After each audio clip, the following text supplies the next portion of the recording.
Chapter 297.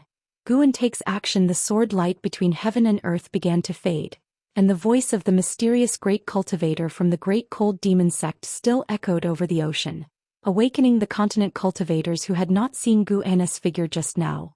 Only Nine-Fingered Divine Lord and stealing the 5 elements had seen clearly. But the immense sword intent made them think of one person. Sword Venerable Fudao. It's Sword Venerable Fudao. There's no mistake. It must be him. A mystic heart realm cultivator from the Supreme Sect exclaimed excitedly. He had also been to the heavenly repair platform and had experienced the sword intent within the words righteous path. Qiao Dai was equally excited, his eyes filled with frenzied anticipation. At this moment he remembered the scene when Sword Venerable Fudao descended upon the 7 stars spirit realm. Stealing the 5 elements, who had narrowly escaped calamity, let out a sigh of relief, immediately retreated, and dared not approach the encroaching army of demonic shadows again. Guan stood atop the demon mist, sword in hand, with 1,000 zhang demonic shadows dissipating in all directions, but even more demonic shadows approached, encircling him. He even saw some demonic shadows standing tens of thousands of zhang tall and giant demons of indeterminate size. You have successfully seized 10,298 years of lifespan from Meng Qinglang, wandering Immortal Realm 7th floor. You have successfully seized 1,459 years of lifespan from Su Linxin, loose Immortal Realm 2nd floor. You have successfully seized 12,080 years of lifespan from True Man Wuyun, wandering Immortal Realm 6th floor. Notification after notification continuously popped up before Guan's eyes, but Guan didn't rush to make another move. Instead he looked around. One had to say the great cold demon sect's response was truly swift. As soon as he made a move, the remaining cultivators did not panic but instead immediately arranged a formation. Their formation was highly profound, not only capable of being formed in an extremely short amount of time but also containing powerful and mysterious forces. After the sword light vanished in less than 3 breaths' time, the world suddenly changed, and in an instant, Guan found himself in the cosmic starscape, with rolling black mist under his feet, and still encircled by demonic shadows. The demonic shadows' feet held the Dharma treasures of the great cold demon sect cultivators. Accompanied by Guan's arrival in the cosmic starscape, those titanic figures and even larger beings revealed their true forms. There were beasts as mighty as creation's god mountains, female cultivators who resembled fairies constantly scattering strange petals, and enormous birds with wingspans of 10,000 li circling overhead. The demon mist under Guan's feet churned violently like surging waves. Who are you exactly? If you do not reveal your identity, do not blame us for showing no mercy. The previous voice sounded again. This time, its tone was incomparably cold. After the formation was set up, he seemed to have regained his confidence. Guan looked up and saw, within the layers of encirclement above, in absolute darkness, a pair of gigantic eyes lurked, as if an unimaginable existence outside the universe was peering at him, filled with an oppressive feeling. Sword Venerable Jesuin, Carefree Primordial Immortal Realm 8th Floor 780-450/830, 000/880, 000. An old monster who had lived for 780,000 years. However, killing this individual would only yield a little over 5,000 years of lifespan, which was too disappointing for Guan. As Sword Venerable Jesuin opened his eyes, 4 life-seizing immortals from the Carefree Primordial Immortal concurrently appeared. Fortunately, they had abundant lifespan, which improved Guan's mood. This is the Great Cold Demon Sect's Luo Tian Star's Immortal Capturing Formation. Once this formation is completed, no matter how great your divine skills, it will be impossible for you to escape. The voice of Sword Venerable Jesuin rang out, majestic to the extreme. The other 4 Carefree Primordial Immortals took out their supreme treasures and dispersed in all directions. Once they stopped, the entire cosmic starscape rippled, numerous rainbow lights emerged. These lights were not mere illusions, but were also condensing a mysterious force. Guan looked up at Sword Venerable Jesuin and asked, "Does the Great Cold Demon Sect have anyone stronger?" As these words were spoken, Sword Venerable Jesuin's gaze immediately changed, and all the cultivators of the Great Cold Demon Sect were scared, their eyes filled with fear when they looked at him. Someone stronger? How could this person be so arrogant? However, due to Guan's previous sword strike, No one dared to challenge him at this moment. All of them were on high alert.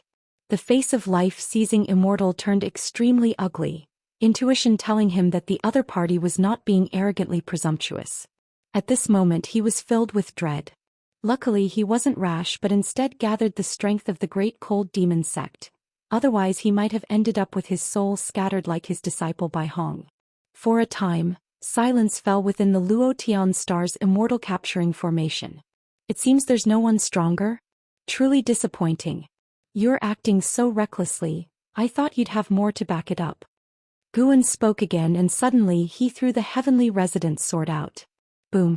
With this sword strike he swept above the black mist, annihilating the great cold demon sect cultivators one by one, and when the sword blade arrived in front of them, a layer of light burst forth around their bodies, but it was shattered as soon as it appeared, utterly failing to protect them. One sword pierced thousands of li, directly penetrating the Luo Tian star's immortal capturing formation and returning to reality. The continent cultivators hovering in the air only saw a sword light cutting through the vast expanse of black mist in front of them, making them even more nervous, unclear about the state of the battle within that black mist. After Guan made his strike, Sword Venerable Jesuan immediately gave the command, "Kill!" The great cold demon sect cultivators from all directions cast their spells. Various spells and divine skills formed a stream of rainbow colors charging towards Guan. Guan raised his hand to grab, then retracted it, revealing an individual in his palm. Origin Heaven Capturing Hand. This was the inherent divine skill of the primordial chaos supreme holy skill. Today was the first time Guan had used it. The person in his hand was Sword Venerable Jesuan, a white-robed elder. At this moment Sword Venerable Jesuan's face was filled with fear and despair. Guan directly crushed him to dust. Then taking up the Qinghong sword he began the slaughter. Within the continent, an endless stream of cultivators rushed to the edge. When they saw the ocean they all changed color. The fearsome black mist seemed as if it could devour everything between heaven and earth, giving one the feeling of an impending disaster. Anyone who saw it would be afraid. The black mist surged violently as if countless demons were raging within. The morale on the side of the continent collapsed completely with no one willing to fight. What they didn't know was that within the black mist, a large number of great cold demon sect cultivators were rushing in the same direction. The cultivators of the great cold demon sect had received the message. Someone had launched an assault on one side. All warriors were to immediately reinforce the Luo Tian star's immortal capturing formation. Rolling thunderclouds covered the sky, enveloping the entire continent. The sound of thunder was oppressively heavy. In the demon land within a subsect of the supreme sect, Yi Lan stood on a pavilion looking up at the sky, tightly clutching the white spirit sword in her hand. She felt no anomaly from within the white spirit sword, but her heart would not be at peace. "I hope we can safely get through this calamity," Yi Lan muttered to herself, praying secretly. Although she saw no hope of longevity, she didn't want life to end like this. She had so many things unfinished, so many places unvisited. She had yet to fulfill her promise with her senior brother. How could she be resigned to death? Beneath the thunderclouds, Nine-Finger Divine Lord and Stealing the Five Elements stood shoulder to shoulder, unable to maintain composure, both unconsciously agape with faces full of shock. Not just them but the continent cultivators felt the same. Newcomers slowed their flight speed due to the sights before them. Within the vast black mist, countless enormous demonic shadows were snuffed out, leaping out, and countless cultivators hovered, all attacking in the same direction, which glinted with sword light. Even though separated by a great distance, unable to see the specifics of the battle, everyone could sense a powerful sword intent. This was not a battle of evenly matched strength, but a massacre with a great disparity in power. The number of cultivators from the great cold demon sect was vast, forming an ocean of people, and within their encirclement, Guan wielded dual swords casually, yet each sword could kill a large number of cultivators and demons. His strength deeply struck the great cold demon sect. "So good. We are not his match. Damn. He's doing it on purpose, deliberately not using divine skills and relying solely on sword chi to slaughter us. Even the Luo Tian star's immortal capturing formation has been broken by him. How could we have any chance of winning? Be careful. His sword is swinging this way. Retreat. Quick retreat." The world plunged into clamor and chaos. Each of Gu Anna's sword strikes took not just life but also the overall morale of the Great Cold Demon sect. Life-seizing Immortal dared not approach Guan, only able to use long-range divine skills. Giant hands resembling the clasping of fingers descended from the sky, pressing towards Guan, but were instantly shattered upon contact with him, having no effect.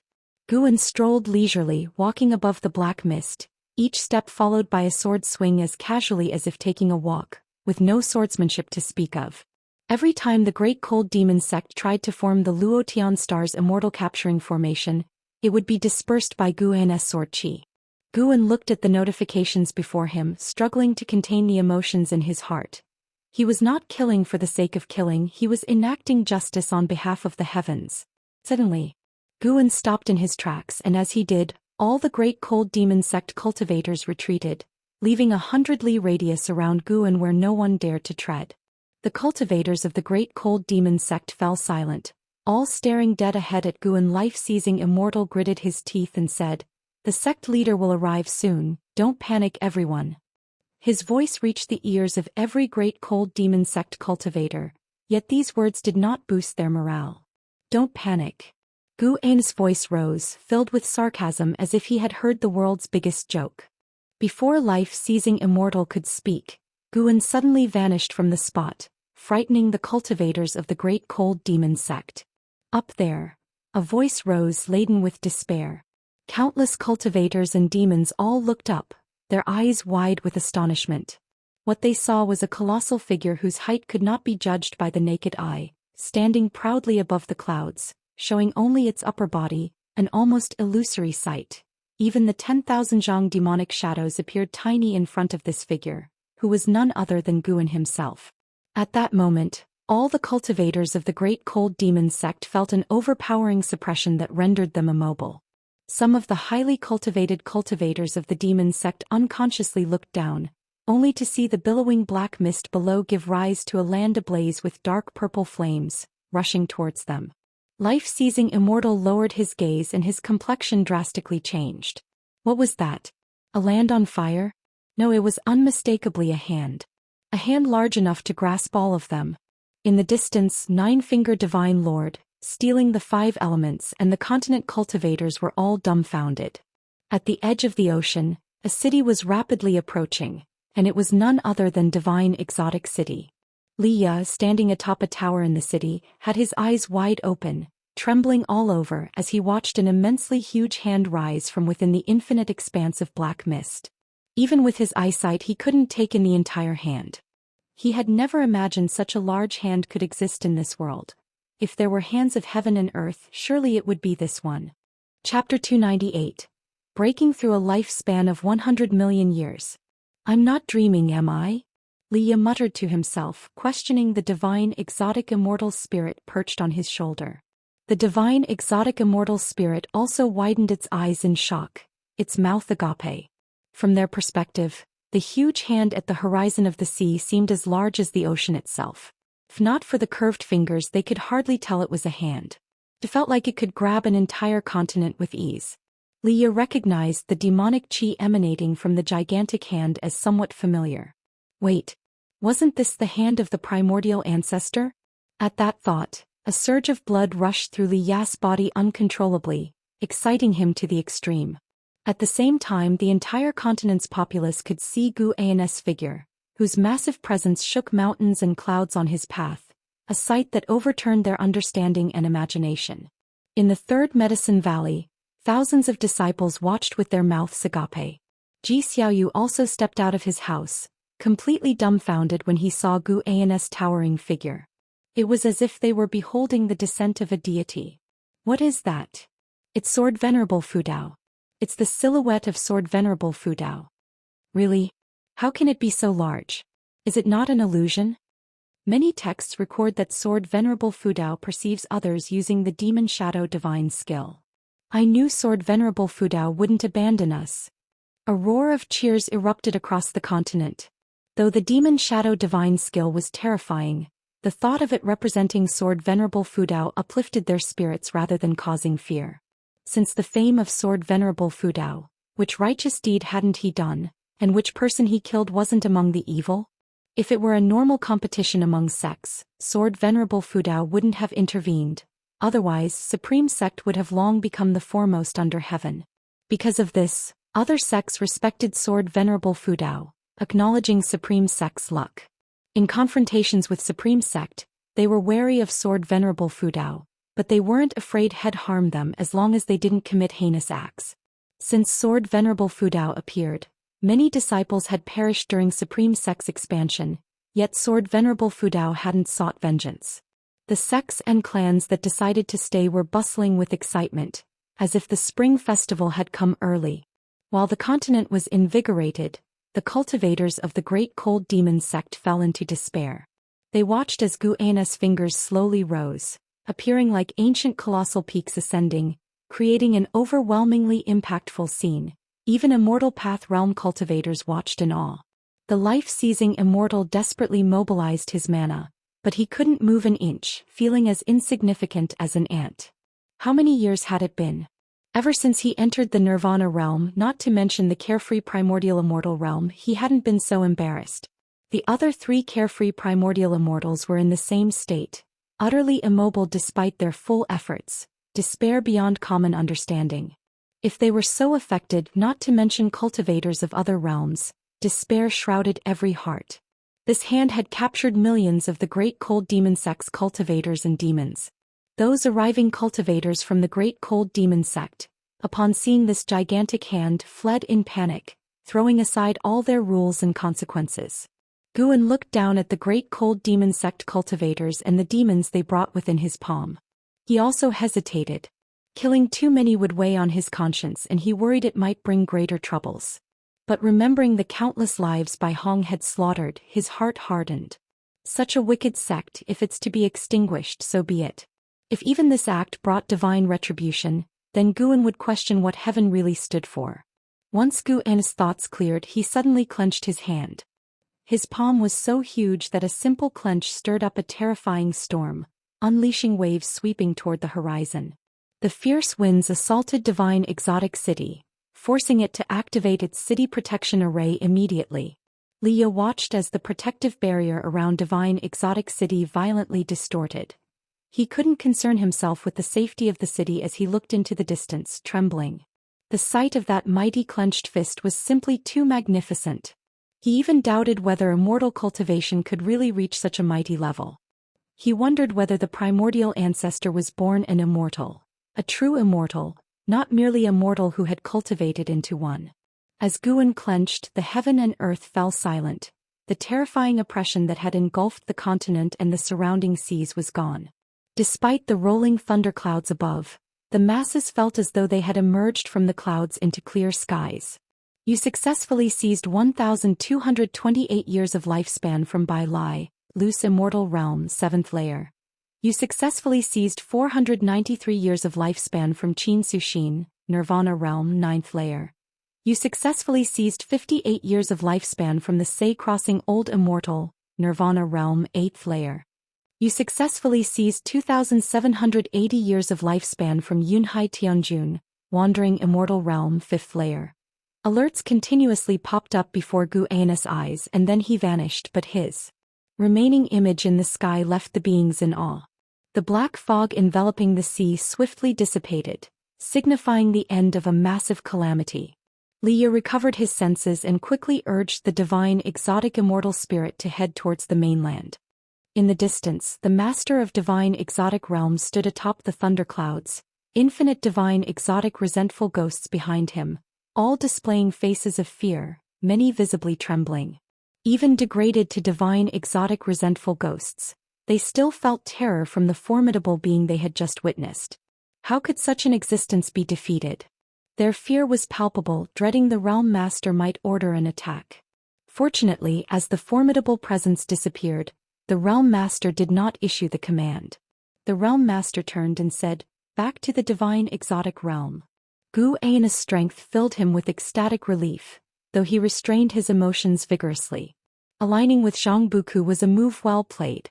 As he turned, an unprecedented hope filled his heart.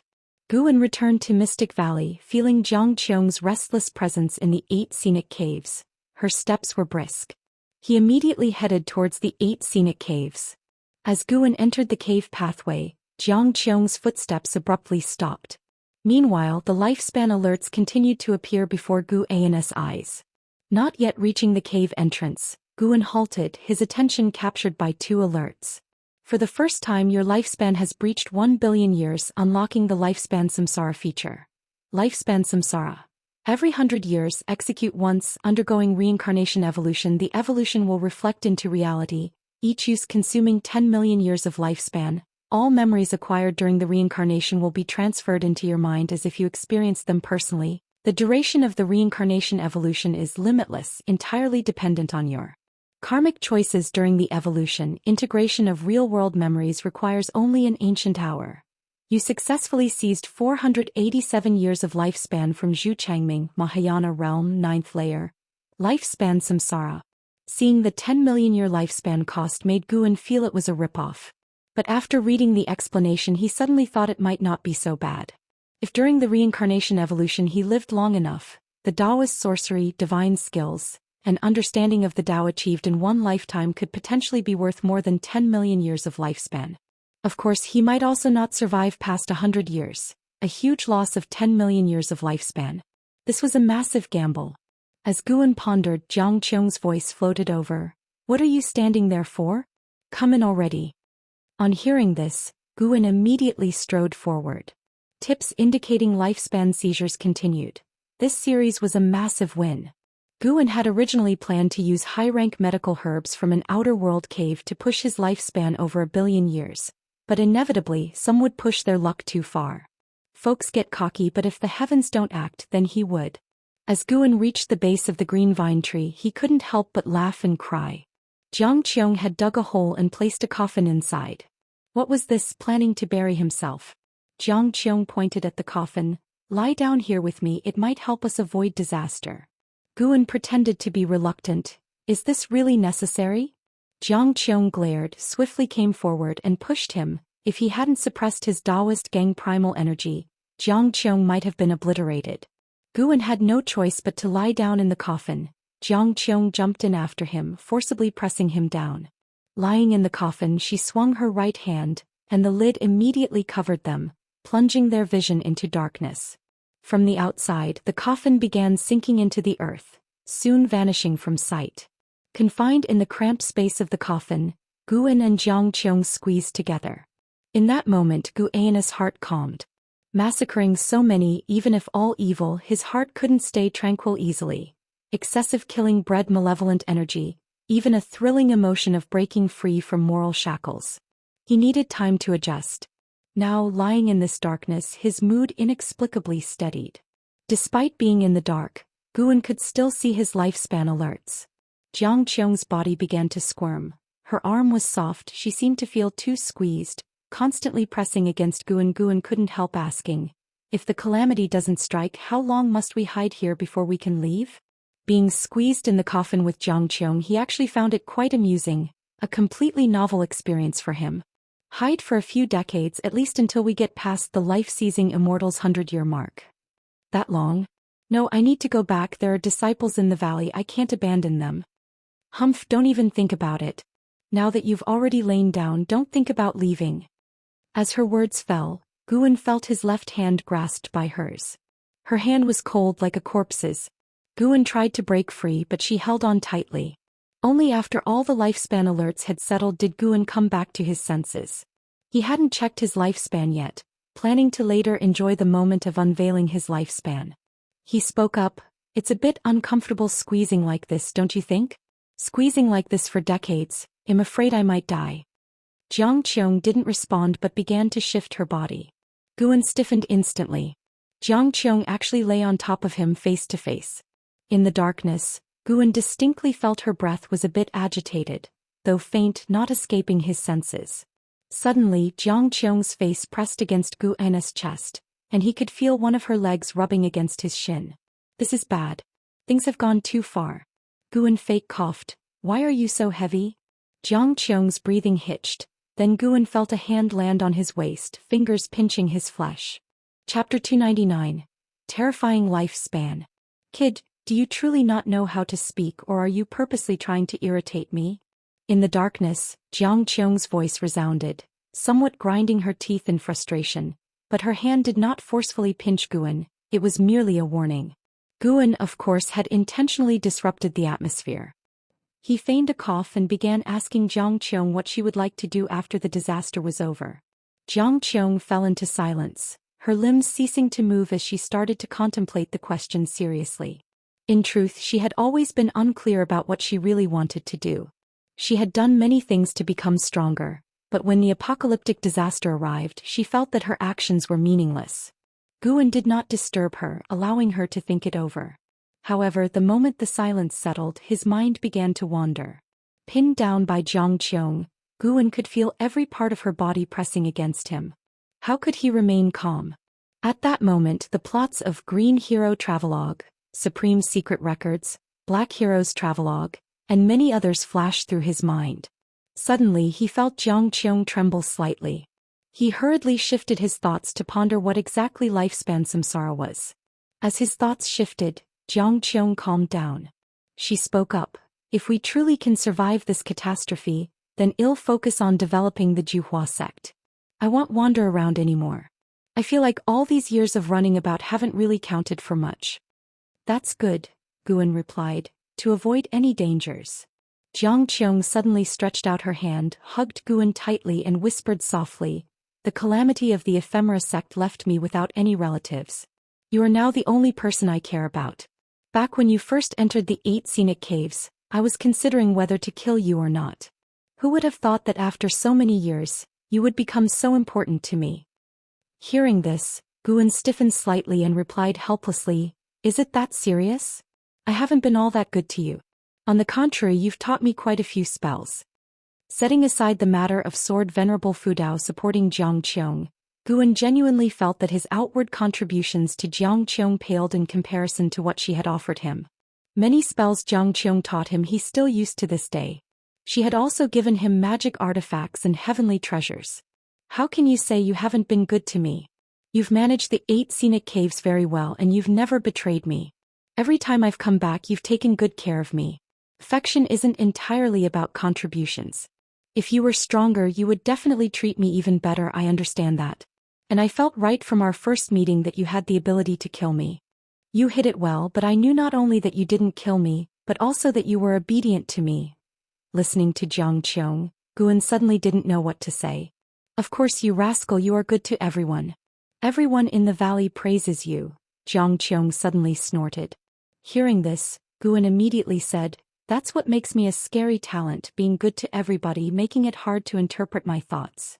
Yes, but you never ask others for returns, which means you genuinely care for those around you and aren't aiming for anything. Stop undermining yourself. I can feel whether you are genuine or not. Pretense cannot last long, Jiang Qiong said softly. Guan, seemingly startled, said, "You're not thinking of exchanging vows, are you? That won't work. My junior sister and I plan to get married in the last 100 years of our lives." Jiang Qiong laughed and said, "The last 100 years? What if one of you lives longer?" Whoever lives longer, it's still the same path to go down. The pursuit of immortal cultivation isn't about enduring love, but about eternal life. You certainly see it clearly. Yes, so don't harbor any improper thoughts about me. Why can't I? At the Thousand Autumn Pavilion, it's common for one person to have multiple Daoist friends, and female cultivators can have many Daoist friends too as long as she is strong enough. Now I am stronger than you, and you can't escape my grasp unless one day your cultivation surpasses mine. Jiang Qiong said proudly, her hand catching Guan's face as she spoke. She suddenly began her offensive. "You demon cultivator, faking refuge from the calamity and actually abusing me? You can scream all you want now, it's useless. Be careful, I won't be nice. Come on, senior cultivation, I'm too lazy to immobilize you. I just like seeing you struggle. Don't worry, you'll be gentle." Jiang Qiong laughed very proudly, grabbing Guan's wrists with her hands, pinning him down. Then Guan felt something soft press on his face, beginning to explore around. Not good. This guy's gone wild. A thought crossed Guan's mind and the earth suddenly trembled. Jiang Qiong immediately stopped, not daring to move. Guan breathed a sigh of relief, but just then, Jiang Qiong suddenly launched a sneak attack, catching him off guard. Wait, it seems the disaster is over. Guan suddenly said. How can you be sure? Jiang Qiong questioned. Before finding you, I saw Sword Venerable Fudao make a move. Oh. Then you still came. It seems you also expected something to happen between us. I just saw you were prepared and didn't want to waste our time. Let's go out and see. Is that so? Really, let's go up. I'll think about it. Boom. Beneath the green vine tree, the earth stirred and a coffin rose, its lid popping open, and Guan immediately leaped out, then straightened his clothes. Nearly lost my virginity. I can't let the over 200 years worth of my preserved virginity be breached. Guan secretly breathed a sigh of relief. Mouth is okay but can't leak vital energy. Jiang Qiong slowly climbed out of the coffin, her hair slightly disheveled, her clothes not neat. She raised her eyes to look at Guan, giving him a seductive smile that caused him to quickly turn his head. We should stop calling me martial master. After all, I forcefully took Qing Xiandan as a disciple and Qing Xiandan took you with ulterior motives, so it's not a real lineage. No, you brat never even called me martial master. Really, all men are the same. It's just that you, kid, are reluctant yet compliant, guarding against something, Jiang Qiong said, glaring at Guan. Guan dropped a sentence and left. I'm going to check the situation. He immediately slipped away. Jiang Qiong went to the edge of the pit. Watching his retreating back, she licked her lips as if savoring something. When Guan returned to the third medicine valley, the valley was still bustling with activity. Stealing the 5 elements and 9-finger divine lord had also come back, standing together with Xianxia, separated by a restriction, discussing the formidable power of Sword Venerable Fudao, unable to contain their emotions. To suppress the entire Great Cold Demon sect with one hand was too exaggerated. It subverted everyone's understanding. For decades, the power of the Great Cold Demon sect had been deeply rooted in people's hearts. Only because of understanding the terror of the Great Cold Demon sect did everyone realize how incredibly powerful Sword Venerable Fudao was. Guan looked up and saw a figure hovering above the great heavenly spirit land, watching the continent where Guan was. The 9th layer of the carefree immortal realm. Although only one small realm higher than the Sword Venerable, the presence far surpassed the Sword Venerable, the gap enormous. Presumably he was the master of the Great Cold Demon sect. At this moment this master only dared to watch from a distance, not daring to come down. Guan also saw those fleeing cultivators of the Great Cold Demon sect disperse like monkeys scattering from a fallen tree, already completely devoid of will to fight. He did not continue to pursue the kill, one reason being that the remaining cultivators were not as powerful as those he had suppressed, and another being he felt many presences approaching, even the presence of divine immortal of wondrous Dharma. Yes, definitely the divine immortal of wondrous Dharma. However, the person did not come with malice, and the direction was exactly where the Holy Land of Holy Court was located. Now that the Holy Court had appeared, it would not be appropriate for him to continue the chase. Next it would be seen what stance the Holy Court took. Guan brought up his attribute panel. Name, Guan, lifespan, 210/790 407 832, physique, primordial karmic body, cultivation level, divine immortal of wondrous Dharma realm 9th layer, 790 million years of lifespan. Guan suddenly felt like cursing. That was too awesome. The guilt from the killing faded instantly. Besides, he had not killed indiscriminately. He was executing justice on heaven's behalf, ultimately for the people. Finally he could fully upgrade. Guan grinned. Very close to 1 billion now. Should he wait a bit longer? Forget it, damn it, just 100 million years. He had to wait a long time. How much longer for the remaining 200 million years? Look for a chance to break through. And it was a comprehensive upgrade. Heart surging with excitement, Guan even felt like trying out a 10 million year lifespan samsara just to see what it was. He walked towards the pavilion clusters, shouting with mana. Today, to thank Sword Venerable Fudao for resolving the calamity, let's celebrate tonight, consider it a holiday, deacons get moving. His voice spread throughout Medicine Valley. Achieving this feat with core formation realm cultivation was not difficult, and soon various cheers rose within the valley. When Guan reached his own pavilion, Ji Xiaoyu came up to him indicating with her eyes. They both went upstairs and closed the door. I think Sword Venerable Fudao's silhouette seemed familiar.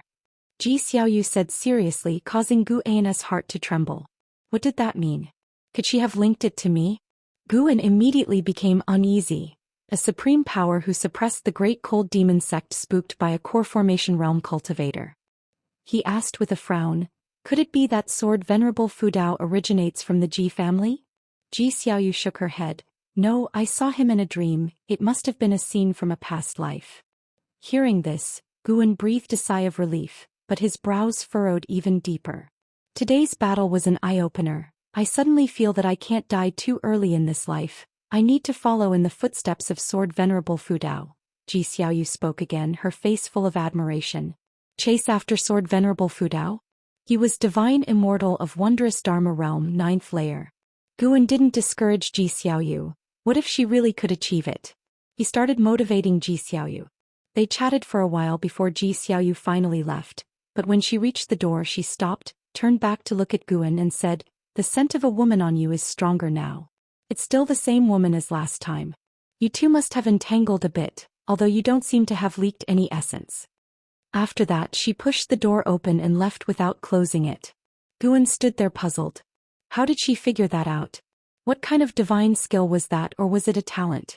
Guan didn't dwell on it, living another life he planned to be carefree and at ease. Why worry too much, just follow his heart.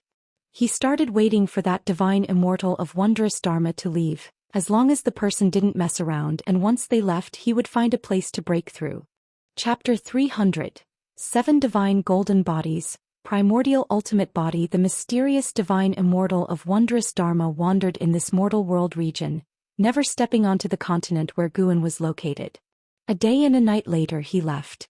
Starting from the second day, rumors about the great cold demon sect being annihilated single-handedly by Sword Venerable Fudao spread like a hurricane across the seas, shocking the countless beings that were fleeing. Their first reaction was disbelief, as the news sounded too preposterous. The world was in an uproar, and within the supreme sect, it was a time of celebration with dazzling lights and decoration everywhere. Everyone was singing praises of Sword Venerable Fudao's magnificent feats and mighty power. This time Sword Venerable Fudao's rescue efforts had a wider reach than ever before. How could they not be proud? They were unclear if there truly were immortals who cared for the common folk in this world, but at least in their hearts, Sword Venerable Fudao was an immortal who brought salvation to all living beings. The day after the divine immortal of wondrous Dharma left, Guan quietly departed from the continent. He headed south, moving away from the mortal world region where the supreme sect was located. Eventually he arrived at a desolate sea, where the number of beings was extremely sparse. Whether deep within the sea or above its surface, numerous lost souls and wild ghosts floated about. The sky above this place was covered with dense, oppressive clouds, but the spiritual energy here was quite abundant. After surveying the area with his divine sense, Guan discovered an island deep within the ocean guarded by powerful restrictions. If he were to break through forcefully, he would undoubtedly alert the entity within. He speculated that a carefree primordial immortal might be hiding inside because, although the restrictions were strong, he felt it wouldn't be difficult to break through if he wanted. No wonder the spiritual energy was so abundant here, yet there were so few beings. Turns out a malevolent deity was hidden within. Guan landed on an uninhabited isolated island and immediately activated the lifespan barrier. 790 million years of lifespan. The more he looked at it, the more invigorating it felt. He had never been so affluent before. Guan sat cross-legged in front of a withered tree, looking at his attribute panel, chuckling to himself. First he would enjoy the moment for a while longer. After a good while, Guan then reined in his emotions and decided to give lifespan samsara a try. He would test the waters with 10 million years. If this function turned out to be ineffective, he would dismiss it forever, just like the lifespan deduction he had initiated before. You have spent 10 million years of lifespan to trigger one reincarnation evolution. Beginning connection to Tao rules, searching for reincarnation heaven and earth. You have the following heaven and earth options, choose any one. 1. Great Heavenly Spirit Land. 2. Dark Great Heaven and Earth. 3. The Great Multiverse. There's even a Great Heavenly Spirit Land? Guan thought, if the reincarnation evolution reflected reality, could it be that it's not just memory fusion but it could also affect reality itself? He wasn't sure, so after some thought he decided not to choose the Great Heavenly Spirit Land, to avoid any potential issues. He was drawn to the Dark Great Heaven and Earth. The name sounded well suited for his life-stealing ability. Since it was reincarnation evolution, perhaps he would still possess his current golden finger. That's the one. Dark Great Heaven and Earth. You choose to reincarnate into the Dark Great Heaven and Earth. Considering that the Tao rules of this world cannot conceal your talent, you will retain the life-stealing ability, but cannot unlock stage-specific functions. Reincarnation evolution begins. In the first year, you were born in a village in the East Profound Domain and your parents named you Chu Lu. At the age of 7, you accidentally pulled up a spirit grass in the mountains, stealing 8 years of lifespan, marking a turning point in your destiny. At the age of 8, you took an immortal cultivator as a master and traveled the world with him. At 15, you encountered a cultivator robbery.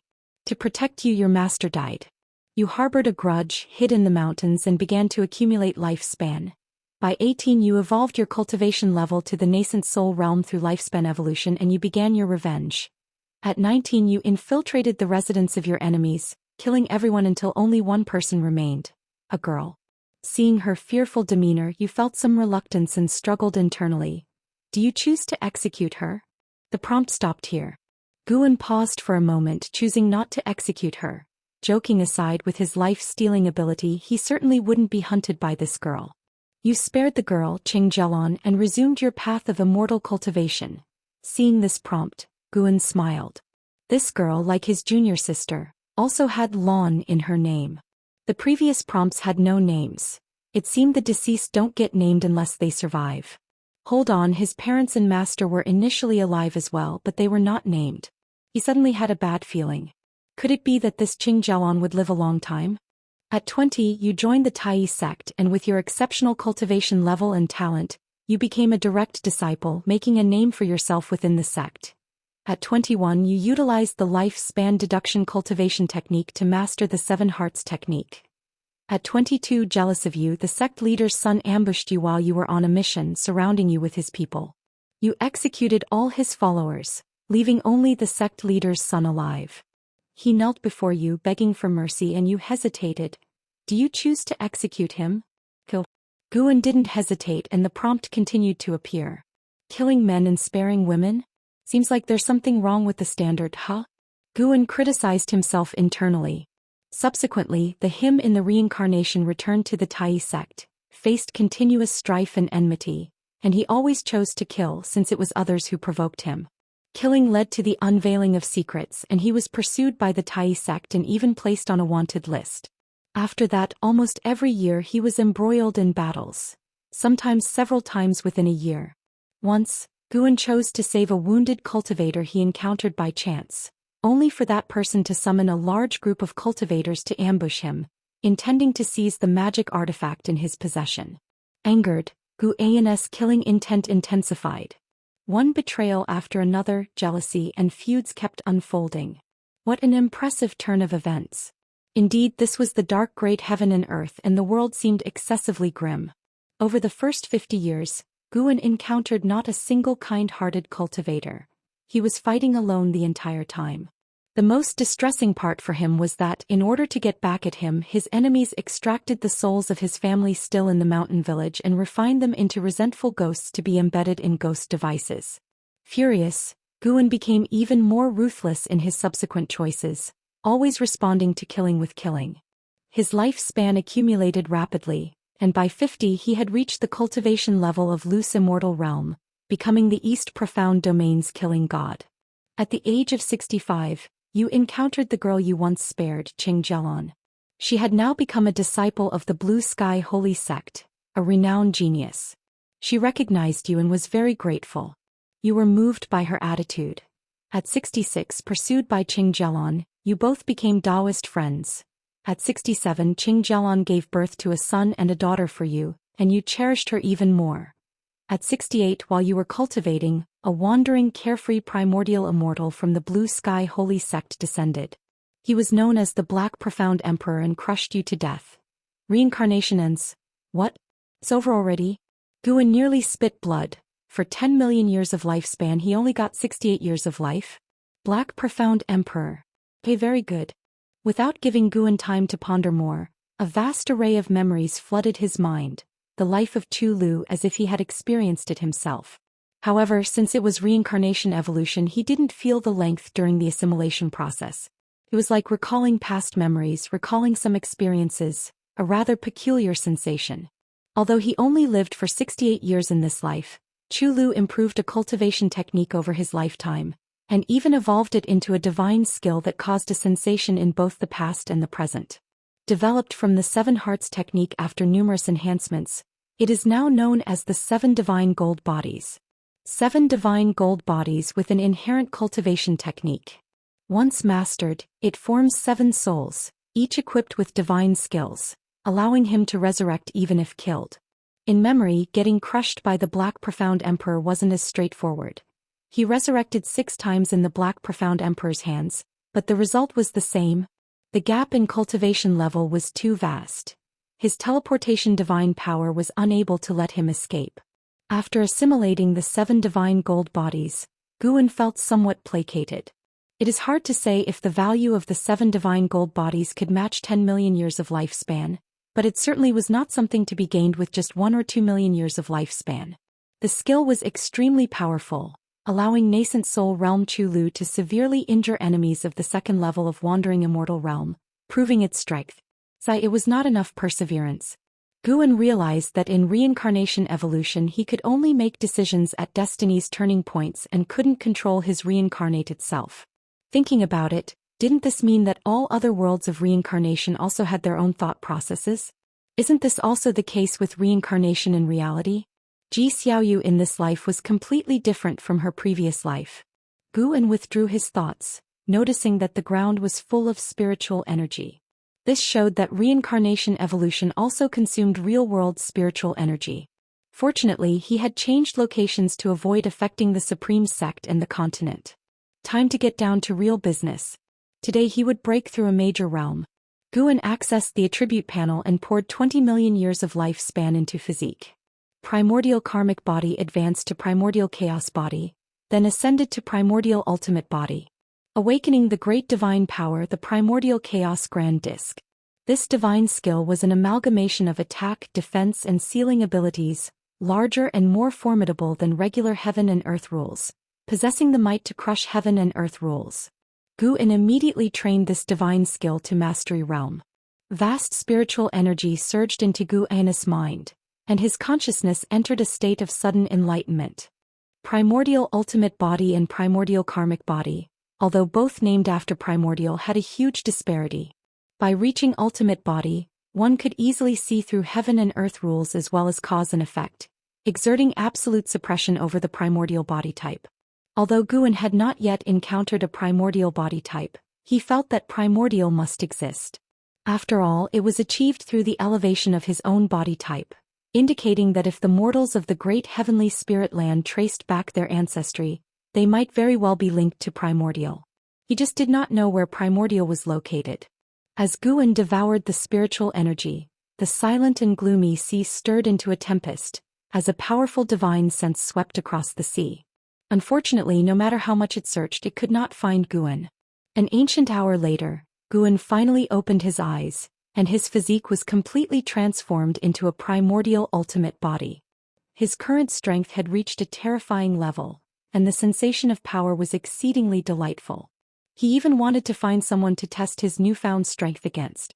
Fortunately, he resisted the urge. Cannot drift away. Chu Lu was too overconfident, killing throughout his path, only to be crushed to death by a cultivator several major realms above. Guan looked at the cultivation technique section. Primordial chaos, supreme holy skill and all things form and energy art were each worth 20 million years of lifespan.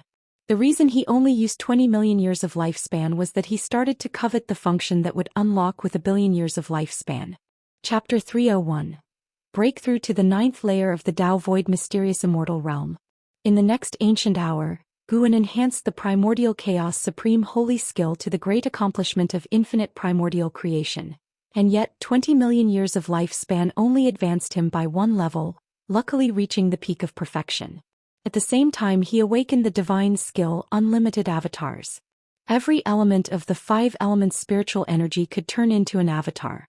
This divine skill's combat power wasn't particularly outstanding as it manifested in quantity, since the five elements' spiritual energy existed everywhere. He continued to advance. The all things form and energy art was elevated to the chaotic myriad forms freedom technique and then further to the Tao void mysterious divine thought skill. Similarly, costing 20 million years of lifespan, no new divine skills were awakened, but the technique itself was a divine skill. The Tao void mysterious divine thought skill once mastered would not be restricted by rules. With a mere thought he could suppress cultivation level, breath, appearance and everything else, making them unperceivable to others. With this technique, there was no need for Guan to use transformation techniques. Of course, what he valued most was its marvelous effect in hiding cultivation level and breath. In the reincarnation evolution, Tu Lu died quickly exactly because he lacked this technique. Of course, trusting Qing Jialan also played a part. After Guan passed on the Tao void mysterious divine thought skill, another ancient hour had passed. Next was the promotion of the boundless heaven-constricting sword to the eternal boundless divine sword. The limitless freedom step was finally elevated to the stepping path of ages step, a technique that allowed time reversal within a specific range of each footstep, transforming all things from death to life, from life to null. Of course, this stepping technique couldn't aid in achieving immortality since it had limitations and was primarily used for combat. The nine extremes yin-yang body was finally advanced to the Tao of transcending void body. Guan also enhanced the soul capturing skill, promoting it to the great imprisoned soul immortal technique, consuming 5 million years of lifespan. The previous three ultimate skills and divine skills each consumed 20 million years of lifespan, totaling 65 million years of lifespan. Adding the physique and cultivation technique, Guan had already spent 105 million years of lifespan. The consumption from the lifespan barrier was also a significant figure. Even without breaking through, he felt invincible at this moment. But he needed to be cautious. He must break through. Guan reopened the attribute panel, focusing his gaze on the cultivation level column. At this moment, the entire ocean was experiencing a violent storm, with endless towering waves, as the divine sense of a carefree primordial immortal frantically scanned the area. Guan didn't mind since the area was mostly inhabited by lost souls and wild ghosts who wandered the mortal world, suffering from the rejection of the heaven and earth rules. He hesitated for a moment, then decided to invest 5 million years of his lifespan. It was uncertain whether the early investment of 100 million years of lifespan could erase the gap in the difficulty of cultivation between the divine immortal of wondrous Dharma and higher realms. You practiced qi absorption cultivation for 30,000 years, forcefully attempting to assault the Tao void mysterious immortal realm with the great accomplishment of infinite primordial creation, starting the tribulation crossing. You didn't endure the 6 realms destiny ultimate void tribulation, failing the tribulation, 30,000 years for one tribulation crossing.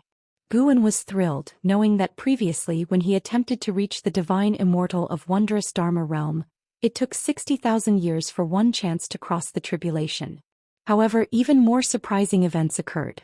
You practiced qi absorption cultivation for 300,000 years. You endured the 6 realms destiny ultimate void tribulation with the forceful use of the great accomplishment of infinite primordial creation, and succeeded in the tribulation crossing, advancing your cultivation level to the first layer of the Tao void mysterious immortal realm. You practiced qi absorption cultivation for 500,000 years, advancing your cultivation level to the second layer of the Tao void mysterious immortal realm. 10 successful crossings. I'm really fucking strong. Guan was ecstatic, but as he looked further, his smile gradually faded. The time required for each level in the Tao void mysterious immortal realm kept increasing.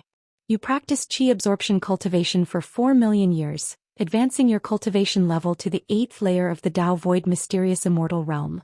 You practiced qi absorption cultivation for 4.7 million years, advancing your cultivation level to the 9th layer of the Tao void mysterious immortal realm.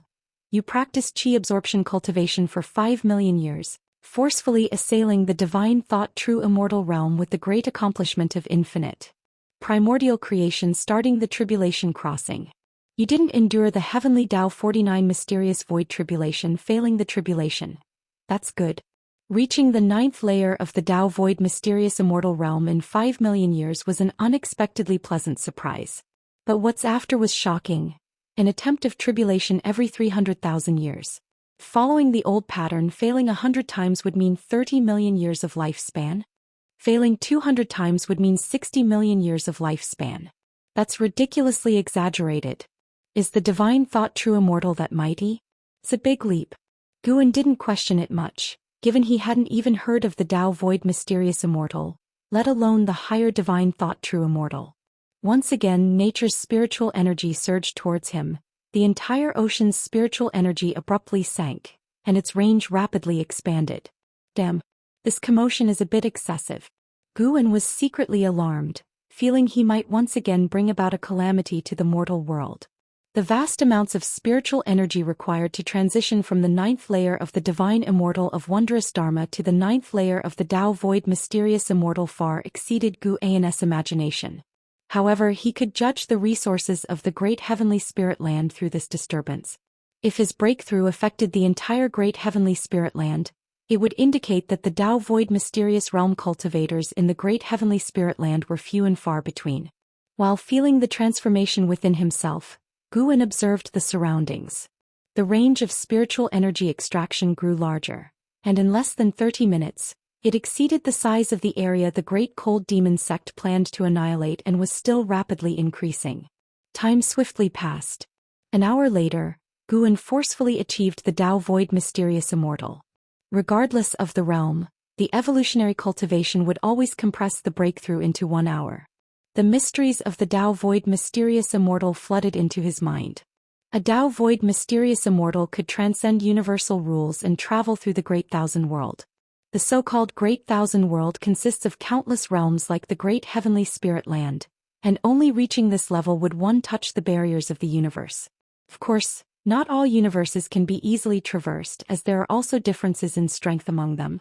The power of a mysterious immortal is even greater, capable of transforming all things into living beings.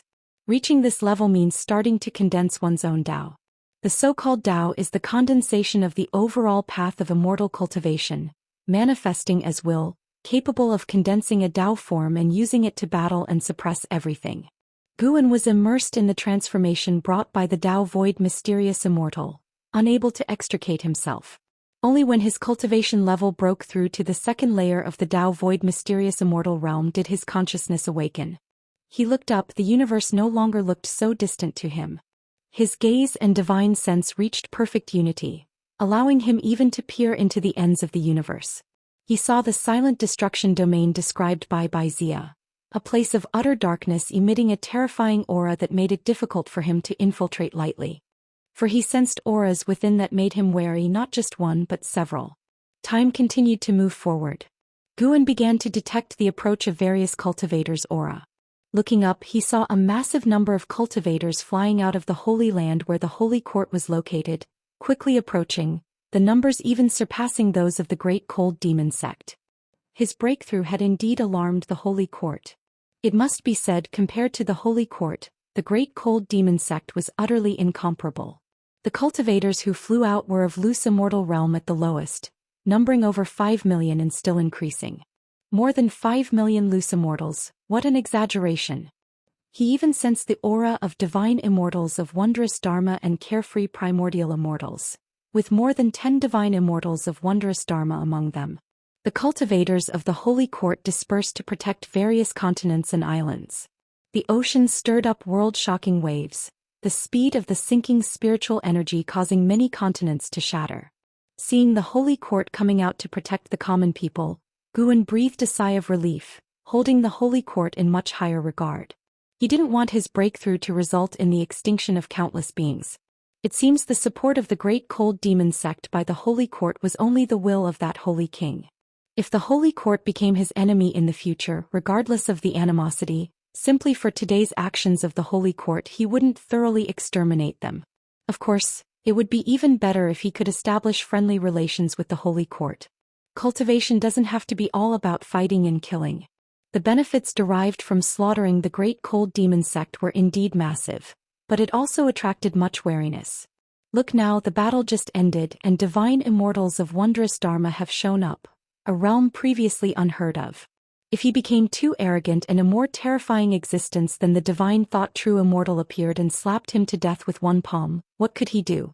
The experience of Chulu was a lesson. Of course, more of Chulu's death was due to trusting the wrong person. Guan couldn't help but curse at him. How dare you marry into the family of someone you killed? Although initially Chu Lu was the victim, he should have stayed away from Qing Jialan. With the holy court taking action, Guan felt even more at ease. He began to focus on enjoying the transformation of the Dao Void Mysterious Immortal. Reaching the 9th layer of the Dao Void Mysterious Immortal realm, what could the Holy King behind the Great Cold Demon sect do to him? If that Holy King was also a Dao Void Mysterious Immortal, then Guan would fight with all his might to achieve another breakthrough. Chapter 302. Absolutely not intoxicating. Under the cloak of night, the vast ocean was riddled with shadows of great cultivators flitting by, and many sea monsters leaped out of the water, making the night all the more terrifying. The isolated island where Guan was situated was surrounded by terrifying waves, which could engulf it at any moment. Yet he was still waiting for the breakthrough to conclude. The amount of spiritual energy needed for each minor realm within the Dao Void Mysterious Immortal realm far exceeded that for breakthroughs in previous major realms. Guan had been observing the outside world, for he wanted to know the impact of this breakthrough on the great heavenly spirit land. By now, the range of the descending spiritual energy had become enormously exaggerated. However, in comparison to the entire great heavenly spirit land, it was still not sufficient to shake the whole. The great heavenly spirit land was far too vast. Even though Guan could now see beyond the heavens, he could not overlook the vastness within the great heavenly spirit land. As time elapsed, more and more great cultivators arrived to protect the oceans from all corners, and even sects that Guan previously dared not spy upon sent out great cultivators. Even the dynasty populated entirely by heavenly spirit life forms had sent people out. Guan suddenly discovered an interesting point. The Immortal Spirit Dynasty and the Holy Court were situated on opposite sides of the great heavenly spirit land, as distant from each other as possible, giving a clear demarcation.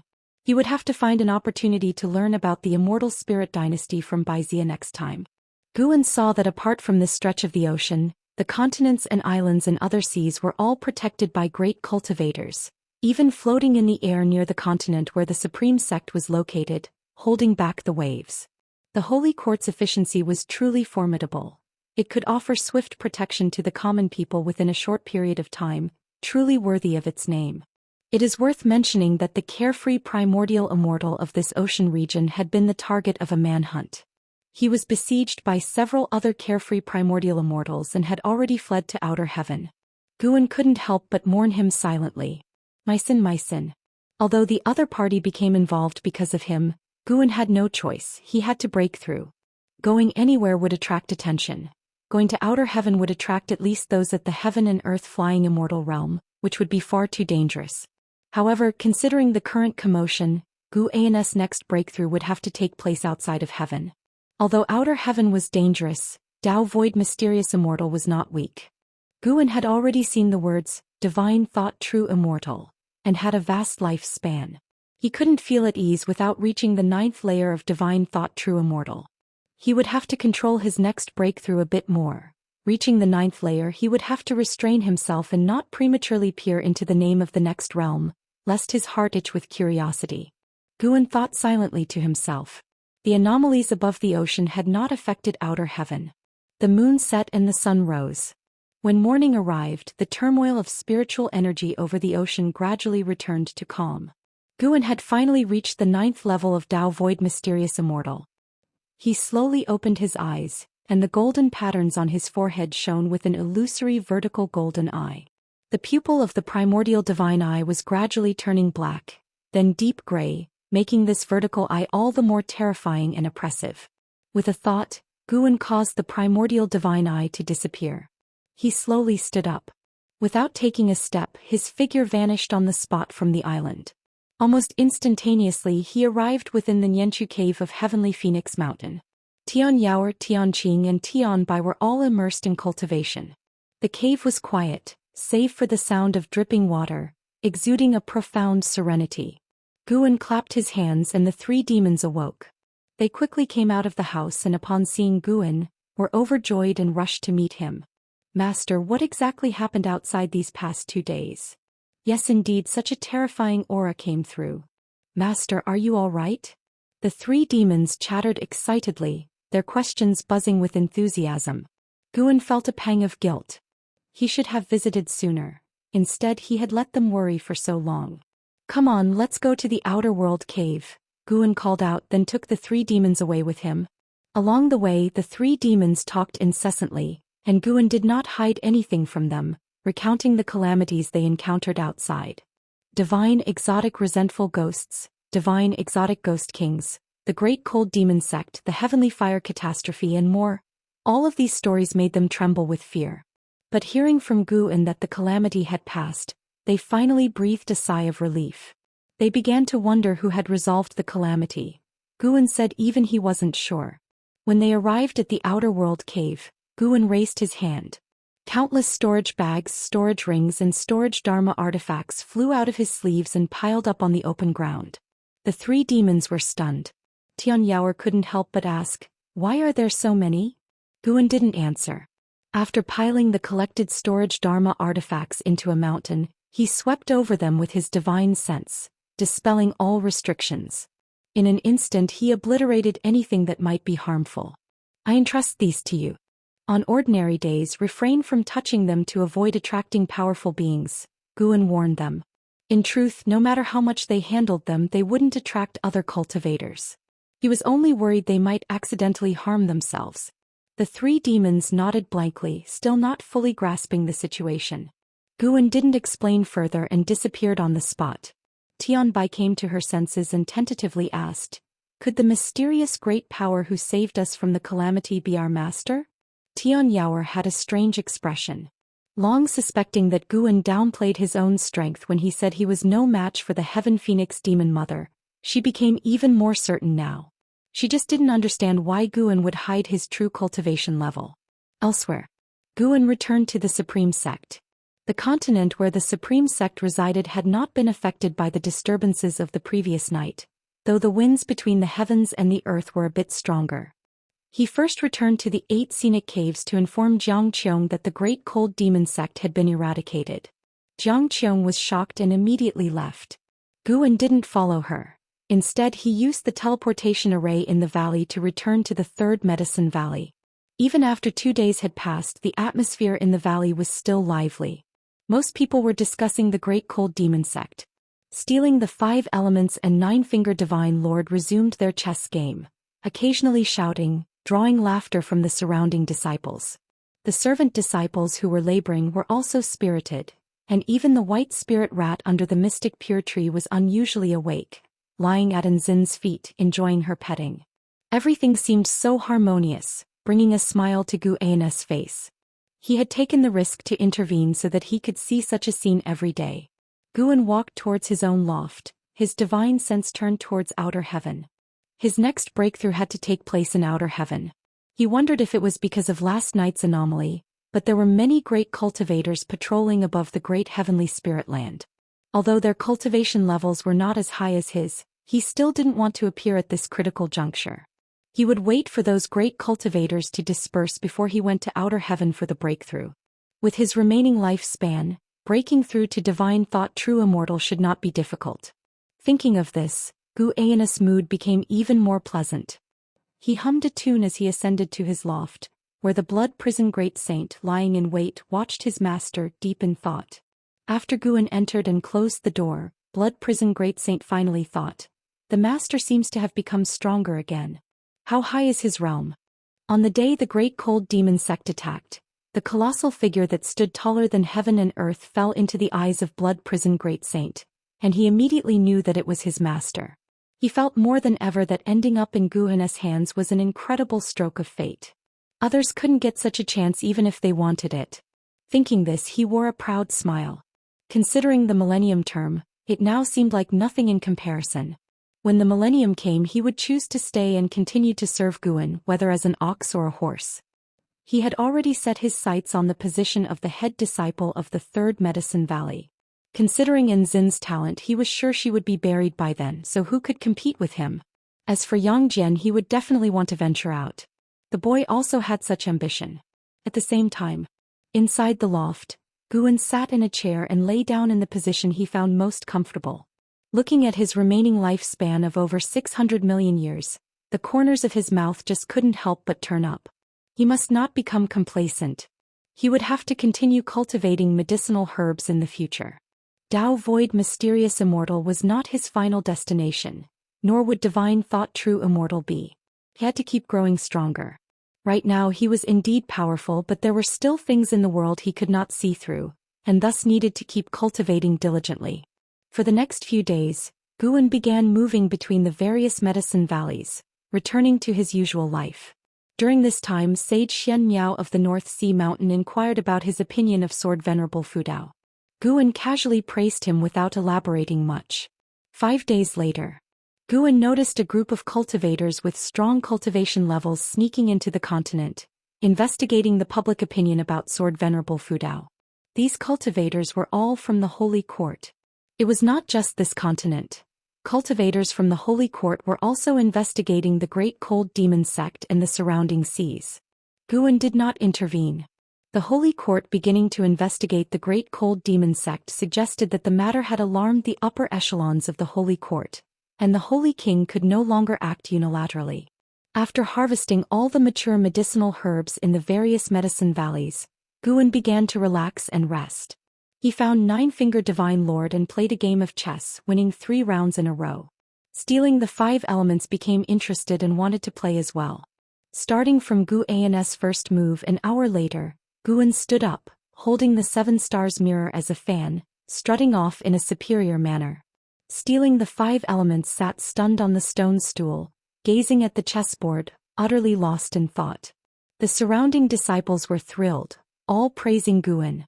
Stealing the 5 Elements had always been winning, quite arrogantly at that. Seeing their master defeat him, how could the disciples not be exhilarated? Nine-Finger Divine Lord was amused. It turned out it wasn't that he was inadequate. Rather, Guan truly possessed extraordinary comprehension in the ways of chess. Guan left amid the cheers of the disciples, his face wearing a smug smile. Play against me? You'll need another 100 million years of practice. Guan admitted that those at the 9th layer of heaven and earth flying immortal realm were powerful, just 27 small realms below him. Returning to the loft, Guan sat down and opened his attribute panel. He felt regret over the previous lifespan samsara and wished to start another game. After all, there were still plenty of Holy Court great cultivators patrolling outside heaven, so there was no rush to break through. Just one game and definitely not getting carried away. You consume 10 million years of lifespan to initiate one reincarnation evolution. Connecting with Tao rules. Searching for reincarnation worlds. You can choose one of the following worlds. 1. Great Heavenly Spirit Land. 2. 9 Extreme Great Heaven and Earth. 3. Dark Great Heaven and Earth. Guan hesitated for a moment before deciding he would still choose the Dark Great Heaven and Earth. Where one falls, there one shall rise. This time he would not repeat the same mistakes. You have chosen to reincarnate into the Dark Great Heaven and Earth. Considering that the Tao rules of this world cannot conceal your talent, you shall retain your ability to seize lifespan, but you will not be able to unlock stage-wise functions. Reincarnation evolution begins. In the first year, you are born into a noble household within the Beiqian domain's Great Xia Holy Dynasty, blessed by your parents with the name Zhou Xian. At the age of 5, while you are fast asleep, you fall victim to poisoning by a concubine of your father's 3rd wife. Before you lose consciousness, you glimpse her figure. Fortunately, your mother discovers you in time, allowing for your rescue. Once your strength returns, your grandfather gathers the family in the Great Hall. Faced with your grandfather's query, will you choose to expose that you were poisoned by the 3rd wife's concubine? Chapter 303 Fighting Will. Guan's hostility. Seeing the prompt of reincarnation evolution, Guan hesitated. If it had been earlier, he would have definitely chosen to expose the crimes of the 3rd concubine to seek justice for himself, but Chu Lu's short life had left him with a psychological shadow. Although lifespan samsara was just an evolution and would not harm his original self, he was toying with 10 million years of lifespan. Moreover, the prompt was brief, and he couldn't analyze the specifics of the situation or understand the background of the 3rd concubine. What if exposing her would bring about a deadly disaster?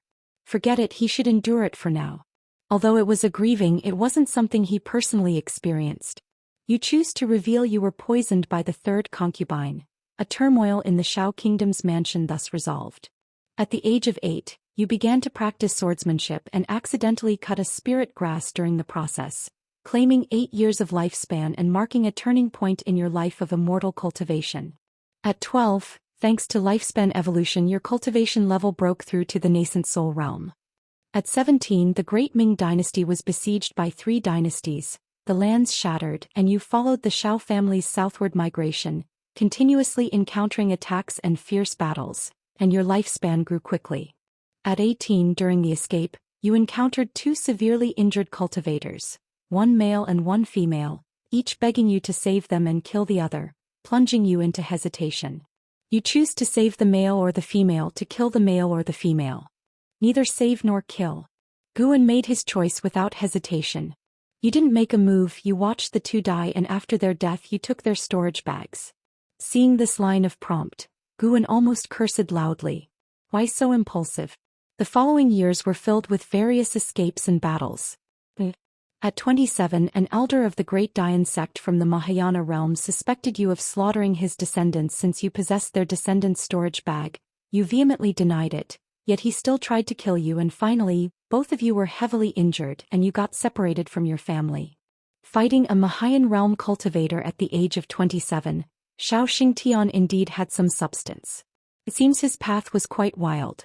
Guan lamented in his heart he could only see a general description and didn't know how many enemies Zhou Xian had killed during this process.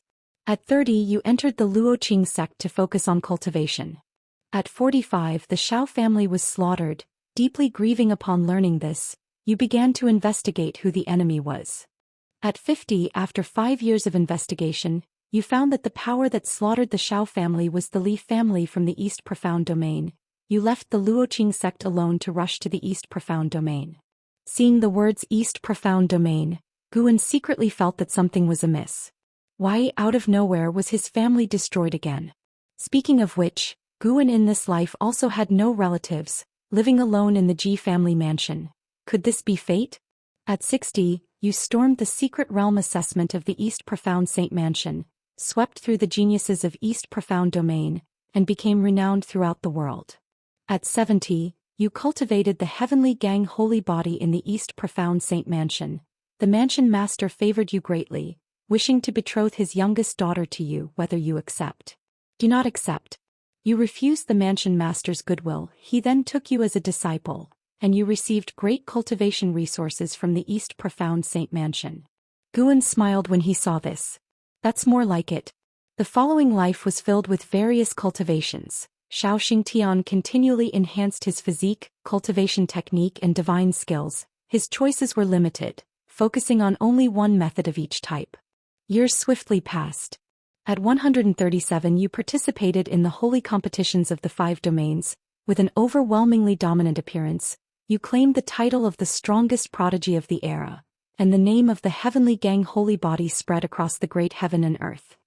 At 138, you encountered a cultivator from the Li family during an externship. Due to a deep-seated hatred, you erupted into conflict with the Li family, encountering a mysterious carefree primordial immortal who intervened and nearly killed you. Fortunately, a cultivator named Hanging Pot saved you when you were severely injured.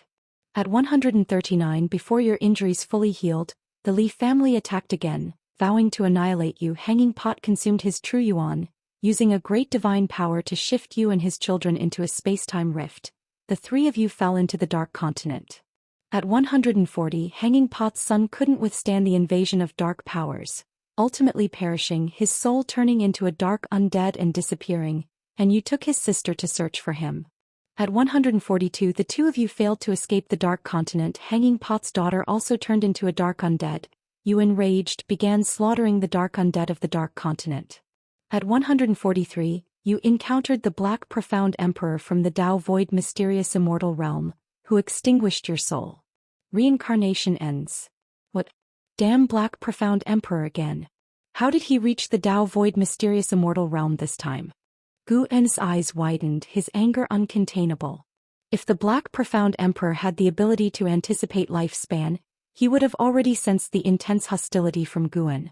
This guy had been squatting on him for 2 lifetimes, how could he bear it? Guan immediately vanished inside the room and teleported to the ocean floor of another world, then he activated the lifespan barrier. A surge of vast memories rushed into his mind. An hour later, Guan opened his eyes, his face showing complex emotions. Xianxia's life was more splendid than Chu Lu's, advancing triumphantly, enjoying life fiercely with gratitude and resentment, possessing the fame of the strongest talent of the contemporary era, and he also encountered many beautiful women. Regrettably, he still died. In his memories, Guan learned about the horrors of the Dark Continent, which was even larger than the entire great heavenly spirit land, impossible to fly to the outer heaven, the world dim and vast as if never able to escape, and a mysterious power called Dark Force devouring him. If not for the sufficiently powerful heavenly gang holy body, Xianxia might not have lasted until the day he met the Black Profound Emperor. It must be said, the Dao Void mysterious immortal realm Black Profound Emperor was truly terrifying. Guan not only possessed memories but could also deeply experience the feelings of the time. When the Black Profound Emperor killed him, he seemed to deliberately preserve his flesh.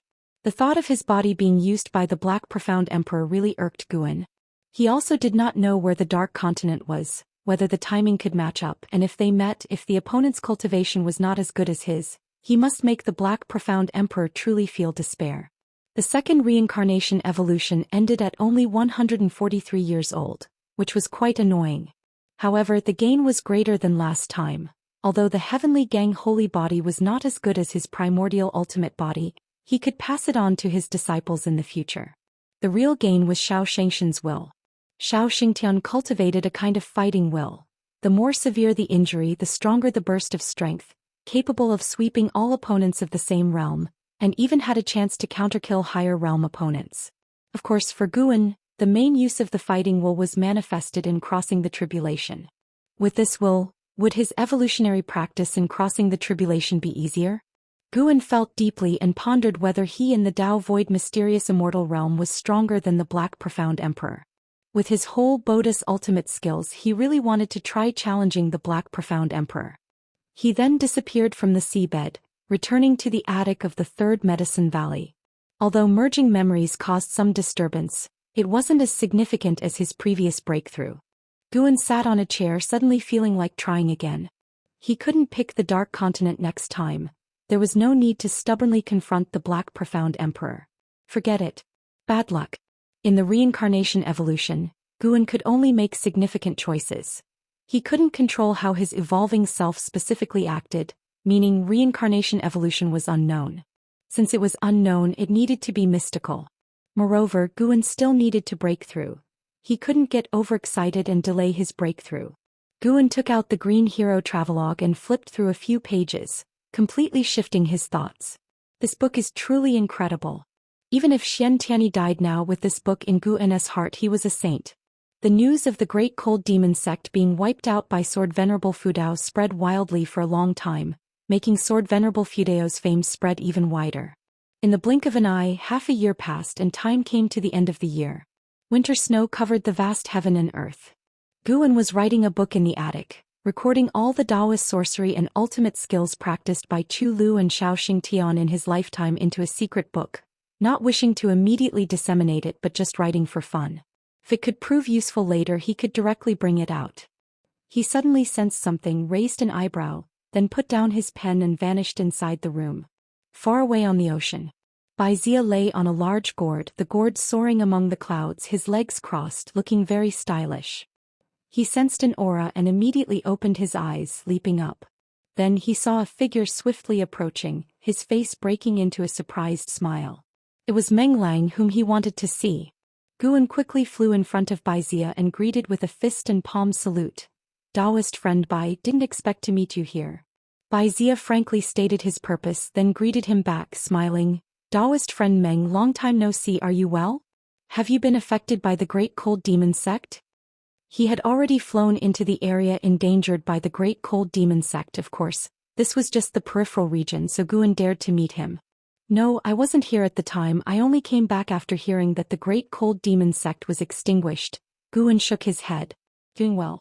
Quite good, just broke through to the 9th layer of the Dao Void mysterious immortal realm. Baizia invited Guan onto the gourd and he unceremoniously joined. The two began discussing the Great Cold Demon sect and Sword Venerable Fudao. Baizia was shocked by this matter. He didn't expect such a big event to occur within the great heavenly spirit land. Although the great cold demon sect wasn't comparable to mortal world peak, it wouldn't be far off. To wipe out the great cold demon sect with one's own power, its Daoist level was unimaginable. There were still survivors from the great cold demon sect, but they were like scattered monkeys after a tree falls, many enemies kicking them while down. Baizia was very curious about Sword Venerable Fudao, asking Guan when this person had emerged. Guan then said he was in seclusion before, also unsure when Sword Venerable Fudao appeared. The two talked for a long time and the conversation was mostly Guan asking questions and Baizia patiently answering. An hour later, Guan suddenly asked, Daoist friend Bai, have you ever heard of the Dark Continent? Baizia frowned, surprised. He asked, the Dark Continent? Never heard of it. Is it powerful? Where is it? Hearing this, Guan could only say, I'm not clear either, just heard a senior mention this name so I was curious. Afterward he bid farewell to Baizia. Baizia hurriedly said, Mortal World Peak will soon hold a 10,000-year summit. You must come, officially taking over as Peak Master. Guan nodded, then flew toward the direction away from the Supreme Sect. As he flew far away, Baizia muttered, Dark Continent. Why does it feel like I've heard it somewhere? Chapter 304. Breakthrough to the Divine Thought. True Immortal Realm. 9 Layers. After bidding farewell to Baizia, Guan took a detour, only then returning to the Third Medicine Valley. He finished writing the current secret book, then went downstairs to join the disciples in shoveling snow. During the process of shoveling snow, his thoughts were constantly in outer heaven. When would those wandering cultivators of the Holy Court disperse? They couldn't stop Guan. He was just worried that the noise from his breakthrough would be too loud and attract them near the lifespan barrier. What if someone intruded? Guan didn't want to make unnecessary enemies with the Holy Court, nor did he want anyone to discover his true cultivation level. He could only wait. As winter passed and spring arrived, the years went by. The news of Sword Venerable Fudao's world-saving feats spread widely across this region of the mortal world, earning more and more praises, and his fame spread throughout the great heaven and earth. Relative to the tumultuous seas, the continent quickly calmed down since they had heard of Sword Venerable Fudao's feats not for the first time. However, a change in the dynamics occurred in the human race's world. The forces that had fled returned but could no longer maintain their former dominance, while those who stayed behind gained more support and developed rapidly. The other continent on the Nine Nether Road was even more dangerous. The sects and families of the Taizong dynasty couldn't secure a footing there, and the fleeing forces returned in disgrace within a few years. Jiang Qiong also returned to the Juhua sect, beginning to develop the sect peacefully. Gu An's days returned to being leisurely. Before he knew it, 10 years had passed. The wandering cultivators of the Holy Court outside heaven finally dispersed, and Guan was waiting for this day. He immediately set off, leaving quietly. In just one step he reached the depths of the universe, flying towards a location he had chosen long ago. It was a gigantic meteorite, even larger than the continent where the Supreme Sect was located. Guan landed on the meteorite. Looking around, the great heavenly spirit land seemed very distant. Reckoned for a heaven and earth flying immortal, it would also be impossible to spy with the naked eye. Turning around, the universe's depths behind him were extremely dark. From here to the silent destruction domain was closer than to the great heavenly spirit land. This was also intentional on his part, to make the Holy Court think that the anomalies were caused by a heavenly demon. He sat down on the spot, activating the lifespan barrier. He then pulled up his attribute panel. Name, Guan. Lifespan, 220/639 660 342. Physique, Primordial Ultimate Body. Cultivation Level, Divine Immortal of Wondrous Dharma Realm. 9th Layer. This lifespan was truly a delight to behold. He had to be more careful about this breakthrough. The last time he crossed the lifespan barrier he had consumed tens of millions of years of lifespan, a figure that could not be ignored. Guan took a deep breath, deciding to directly aim for a breakthrough in cultivation level. Tribulation every 300,000 years, still quite frightening. 1 billion, get on board. You practiced chi absorption cultivation for 300,000 years. With the great accomplishment of the infinitive creation dharma, you forcefully struck at the divine thought true immortal realm, began facing the tribulation. You failed to endure 49 heavenly Tao mysterious void tribulations and the tribulation failed. You practiced qi absorption cultivation for 600,000 years. With the great accomplishment of the infinitive creation dharma, you forcefully struck at the divine thought true immortal realm, began facing the tribulation. You failed to endure 49 heavenly Tao mysterious void tribulations, and the tribulation failed. Guan remained expressionless, already used to failure. No matter he still had 5 billion years, he didn't believe they could drain him completely. However, something terrible happened. When his tribulation failures exceeded 100 times, his expression became grave. When his tribulation failures exceeded 200 times, his expression became ugly. When 1 billion years were all used up, he was on the verge of a breakdown. What was this heavenly Tao 49 mysterious void tribulation? Was it this absurd? Once Guan successfully broke through, he must investigate the origin of this heavenly tribulation. Even within the same realm, heavenly tribulations are not fixed. Taking mortal world peak for instance, their recorded types of heavenly tribulations exceeded 10,000. The rule summarized by the immortal cultivation world is that the more powerful you are within the same realm, the more terrifying the heavenly tribulation. However, those cultivators, despite an increased difficulty in their tribulation, could rely on formations, dharma treasures and sect teachings for support. Guan could only rely on himself, owning no dharma treasures. After a full aspect promotion, he himself was terrifyingly strong. How could such a him fail more than 300 times? Guan gritted his teeth, choosing to commit 30 million years of lifespan. From 1 billion to 30 million, it wasn't that he was frightened, he just felt he was close to succeeding and didn't want to waste lifespan. However, all failed again. Guan's eyes began to redden. He couldn't believe it. Another 30 million years. Dare to consume 500 million years. When Guan's thoughts settled, he still failed. Another 30 million years. Failed. Failed. Failed. Just as Guan was preparing to continue investing, the prompt finally changed its length. He succeeded. You practiced qi absorption cultivation for 2,330,000,000 years. With the great accomplishment of the infinitive creation dharma, you forcefully struck at the divine thought true immortal realm, began facing the tribulation, and you endured the 49 heavenly Tao mysterious void tribulations. Tribulation succeeded, and your cultivation level broke through to the first layer of divine thought true immortal realm. You practiced qi absorption cultivation for 260 million years. Your cultivation level rose to the second layer of divine thought true immortal realm. You practiced qi absorption cultivation for 300 million years. Your cultivation level was enhanced for a million years to not break through a minor realm. Is divine thought true immortal that exaggerated? Feeling spiritual energy flowing into his body, Guan hurriedly continued to invest lifespan. Third layer. Fourth layer. He must reach the 9th layer to feel at ease. Eventually he spent another 54 million years of lifespan and finally reached the 9th layer of divine thought true immortal realm. The mighty spiritual energy surged into his body, its scale far surpassing that when breaking through the Tao void mysterious immortal realm. Not only that, he found himself also absorbing the universal laws pervading the cosmos. He immediately closed his eyes to meticulously experience it. As he closed his eyes, the universal laws became clear, those laws falling and then vanishing into thin air, finally appearing imperceptibly inside the lifespan barrier.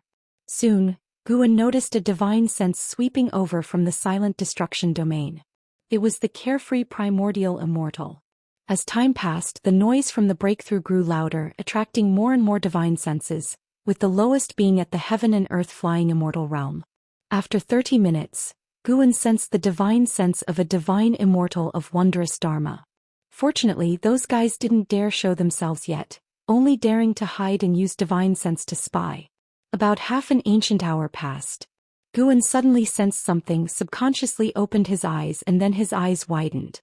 He saw a pair of eyes appearing in the cosmic darkness, ordinary human race eyes, just like immortals, except the gaze was very detached. These eyes were large, with the stars and continents of the universe completely tiny like dust before them. Guan felt as though he was being watched by the other, which made him feel uneasy. Could the lifespan barrier have been seen through? After a while, the pupils of those eyes finally shifted away. Guan breathed a sigh of relief. Daring to play such a dirty trick? Thinking I would be scared to jump out and beg for mercy? Unbearable. Just then he finally succeeded in his breakthrough, and a stream of memories began flowing into his mind, all about divine thought true immortal. Divine thought true immortal. Divine sense transformed into divine thought, with immensely powerful thoughts that could kill enemies or cast spells through thought alone. True immortal then is a true immortal. His flesh and spirit underwent another transformation, and once completed he would be an immortal conforming to the heavenly creation, not one just enhanced through cultivation. Zhou Xian's consciousness immersed in the legacy memories, he saw many images. He could peer into the past lives of any beings that had a karmic connection with him, a very peculiar feeling. However, he couldn't see Zhou Xiaoyu's past life. He could only start from where Zhou Xiaoyu was born in this life.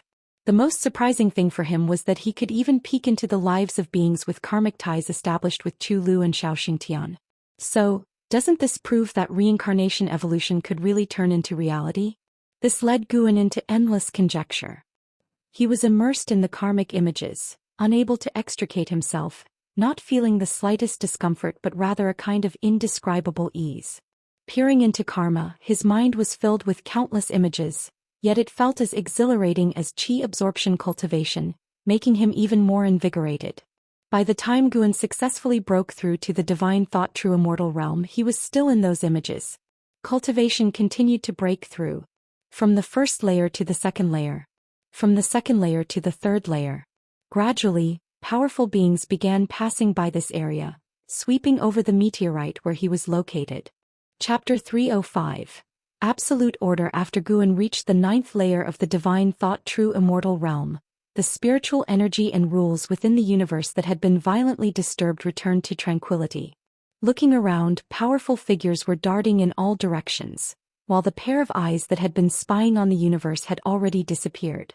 Guan slowly opened his eyes, his gaze indifferent. Having seen so many lives, his Daoist heart had been elevated, and in the unknown reaches, he had even touched upon a Tao that belonged to himself. The Tao is long and profound, necessitating accumulation over lengthy eons. Currently, Guan possessed only cultivation level. Wishing to strengthen his Tao, he needed to traverse real time and reality. Of course, this did not mean Guan was weaker compared to others at the same realm. The Tao was merely the direction for his future cultivation. 9 heavens of immortal path.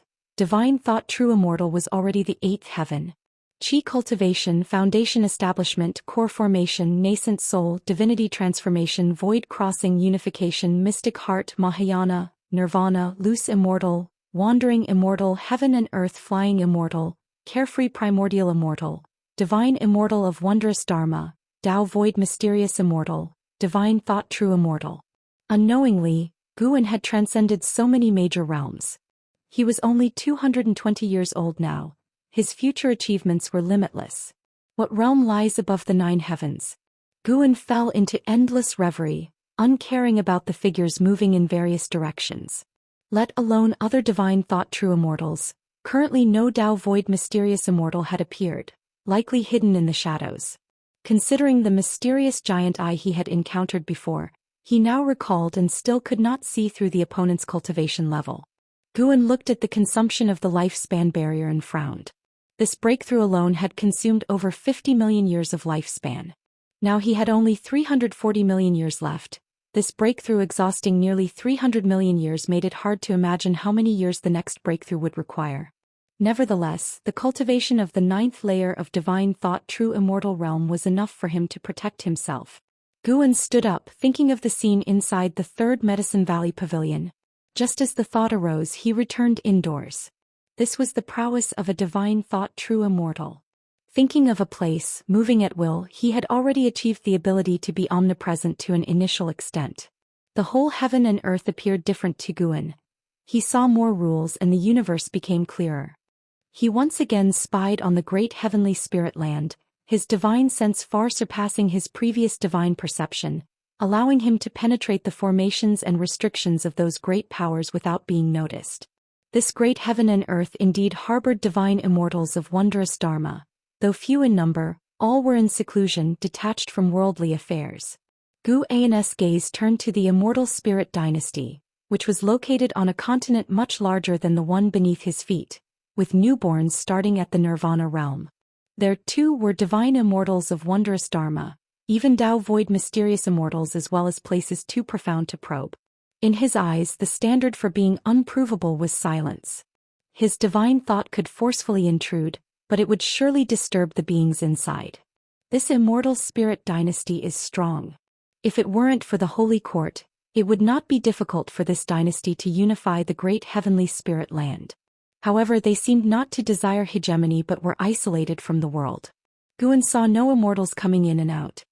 He then turned his divine thoughts towards the Holy Court at the other end of heaven and earth. The baseline of the Holy Court was not as high as that of the immortal spirit dynasty, but the number of beings in the Holy Court was extremely large, incomparable to the immortal spirit dynasty, and the number of beings at the same realm was also greater than that of the immortal spirit dynasty. If the immortal spirit dynasty was taking an elite route, the Holy Court was developing in all aspects, and it held absolute control over the great heavenly spirit land. There were also places in the Holy Court that Guan would not offend lightly, but after roughly spying around, Guan felt that the Holy Court was still stronger than the immortal spirit dynasty. During his observation, Guan saw the carefree primordial immortals moving in and out of the great heavenly spirit land in ways that beings could not perceive. He secretly rejoiced. Fortunately, after reaching the heaven and earth flying immortal realm, he had not acted recklessly. Otherwise, when the carefree primordial immortal arrived in front of him, he would not even have been aware. After reaching the divine thought true immortal realm, Guan was better able to sense the foundation of the great heavenly spirit land, and of course, he also had his own confidence, not so fearful of the Holy Court. Guan vaguely saw the chi fortune of the Holy Court forming an invisible passage, leading deep into the universe, entering the annihilation zone. His gaze involuntarily turned towards the annihilation zone. The universe was vast and boundless, and the annihilation zone was not just in one direction but surrounded the cosmic region where the great heavenly spirit land was located, although the great heavenly spirit land was closer to one side. Thus, the beings of the great heavenly spirit land who flew out mistook that the silent destruction domain was only in one direction. Even for a heaven and earth flying immortal, flying to the annihilation zone from another direction would take many years, enough to see how vast the universe is. Guan retracted his divine thoughts, filled with emotion. This world was different from what he had anticipated. Due to the influence of past life culture, he felt that if there was the immortal path, there would be order, with immortals governing all things under heaven and reincarnation constraining yin-yang. Yet, in reality there was none. There were realms of immortal path but no immortals governing the heavenly Tao. There were reincarnation and yin-yang, yet no order like that of the underworld. Now, having observed the universe, Guan had only one feeling. It was chaos. There was no absolute order. Guan thought that there might be an even vaster world on the other end of the universe, with the silent destruction domain impeding the steps of the beings of the great heavenly spirit land, especially since he had learned through reincarnation evolution about the existence of other great lands. Speaking of the dark great land alone, he felt that the dark great land was stronger and larger than the great heavenly spirit land. This was normal. Baizia had mentioned that the current great heavenly spirit land was just a fragment. How vast the true great heavenly spirit land was hard to imagine. Guan couldn't help but think of his juniors, his disciples. His pride faded along. Though a divine thought true immortal was indeed powerful, he had not yet reached a stage where he could command reincarnation. At least he could not make those around him immortal. He was planning to visit Yilan after some time to see if he could help extend her ultimate lifespan. Guan raised his hand, tapping the desktop with a finger. This action was transmitting mana. He was enhancing the mana within the heaven-cutting axe while also strengthening the words righteous path on the heavenly repair platform. Since the prestige of Sword Venerable Fudao had already been established, he would just have to maintain it. At the end of summer, the weather was gradually cooling. In the woods, Guan was guiding Yang Jian in his cultivation. Yang Jian wielded a trident and blade, his attacks swift and powerful, yet unable to harm Guan, who with just 2 fingers could block all his attacks. This trident and blade were forged by order of Li Xiandao and had already been given to Yang Jian. But typically, inside Medicine Valley, Yang Jian would not bring out this divine weapon. The making of this divine weapon was similar to that of the heaven-cutting axe, weighing 1,000,000 jin, and it contained special restrictions inside that enhanced its strike force. Yang Jian grew more and more astonished in battle. He had gone all out not to threaten his master, but under his master's suppression, even the force he swung could not damage the woods. At first glance he seemed like a martial artist who was just faster and more forceful in his movements. blood prison great saint lay on the side watching. He was not surprised, feeling that it should be so. What he cared about was Yang Jian's state. This young man's aura was getting stronger, and he could not imagine what posture Yang Jian would have once he reached the Mahayana realm. Yang Jian leaped up, slashing down furiously. Guan raised his right hand, pinning the blade between his fingers, preventing it from pressing downward, which made Yang Jian tremble. "All right, let's stop for today." Guan spoke, his tone calm, thereafter setting Yang Jian down. Yang Jian sheathed his blade and hurriedly bowed, his heart uneasy, unsure if he had satisfied his master. His actual cultivation had reached the 7th layer of divinity transformation realm. Other than his own efforts, he received many elixirs from Guan. As for cultivation speed, it quite satisfied Guan. "Let's go back, a major figure is visiting today." Guan revealed a smile, softly speaking. Yang Jian couldn't help but be curious. What major figure? They walked towards the outside of the woods. Along the way, Blood Prison Great Saint started to evaluate Yang Jian's battle, imparting practical fighting experience, and Yang Jian, knowing his true cultivation, listened very attentively. An ancient hour later, Guan was playing chess with Stealing the 5 Elements, watched by 9-Finger Divine Lord Xianxia and a crowd of cultivators. Stealing the 5 Elements was frowning deeply, hesitating to make a move. Just then, a sonorous voice echoed through Supreme Sect, reverberating across the continent. "Holy Minister decrees, Sword Venerable Fudeo's merit in saving beings is notable, and he may enter the Holy Court to receive the Chief Fortune Fruit position." Upon these words, everyone in Medicine Valley looked up, and Guan also pretended to look. After a brief silence, uproars broke out in Medicine Valley. "The Holy Court? A reward for Sword Venerable Fudao? What's the matter? What power is this Holy Court? What is Chief Fortune Fruit position? It sounds quite powerful. Who is this holy minister, daring to recruit Sword Venerable Fudao? Too arrogant." Most disciples felt dissatisfied with the Holy Court after hearing this, feeling that the Holy Court did not respect Sword Venerable Fudao. At least from these words, it seemed the Holy Court considered itself stronger than Sword Venerable Fudao. Guan could not help but shake his head in amusement. "Recruit me? But this plot point somewhat resembles Journey to the West. Luckily, it's not recruiting me to be Horse's Fortune." A disciple couldn't help but inquire about the background of the Holy Court from 9-Finger Divine Lord, who did not conceal anything and began to introduce the Holy Court. Hearing that the Holy Court was the overlord of the entire world, the disciples' dissatisfaction quickly dissipated. Immediately after, they started to worry about Sword Venerable Fudao leaving. Without Sword Venerable Fudao, what would they do in case of another crisis in the future? Meanwhile, Guan sensed that the heaven and earth flying immortal who had transmitted the message had already stepped onto the heavenly repair platform. He immediately stood up to go watch the excitement. Inside the outer gate city, the crowd was buzzing.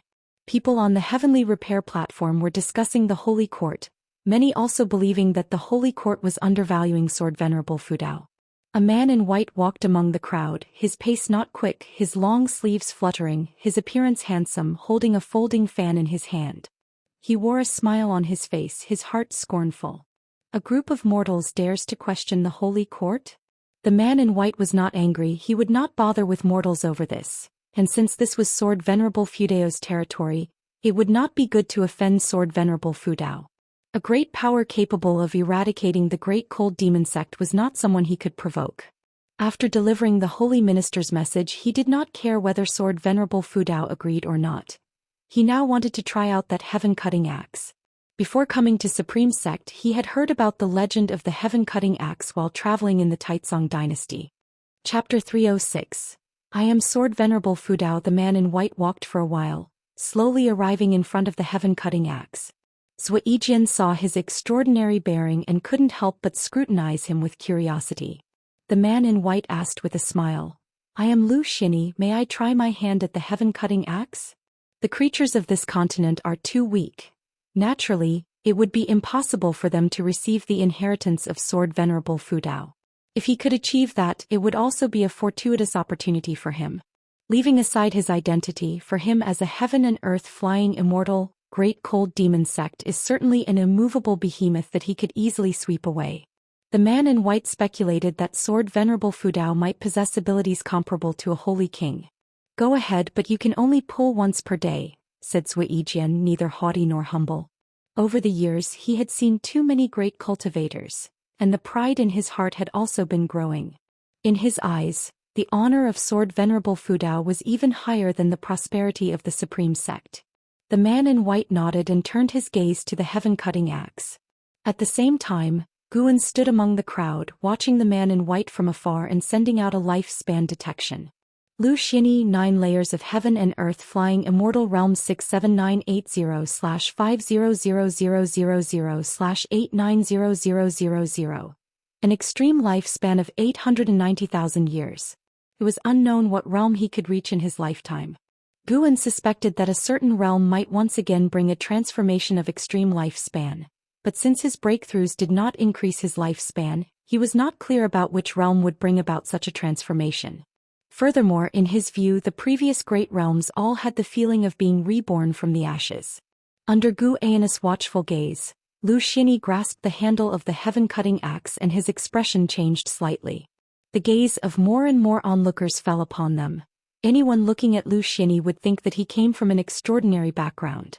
Lu Xini began to exert force, and for a moment the heavenly repair platform trembled slightly, but the heaven-cutting axe did not budge an inch. Zhou Yijian's look changed when he saw Lu Xini shake the heavenly repair platform. It indicated that Lu Xian's cultivation level was extremely profound. It was too normal to not be able to lift the heaven-cutting axe. After all, Sword Venerable Fudao was unmatched in the world. At least in Zhou Yijian's heart, Sword Venerable Fudao was invincible. Wait a minute. This guy's voice is very similar to the one who shouted just now. It's not just similar. It's the exact same voice, just quieter, and the oppressive feeling is also restrained. Having realized this, Zhou Yijian's gaze towards Lu Xini was filled with hostility. How dare this scoundrel try to poach the Sword Venerable? Outrageous. The commotion caused by Lu Xini attracted the attention of everyone on the heavenly repair platform, but he didn't pull for too long. After a few breaths, he released his hand. He let out a long sigh, stepped back and said with a smile, "Sword Venerable Fudao is indeed as reputed. I am impressed." After that, he raised his hand in salute to the heaven-cutting axe, then turned and left. The cultivators along the way made way for him, afraid of offending him. Just from the commotion earlier, they felt they were not in a position to provoke him. Guan stood among the crowd and also gazed at Lu Xini. Soon Lu Xini disappeared from the platform, prompting discussion among the cultivators there. Guan then headed down the platform. Since he was here, he might as well take a stroll. Otherwise, stealing the 5 elements and 9-fingered divine lord would suspect why he specifically came to watch Lu Xini. Of course, the most important reason was that Guan did not want to play go with stealing the 5 elements. These guys were playing slower and slower games. Guan certainly understood their malicious intentions. Indeed, at this moment, stealing the 5 elements was still claiming the last game was a draw. Although the others didn't believe it, stealing the 5 elements was dead set on it, and no one else wanted to pursue the matter further, as the cultivation levels were quite deterring. Guan paid a visit to the elixir hall, where almost everyone recognized him, except for the disciples who had just started this year. His income from Medicine Valley was one of the highest in the entire Supreme Sect, not to mention he was also a core formation realm cultivator. Even having reached the divine thought true immortal realm, Guan still liked to chat with others. As for the invitation from the Holy Court, he didn't want to pay it any mind. Going to the Holy Court was likely to cause trouble, and he certainly didn't want any of that. What if, in the process, he ended up making enemies with the Holy Court? Although Guan had wiped out the Ephemera sect, the 7 Stars Spirit Realm, and the Great Cold Demon sect, he was inherently kind-hearted and peace-loving. Well, if it's possible to avoid making enemies, then it's better not to. Not until dusk did Guan return to his valley, and by then stealing the 5 elements had long since disappeared. In the days that followed, Guan noticed that Lu Xini had no intention of leaving the Supreme Sect. Guan couldn't help praying, hoping the man wouldn't enter his Medicine Valley. The 3rd Medicine Valley had already hidden too many monsters and devils. It couldn't house any more. Summer passed and autumn arrived.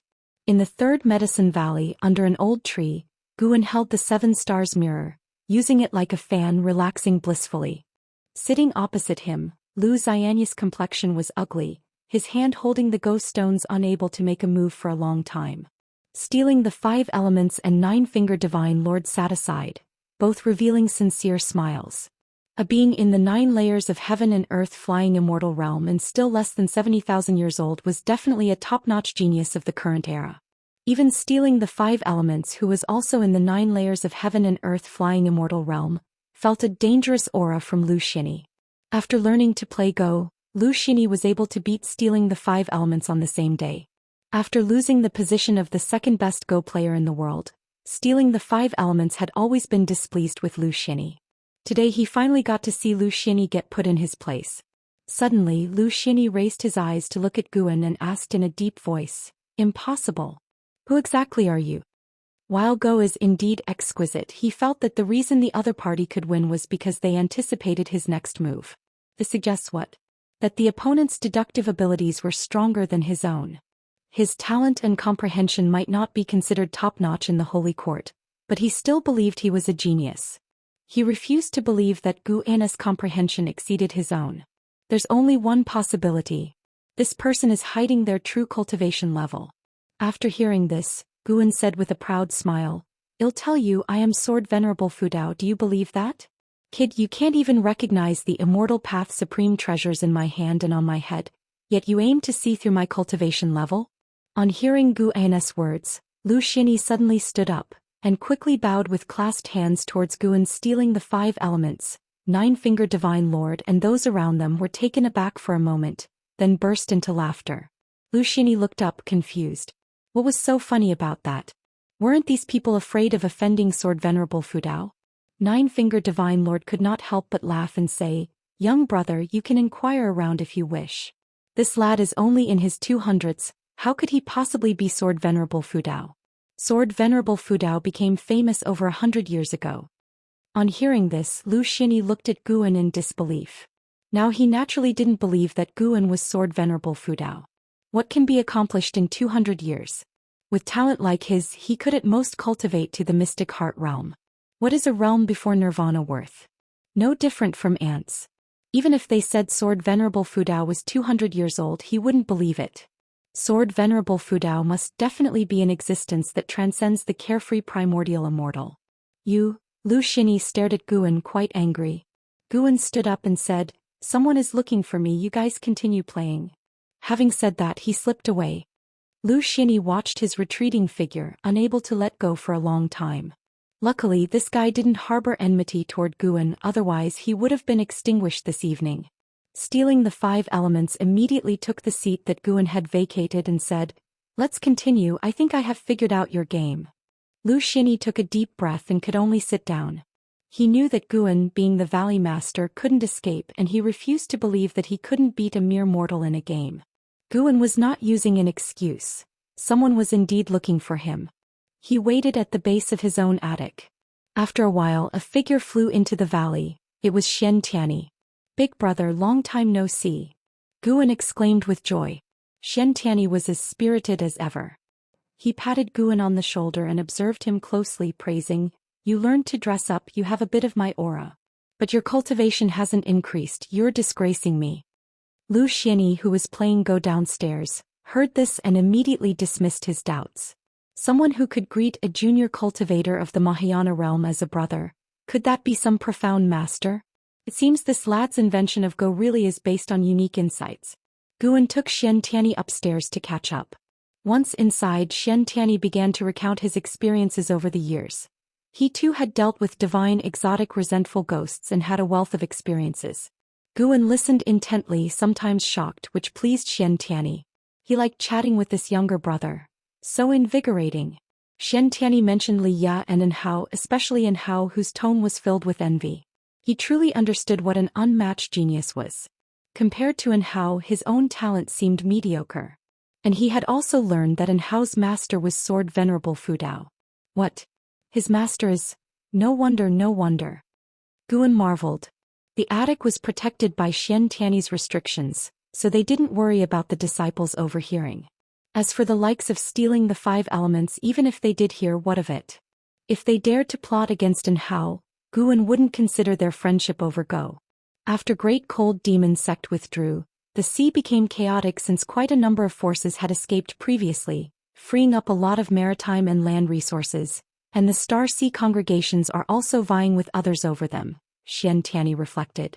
Although many years had passed, bringing up that event still excited him. Sword Venerable Fudao truly gave the Supreme Sect glory. While Xianxia's heart lay with the Supreme Sect, he belonged to the Star Sea congregations. The two thus chatted passionately. Meanwhile, after beating stealing the 5 elements, Lu Xini stood up and left, ignoring stealing the 5 elements requests for another match. He wandered around the valley and his attention was captured by Xianxia. The Bitter Sea Buddha sect. Lu Xini seemed to have an idea, but he quickly shifted his gaze with no intention of approaching Xianxia. He observed everyone in the valley. This medicine valley was too peculiar. The inhabitants were either terrifyingly weak or concealed immortals, with an enormous disparity. Suddenly, his gaze was again drawn to one person and this time his eyes latched on. Following his line of sight, it was Yang Jian who was weeding. Due to the vast gulf in their cultivation, Yang Jian, who had his back to Lu Xini, did not detect anything unusual. Until a voice came from behind him. "What is your name?" Yang Jian subconsciously stood up and turned around. He had seen Lu Xini from a distance before and knew that the other party had an important status and was not a simple cultivator. "My name is Yang Jian. May I know what matter brings you here, senior?" Yang Jian bowed with clasped hands, striking a balance between respect and not coming across as obsequious. Yang Jian. Lu Xini mused, recalling having heard this name before. It was mentioned by 2 Supreme Sect disciples in conversation, with one claiming that true Lord Erlang Yang Jian was more formidable than the great sage equaling heaven. The 2 even quarreled about it in the end. Chapter 307. Millennium Summit. Yang Jian knew from Lu Xian's expression that he had heard of Journey to the West, but hadn't read it, plus his demeanor suggested he most likely came from overseas. He immediately took out a book from his pocket and handed it to Lu Xini. "This is my favorite book, the most extraordinary book ever, a gift for you, my elder." Upon hearing this, Lu Xini quickly reached out to accept it, even bowing gratefully, which made Yang Jian feel vigilant. What's going on? Did this fellow realize he was concealing his cultivation level? Seeing the change in Yang Jian's eyes, Lu Xini spoke. "Thanks, I'll go read this book now since I have nothing else to do." With that he turned and left. Yang Jian watched him walk away, thought for a moment and continued weeding. It wasn't until the evening that Xianxia finally left. Guan looked at the book on the table, his face full of anticipation. The latest Green Hero travelogue. Xianxia truly was a saint in his eyes. Despite the chaos in recent years, that youngster still managed to write a book. You should know the Green Hero travelogue is adapted from real experiences and focuses on romantic plots, implying that these years Xianxia had incurred more romantic debts. Guan took a deep breath and then picked up the Green Hero travelogue with both hands. The moon outside the window was full, and the valley was filled with the continuous sound of insects, making the atmosphere more enjoyable for reading. It wasn't just him reading in the valley, Lu Xini was also in his guest room reading. Lu Xini held Journey to the West in one hand, his brow furrowed, and his other hand was calculating something. 7 days later. Guan rode the Blood Prison Great Saint to Tianya Valley to pick medicinal herbs. Only Luo Hun, Xian and 3 monkey demons were there. Yi Luyun, Jirulai and Li Lingtian hadn't returned. Above the clouds, Lu Xini looked down at Tianya Valley, his brow tightly knit. Listening to the exchange between Guan and Luo Hun, he finally let down his guard. This youngster providing the Supreme Sect with grass and serving the dynasty as a laborer, with hardly a grand background, was exactly why he was so humble. Lu Xini turned and left, planning to visit the Supreme Sect. He had heard that Investiture of the Gods could be linked with Journey to the West, and he wanted to see what Investiture of the Gods was about. As Guan continued weeding, the corner of his mouth curled upward. Beside him, Luo Hun continued asking, "What have you considered?" "Let's not, I really don't want to leave the Supreme Sect. Thank the Emperor and the Crown Prince for their kindness on my behalf, but I won't be going to the Imperial City," Guan replied. Luo Hun smiled and said, "The Crown Prince always talks about defeating Yang Jian. He's been cultivating hard these years. He even received pointers from a great cultivator from the ocean. You better prepare Yang Jian." Guan nodded. "Sure, old Luo, you've aged." "Aged? Why would you say that? You've become more and more long-winded. You used to talk less when you borrowed the Green Hero Travelogue. You dare mention that without a new volume of Green Hero Travelogue, the supreme secret records you asked me to find still haven't appeared. Read more of The Journey to the West and cultivate your mind. Guan kept weeding while bantering with Luo Hun. Days continued to pass. Autumn left and winter arrived. Snow began to fly. One day, while reading in the 8 scenic caves, Guan suddenly sensed something and immediately took out a green jade, the mortal jade of the Mortal World Peak, a symbol of a peak master and also a magic artifact. He sent his divine thought into it and soon learned that the Millennium Peak meeting was about to start. He thought for a moment, stood up and disappeared from the spot. The mortal jade had a directional guide inside, but Guan didn't need it. He had already found the location of Mortal World Peak. Mortal World Peak was very distant from the Supreme Sect, situated over an ocean covered in thick fog. There were no islands or continents, only towering peaks rising straight from the ocean floor into the clouds. Guan appeared at the edge of Mortal World Peak and then proceeded forward through the clouds. It wasn't long before he saw the figures of cultivators, more and more of them all heading in the same direction.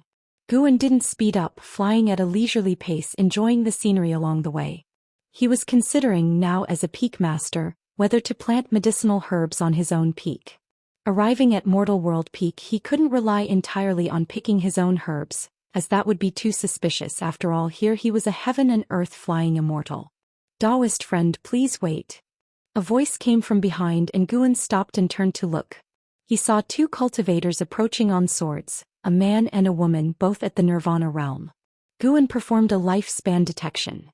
The man was named Su Ruohai and the woman Su Shi. Their ultimate lifespans were not outstanding but also not mediocre. The 2 approached Guan and Su Ruohai took the initiative to raise his hand in greeting. I am Su Ruohai, this is my sister, Su Shi. May I ask for your honored name, Daoist friend? Guan returned the greeting. I am Meng Lang. May I know what brings the 2 of you here? Su Ruohai smiled. Daoist friend, are you also here to pay respects at Mortal World Peak? We are siblings too, why don't we keep each other company? Although he couldn't see through Guan's cultivation level, Guan didn't appear dangerous to him and he observed Guan flying leisurely, looking around as if it were his first visit. Su Shi, examining Guan, quickly averted her gaze when Guan looked at her, her earlobes turning slightly red. Interesting, embarrassed after living over 8,000 years? Guan thought to himself and then nodded. Su Ruohai became even more enthusiastic and the 3 chatted as they flew. Guan asked them about their understanding of Mortal World Peak, reassuring Su Ruohai that it was indeed Guan's first visit. Su Shi didn't talk much, mostly Su Ruohai spoke, with her occasionally interjecting. Through them, Guan gained a clearer understanding of Mortal World Peak. At the same time he thought about the siblings he had met towards the end of Xianxia's life, recalling their adventures, which made him feel somewhat regretful and endearing Su Ruohai and Su Shi to him. An hour later, the 3 passed through dense fog and their eyes were drawn to a gigantic peak ahead, an incredibly majestic peak even larger than any they had encountered along the way. Its diameter at the base was at least 1,000 miles, shooting straight into the sky, its top invisible. The surface of this mountain was densely wooded, full of vitality, and cultivators from all directions were flying toward this mountain. Upon arriving here, the surroundings became noisy, with roars of demon pets and mounts in the distance. Su Ruohai looked up, feeling moved, truly worthy of Mortal World Peak, one of the oldest schools in the world. I've wanted to join Mortal World Peak since I was young. I wonder if it'll pass smoothly. Guan laughed. With your cultivation level you should be fine, no need to worry. Su Ruohai laughed bitterly. Brother Meng, you don't understand the requirements of Mortal World Peak for aptitude. Ha ha ha, Daoist friend Meng, you finally arrived. A hearty laugh interrupted Su Ruohai. Guan knew without looking up that it was Baizia who had come. He had intentionally leaked a hint of heaven and earth flying immortal aura earlier. Su Ruohai and Su Shi might not have noticed, but Baizia, who had been waiting for him, picked it up quickly. Baizia descended from the sky, grabbing Guan's hand, eager to move on. If you hadn't come, your position as peak master would have been taken. Baizia huffed. Guan quickly said, I'd like to bring them along. Baizia glanced at Su Ruohai and Su Shi, nodding slightly. Su Ruohai and Su Shi were stunned. Peak master's position? Had they heard right? Chapter 308. Unable to contact Guan saw that Su Ruohai and his sibling were still in a daze, so he immediately rolled up his sleeves, took them into his palm and followed Bai Zia to fly upwards. That scene caused Bai Zia to raise an eyebrow and laugh. Daoist friend Meng, you have impressive divine skills. In the eyes of Su Ruohai and his sibling, it was not that they had become smaller, but Guan and Su Ruohai had become gigantic, a visual impact so shocking that it left the siblings speechless and wide-eyed. Listening to Guan and Bai Zia chatting and laughing, Sushi came back to her senses and looked at Su Ruohai, asking carefully, "Brother, just now the senior mentioned Meng Dao. Is he a peak master?" She naturally knew what being a peak master meant. In mortal world peak, a peak master wielded immense power and symbolized the status of a strong individual, someone of legendary status. Turbulent waves rose in Su Ruohai's heart as he tried to maintain his composure, slightly nodding his head without making a sound. He carefully recalled the previous interactions and realized he hadn't offended the other party, who had even comforted him about successfully entering mortal world peak. A light shone in Su Ruohai's eyes, his heart beginning to race with excitement, his hands clenched into fists inside his sleeves. At the same time, Bai Zia began to explain the situation of the Millennium Summit. Although it was called the Millennium Summit, it was not actually fixed at an interval of 10,000 years. It had been 20,000 years since the last summit, and Bai Zia, having returned rarely, discussed holding it with the other peak masters. The opening of the Millennium Summit would not only recruit new disciples but also invite other friendly forces. Before the opening of the Millennium Summit, Bai Zia would take Guan to choose an unclaimed divine peak. Mortal World Peak had many peaks, divided by rank from low to high: Sea Peak, Immortal Peak, Divine Peak and Main Peak, the latter being the highest level with only one. There were 25 divine peaks, and the hard standard for a master of a divine peak was the heaven and earth flying immortal realm. Guan was curious, how could there be a shortage of divine peak masters? Bai Zia replied that many heaven and earth flying immortals wanted to adventure beyond the outer heaven, so they would make room if they wanted to leave. After hearing this, Guan didn't react too strongly, making Bai Zia sigh in relief. It looked like he had successfully bluffed Guan. He had made outer heaven seem so dangerous because he wanted Guan to stay in the great heavenly spirit land. Besides, someone like Guan, who had no powerful backing and could cultivate to the heaven and earth flying immortal realm in solitude, was undoubtedly an unimaginable talent. Even without going to outer heaven, he could still advance. The two kept flying upwards until the azure sky vanished, replaced by the dazzling starry sky. Su Ruohai and Su Shi, standing in the palm of Guan's hand, looked up, immersed in the vastness of the universe. Guan followed Bai Zia into a grand hall, placing Su Ruohai and Su Shi on the ground, asking them to follow behind him. The grand hall was spacious, with giant, majestic statues lined up on both sides, and the ceiling was engraved with various grand scenes. Su Ruohai and Su Shi proceeded cautiously, not daring to make a sound, staying close behind Guan. Moving forward, Guan saw 25 bluish-purple crystal columns, with the power of rules surging within, containing countless restrictions. It seemed that mortal world peak might be hiding a divine immortal of wondrous dharma. Even a carefree primordial immortal would find it difficult to construct such crystal columns. Bai Zia stopped walking and pointed to two adjacent crystal columns. These two divine peaks are open for choice, known as Qingtian Peak and Dingtian Peak. He began to introduce Qingtian Peak and Dingtian Peak.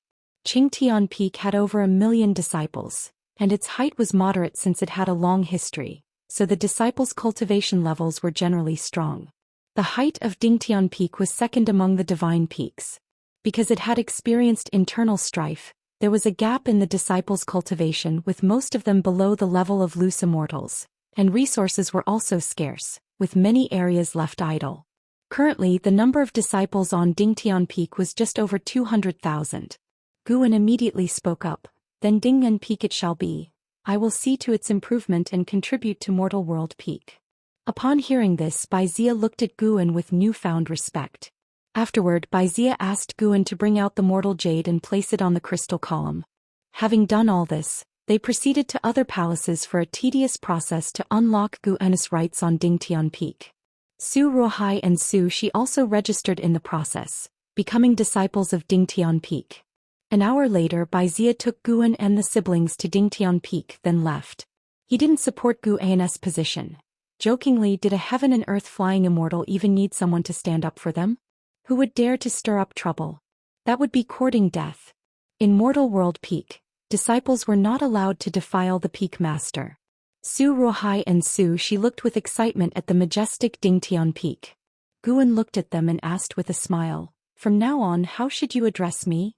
Su Ruohai quickly bowed and offered his respects. "This disciple Su Ruohai greets Master." Su Shi recovered her senses and followed suit, greeting him as Master. Guan smiled, then revealed the aura of the heaven and earth flying immortal, enveloping Dingtian Peak. Only at this moment did Su Ruohai and his sibling truly feel the strength of Guan. The three flew to the summit. Shortly after, 9 wandering immortals came to greet them. Guan, without a second word, displayed his mortal jade. The 9 wandering immortals showed delight and paid their respects, referring to Guan as Master respectfully. Guan threw a lifespan detection at them. Their lifespans were healthy, able to work for him for many years. The eldest disciple of Dingtian Peak was named Zhou Xian, possessing the 9th layer of the wandering immortal realm cultivation, seemingly only a step away from the heaven and earth flying immortal realm, but it was an insurmountable gap for most wandering immortals. Guan dismissed the other disciples and had Zhou Xian accompany him alone, while he already had someone arrange the Su siblings. Zhou Xian was refined in appearance, looking to be in his 40s, dressed in a green robe with a black and white beard, his demeanor calm and imposing as he stroked his beard. Guan asked him to give him a tour around Dingtian Peak. Before long, 2 hours had passed. After settling into his new residence, Guan prepared to leave. Before departing, he gave Zhou Xian a large amount of crystal stones to buy medicinal herbs to cultivate on Dingtian Peak, making Zhou Xian extremely excited, feeling the arrival of a magnificent peak master. Returning to 3rd Medicine Valley, Guan transformed from the high and mighty peak master of Mortal World Peak to an ordinary valley master of Supreme Sect. In the evening, Guan found stealing the 5 elements and 9-finger Divine Lord, who were still playing chess, truly a waste of time. Guan curiously asked, "Where did Xianxia go?" 9-finger Divine Lord casually responded, "I heard he went to the Millennium Summit of Mortal World Peak. He just left not long ago." Mortal World Peak? I'm an ancient Qi fortune sect. Don't bother poking your nose into it. You won't encounter it in this lifetime.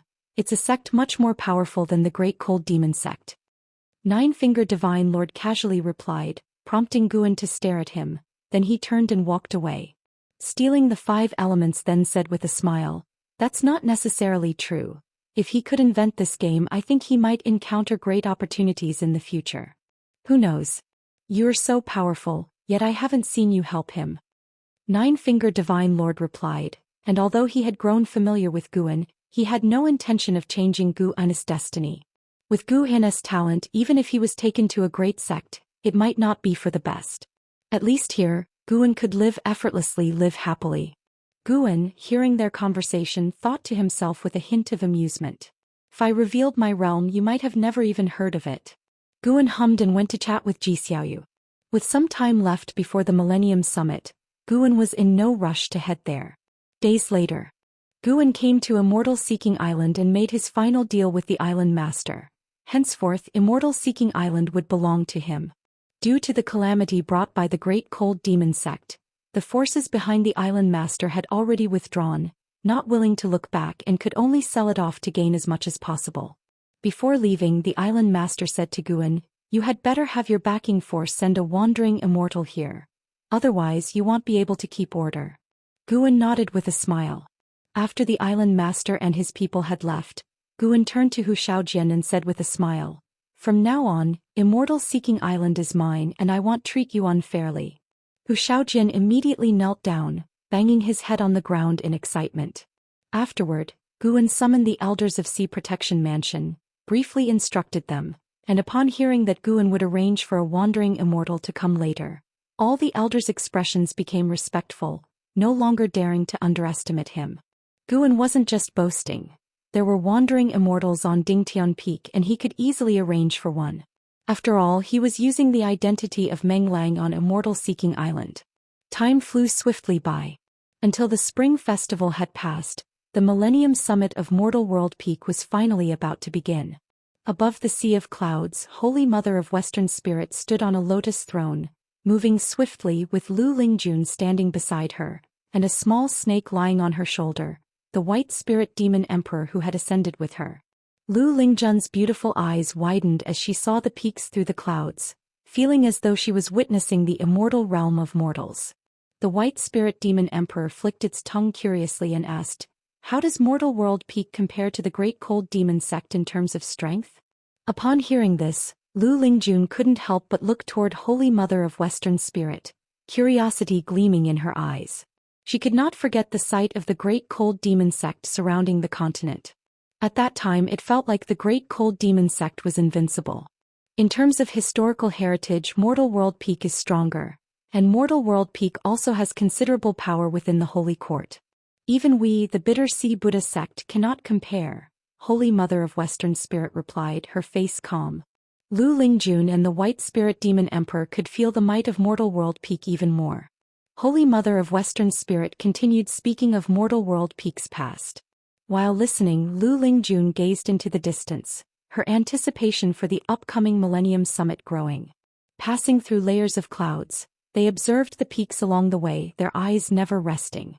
Gradually, more figures of cultivators appeared in their view, all invited monks or demons from great sects, each with extraordinary presence. Neither Lu Lingjun nor the White Spirit Demon Emperor had reached the Mahayana realm, yet the cultivators and demons they encountered along the way were much stronger than them, causing an instinctive feeling of nervousness and discomfort. But they were ascenders, certainly not cowards. Ambition grew within them. One day they too would arrive invited rather than relying on others. Lu Lingjun couldn't help but think of Guan. The young man who had written the Immortal God Book, if he could see this spectacle, would certainly be inspired even more. Too bad, with Gu An's talent and temperament he probably would never reach such a place in his lifetime. Chapter 309. The Invincible Heavenly Demon Great Emperor at the summit of Mortal World Peak. In a courtyard at the mountain's top, Guan gathered with a group of heaven and earth flying immortals. Everyone present was either a peak master or main peak elder of Mortal World Peak. The courtyard was simple and not very expansive, filled with various flowers and trees, and the faint scent of sandalwood lingered in the air. Guan was exchanging pleasantries with everyone. No matter how high one's realm might be, social interaction is inevitable. Guan did not resist it. After all, he intended to stay at Mortal World Peak for the long term. This place was destined to become an important source of lifespan for him. Overall, the atmosphere was harmonious, with no apparent scheming or rivalry in sight. The master of the main peak, just as Guan had guessed, was none other than a carefree primordial immortal, and not of a low realm at that. Eternal Daoist Lord, carefree primordial immortal level 6267907/78000/1500000. A maximum lifespan of 1,500,000 years. Exceeding Shinzin's 999,999 years suggested reaching the carefree primordial immortal realm heralded a transformation in the limit of one's lifespan. With just level 6 of carefree immortal achieving 780,000 years of lifespan, the divine immortal of wondrous Dharma must certainly surpass 1 million years, and the higher Dao void mysterious immortals would have lifespans of several million years or even more. Guan was unable to even estimate how long the divine thought true immortals had lived. They were ancient beings to him. Compared with them, Guan was like an infant. After rotating through interactions with each person, Guan became a listener. The Millennial Peak meeting would host a banquet to exchange insights with the higher echelons of various sects and also conduct peak combat competitions. The first aim was to promote healthy internal competition, and the second was to demonstrate Mortal World Peak strength to the world. As for recruiting disciples, that was just a side matter. With Mortal World Peak's current foundations, they hardly cared about the number of new disciples. After a while, the high-level meeting of Mortal World Peak adjourned, and Guan flew off alone toward Dingtian Peak. He spread his divine thought and already caught sight of Lu Lingjun and Xianxia. Xianxia was not a concern, for with his 9th layer wandering immortal realm cultivation, he was treated well wherever he went. However, Lu Lingjun, who was only at the Mystic Heart realm, couldn't enjoy the same treatment. Without the Holy Mother of Western Spirit accompanying her, Lu Lingjun had to stay inside her temporary residence. She was living atop a mountain peak with a broad view. Many cultivators and demons who passed by cast surprised glances at her, which made the color of her cheeks unpleasant. Guan glanced at the situation briefly before taking his gaze back, not taking much interest in it. Upon returning to Dingtian Peak, Guan wandered around leisurely as no disciples recognized him along the way. There were many winding mountain paths on Dingtian Peak. Along the way he saw courtyards of disciples, some growing flowers and plants, some with empty yards and others raising demon beasts and insects, providing an entertaining stroll for him. Dingtian Peak had several mountain cities, akin to the fortresses of the Supreme Sect, where nearly anything one wished for could be purchased, except that these cities weren't as crowded as those of the Supreme Sect. As Guan passed by a mountain city, a voice reached him, its tone filled with surprise. "Master." Guan turned his head to see Sushi approaching briskly. Upon seeing Guan, her ears reddened and she shyly lowered her head, reminding Guan of an Exen. But an Exen was not shy, she was gentle. Guan smiled and asked, "Where's your brother? Why are you here alone?" Sushi, still keeping her head down and holding her sleeves, softly answered, "He went to Debating Peak. He wants to see if he can meet any acquaintances or clansmen." Debating Peak was specially prepared for receiving Mortal World Peak's guests, and the current Millennial Peak meeting had brought the quiet Debating Peak to life. Guan, seeing her in this state, smiled broader. He then took out a secret book and handed it to Sushi, saying, "Meeting is destiny. Consider this spell book a welcome gift. You may pass it on to Su Ruohai as well." Sushi looked up, instinctively stepping back, and waved her hand, saying, "If not for Master, we might not have been able to join Mortal World Peak. How can we accept another spell book? We will train diligently and earn spell books with our efforts." Guan gave her a stern look and said, "Then what kind of master am I? Take it." Sushi had no choice but to accept. Seeing her at a loss, Guan then chuckled and said, "If you feel bad, how about doing me a favor? Have you been busy lately?" Sushi quickly shook her head, replying, not busy at all. Go to Debating Peak, to the dwelling of the Bitter Sea Buddha sect. Look for a person named Lu Lingjun. Keep her company wherever she wants to go these days. If she asks, just say it's arranged by your master. Do not reveal my name. If she has any requests that you can fulfill, help her out. Your master won't let you suffer for it," Guan instructed, then raised his hand to project the image of Lu Lingjun into Su Zai's mind. Sushi hesitated for a moment before accepting the task. With a wave from Guan, she bowed respectfully and took her leave. Watching Sushi leave, Guan smiled to himself. Arranging this was partly to help Lu Lingjun broaden her horizons, and also to train Sushi a bit. This had been a spur-of-the-moment decision for him. Guan continued his descent down the mountain, enjoying the scenery along the way. In the courtyard, Lu Lingjun sat in front of a stone table, idly flipping through a book. Beside her, the white spirit demon emperor lay sprawled across the table. A figure descended from the sky and Lu Lingjun instinctively looked up, then rose to her feet. "Lu Lingjun?" Sushi asked. Lu Lingjun subconsciously nodded, feeling somewhat uneasy. Sushi was wearing the Daoist robe of Mortal World Peak, her face beautiful, her posture dignified, and exuding an aura of immortality. In her presence, Lu Lingjun couldn't help but feel intimidated. The difference between them was like that between immortals and mortals. Although Sushi was shy in front of Guan, she was at ease facing Lu Lingjun. Precisely because of this serenity, the aura of Nirvana realm manifested, overwhelming Lu Lingjun of the mystic realm with pressure. Lu Lingjun's mind raced, wondering if she had offended someone. "My master sent me to you. Do you have any places you'd like to go? I can accompany you. If you have any needs, you can ask me until the end of the Millennial Peak meeting," Sushi continued. She was puzzled inwardly about why her master would take care of such a minor cultivator. She then thought, weren't she and her brother similar to this girl in her master's eyes? Perhaps this girl had also met her master on the road and caught his eye. "May I ask who is the master of Senior?" Lu Lingjun asked cautiously. Sushi responded, "My master is the Peak Master of Dingtian Peak." The Peak Master of Dingtian Peak. As an ascender, Lu Lingjun couldn't keep her composure at this revelation, and the white spirit demon emperor's eyes widened as well. Having been told by the Holy Mother of Western Spirit that the Peak Masters of Mortal World Peak were extraordinary beings, especially those of divine peaks, of which Dingtian Peak was one, Lu Lingjun couldn't fathom how such an exalted being would know of her. For a moment Lu Lingjun felt nervous and unsettled. At dusk, Guan returned to Third Medicine Valley. Ji Xiaoyu came to greet him, curiously asking, "Where have you been these past 2 days?" Guan replied, "A Daoist friend of mine is hosting a banquet and I have to attend as a guest." Ji Xiaoyu nodded, then said, "I had another dream while cultivating today. Shall we talk about it?"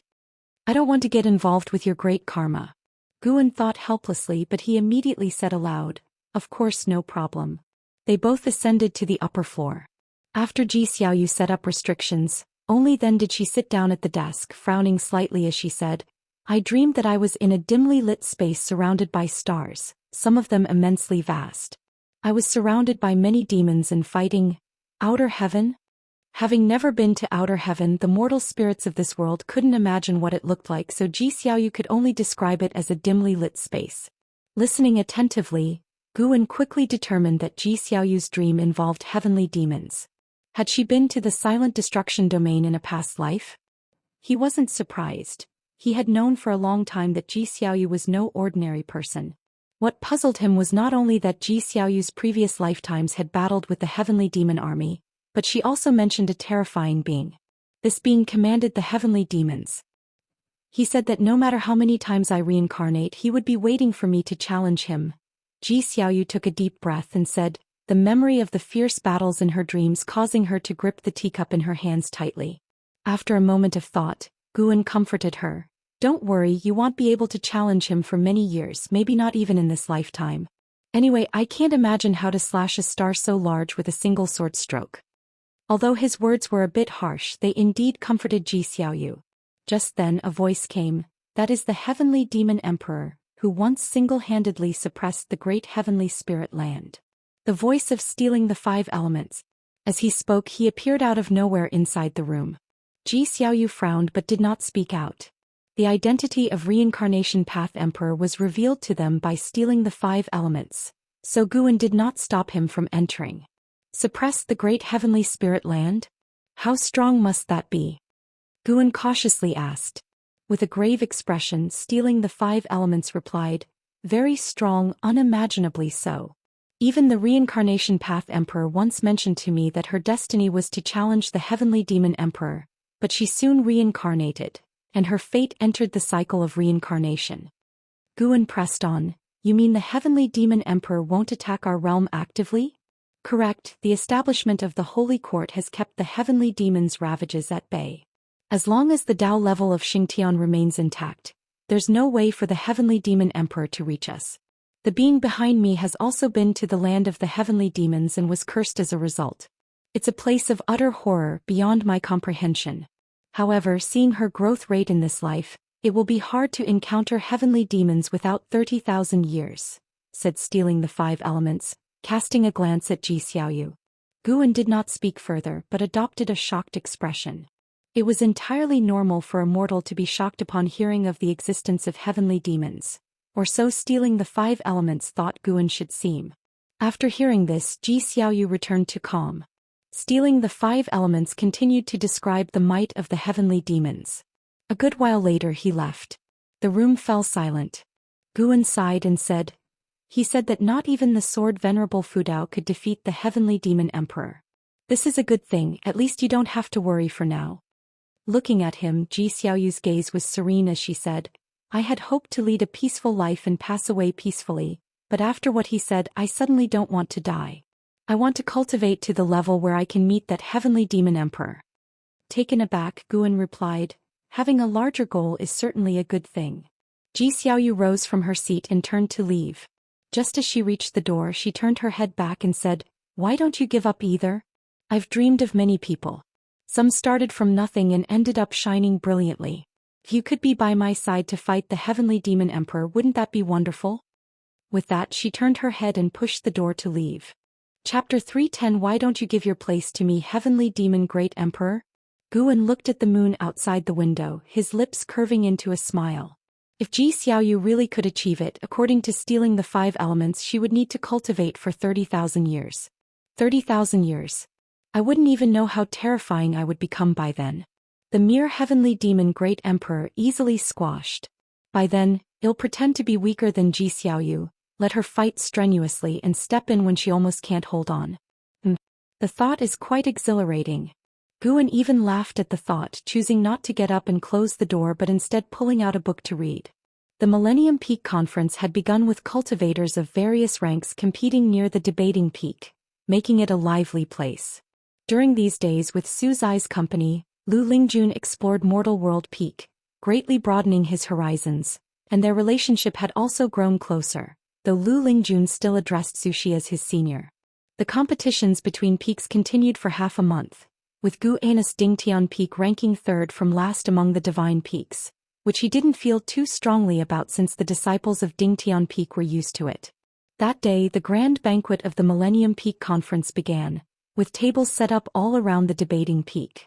Guan then attended the banquet under the starlit sky, the banquet located above a sea of clouds equipped with a powerful formation, only accessible to those at least in the heaven and earth flying immortal realm.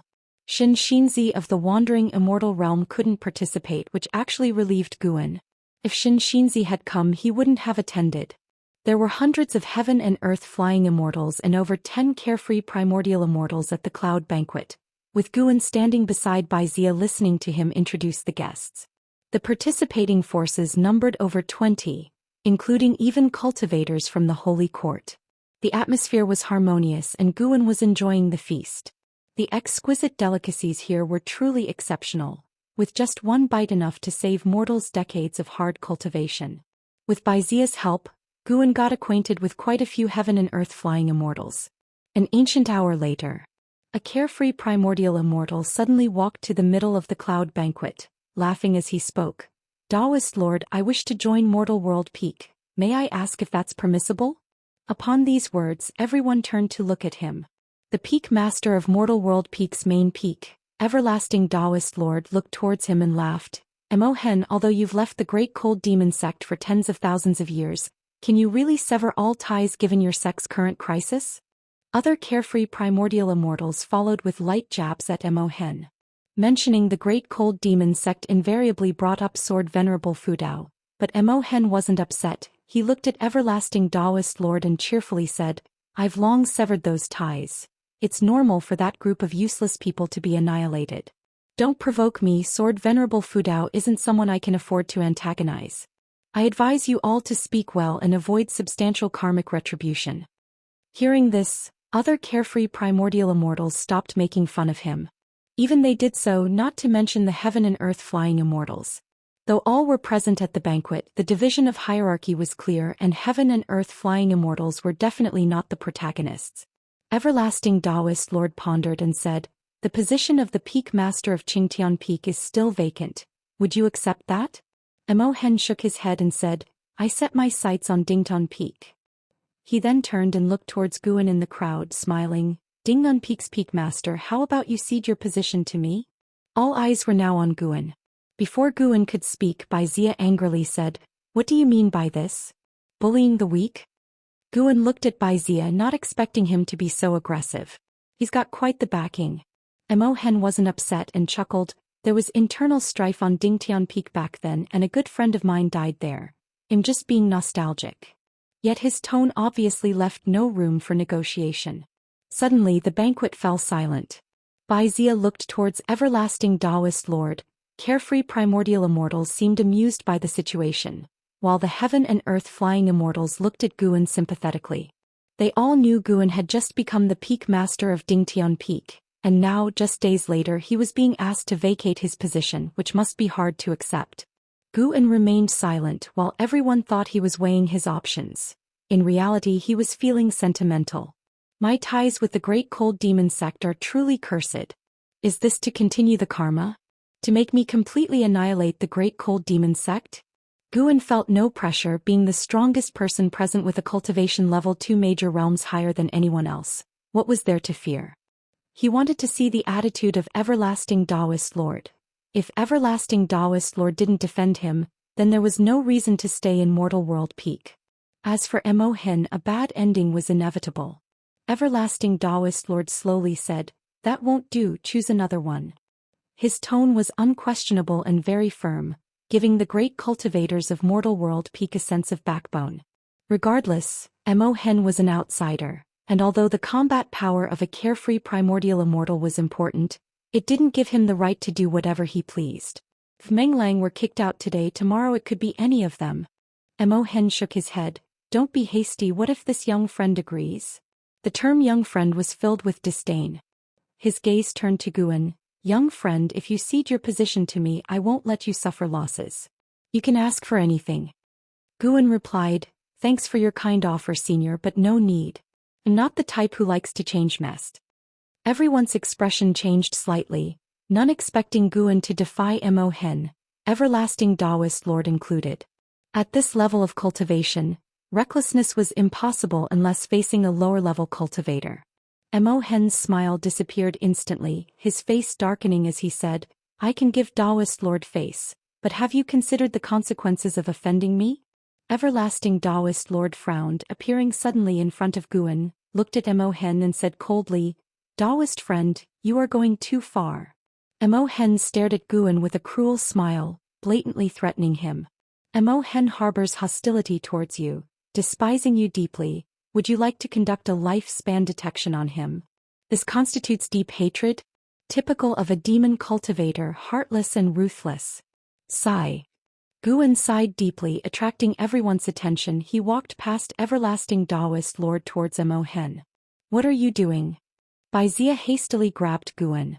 Since Baizia had brought Guan into Mortal World Peak, he felt dishonored and angry over Guan being bullied. Everlasting Daoist lord spoke. Meng Lang, in Mortal World Peak, no one can harm you, and should anyone cause you harm outside Mortal World Peak will not simply let it go. Guan smiled at Baizia, then broke free from his grip, turning towards everlasting Daoist lord to bow respectfully, before continuing towards Mo Hen. Mo Hen laughed, not expecting this young man to actually walk towards him. You called me Mo Hen, right? Why must you force me? Guan shrugged and spread his hands, his expression one of helplessness. His steps didn't stop, suddenly erupting with a terrifying aura, causing everyone's complexion to change drastically, including Mo Hen's. With each step Guan took, his aura surged, quickly surpassing the heaven and earth flying immortal realm and continuing to rise. How is this possible?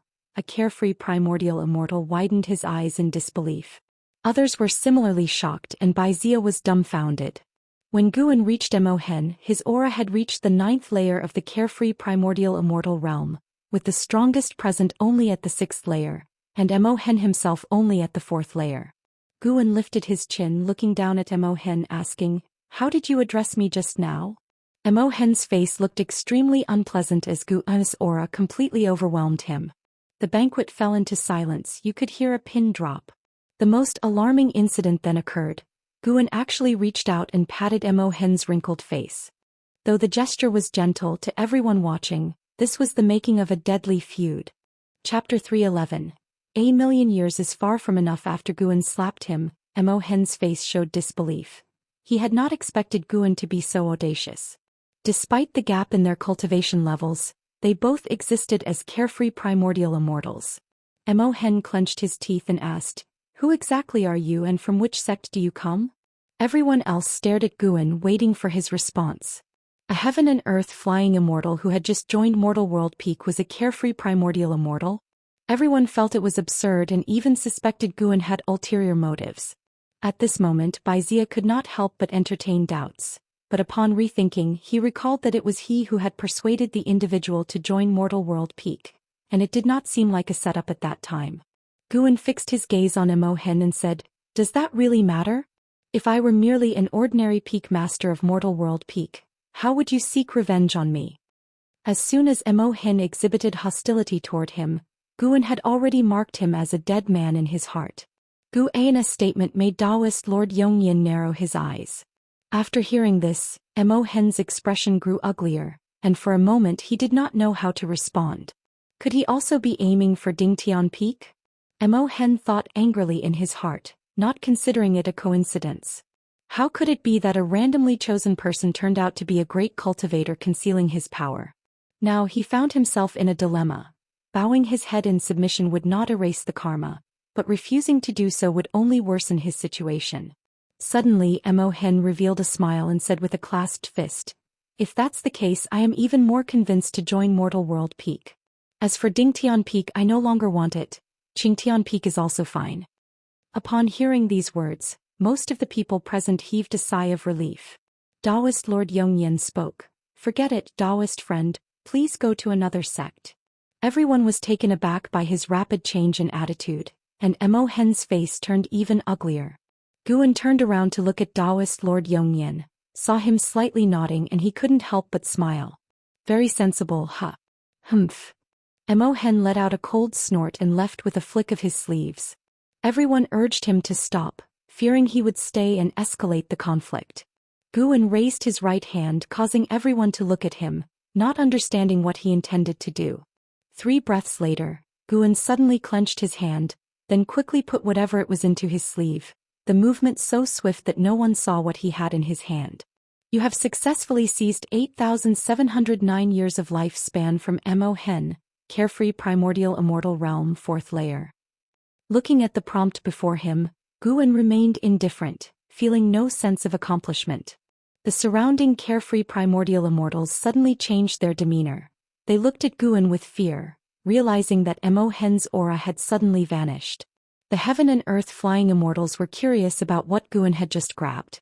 Guan moved next to Baizia, and Daoist Lord Yongyan looked deeply at Guan and then signaled for the cloud banquet to continue. Baizia looked at Guan, wanting to say something but hesitated. Guan smiled and said, "By Daoist friend, shall things remain as they were before?" Baizia subconsciously nodded, his demeanor becoming reserved. How could things be the same? Damn, that was frightening. Baizia felt somewhat apprehensive in his heart, wondering if he would have been killed had he acted arrogantly in the beginning. He couldn't voice this question, but the answer was quite clear. At the subsequent banquet, Guan became the focus, with everyone enthusiastically interacting with him, a stark contrast to the earlier scene, even the carefree primordial immortals addressing him as a senior. At Debating Peak, a yard filled with tables where Lu Lingjun, the Holy Mother of the Western Spirit, and Sushi sat together, Xianxia was at another table, engaging in a discussion on the principles of Buddhism. The Holy Mother of the Western Spirit looked at Sushi, curiously asking, "Miss Su, I wonder if we might have the honor of visiting your master? I would like to thank him in person for taking care of Spirit Lord Lu." Lu Lingjun also looked toward Sushi. In the past few days, Sushi had shown her around, enriching her understanding of many immortal cultivation concepts. Whenever she wanted something, Sushi had purchased it before she even asked, and despite some reservations about the motives of the Dingtian Peak Master, she still held a good impression of Sushi. Sushi shook her head and said, "My master hasn't mentioned wanting to meet you, nor has he said he is keeping Ms. Lu. After the Peak Conference you may return without any burden." This statement caused the Holy Mother of the Western Spirit and Lu Lingjun to exchange puzzled glances. Just then a cultivator landed in the yard. The elder from the Great Cold Demon sect defended the Dingtian Peak Master and perished just after leaving Mortal World Peak. The person spoke excitedly, capturing everyone's attention. Upon hearing it concerned the Dingtian Peak Master, the trio showed curious expressions. The person began to recount the events at the Cloud Banquet, a scenario that was spreading quickly among all peaks of the Mortal World Peak. Mo Hen had once been an elder of the Great Cold Demon sect, which was nearly dissolved, so Mortal World Peak had no hesitation in making his demise known to demonstrate its strength. From Mo Hen forcing the Dingtian Peak Master to relinquish his position to the Dingtian Peak Master showing stronger cultivation than Mo Hen and publicly slapping him, forcing Mo Hen to leave disgracefully, the whole process fired up everyone who heard it. Mo Hen had just flown out of Mortal World Peak when he fell, making the Dingtian Peak Master seem even more formidable in the eyes of the listeners. The news spread within Dingtian Peak, motivating all disciples and clearing the gloom of their low ranking. After understanding this, Lu Lingjun felt even more uneasy. Such a strong-willed Dingtian Peak Master. To have such a person assisting her was a mixed blessing. Due to the conflict between the Dingtian Peak Master and Mo Hen, this Wanli Peak Conference became much more discussive. As Mo Hen's identity and deeds were unearthed, all guests could feel the strength of Mortal World Peak. After the Cloud Banquet ended, Guan returned to the Supreme Sect. He had also heard the noise from Mortal World Peak. How could news spread so fast? In reality, it was Mortal World Peak deliberately promoting it, thankfully without mentioning Menglang's name, showing him respect. Guan returned to the third medicine valley and happened to meet an Xian, and they chatted for a bit. Master-disciple discussed ordinary matters in the valley, and Guan found talking about life's minor details more interesting than discussing major worldly affairs. Those carefree primordial immortals always talked of grand principles and the world's populace floating aloft. In the divine exotic realm under the blood-red firmament, Zhang Buku stood by the seashore practicing his divine skills. Behind him, the divine exotic realm master sat before the divine exotic life tablet, looking up at the heavens, lost in thought with a vacant gaze. Zhang Buku finished his maneuver and turned to face his master, asking, "Master, the great calamity has ended, and you have reached agreements with various sects across the sea. Why do you still look so troubled?" Thinking about how sword and converted the great cold demon sect stirred his blood. Since he began walking the path of immortal cultivation, he had often heard of the deeds of Sword Venerable Fudao. He never imagined that wherever he went, Sword Venerable Fudao would still be revered by all as a supreme great power. Divine Exotic Realm Master slowly retracted his gaze and said, "Just like Master, the great cold demon sect is but a pawn. This matter cannot end so quickly. The commotion is too large and the Holy Court will surely investigate. When the storm settles, more trouble will come." Zhang Buku disagreed and said, "If there were an existence behind the great cold demon sect capable of contending with Sword Venerable Fudao, wouldn't they have acted long ago? Perhaps they are investigating Sword Venerable Fudao's identity and cultivation level. Master, don't worry. Wouldn't it be better for you to focus on cultivating and strive to break free from destiny on your own?" Zhang Buku advised. Since his father's death, he had faced continuous tribulations and developed a firm heart. He knew worrying about the future was futile, and seizing the moment to cultivate diligently was key. The divine exotic realm master shook his head, smiling. "Master is not like you. I cannot strengthen through cultivation. The more divine exotic resentful ghosts there are, the stronger master becomes." Zhang Buku frowned upon hearing this and asked, "Now that the world is at peace, won't you be unable to expand the number of divine exotic resentful ghosts?" The divine exotic realm master nodded, then looked up again and said, "It just means I can't grow stronger in this realm. My disciple, would you like to venture to other great heaven and earths?" "Where?" "A very dark realm." The words of the divine exotic realm master puzzled Zhang Buku. What did very dark mean? Was there a place darker than the divine exotic realm? Time flew by and 7 years passed in the blink of an eye. On this day Lu Lingjun returned. She saw Guan playing Go with someone and couldn't help but shake her head and laugh. Was Go really that engaging? Her gaze fell on Xianxia. Why had this prominent figure from the Bitter Sea Buddha sect stayed here all this time? She couldn't figure out what charm the third medicine valley held to attract such a great cultivator. She communicated with Guan telepathically.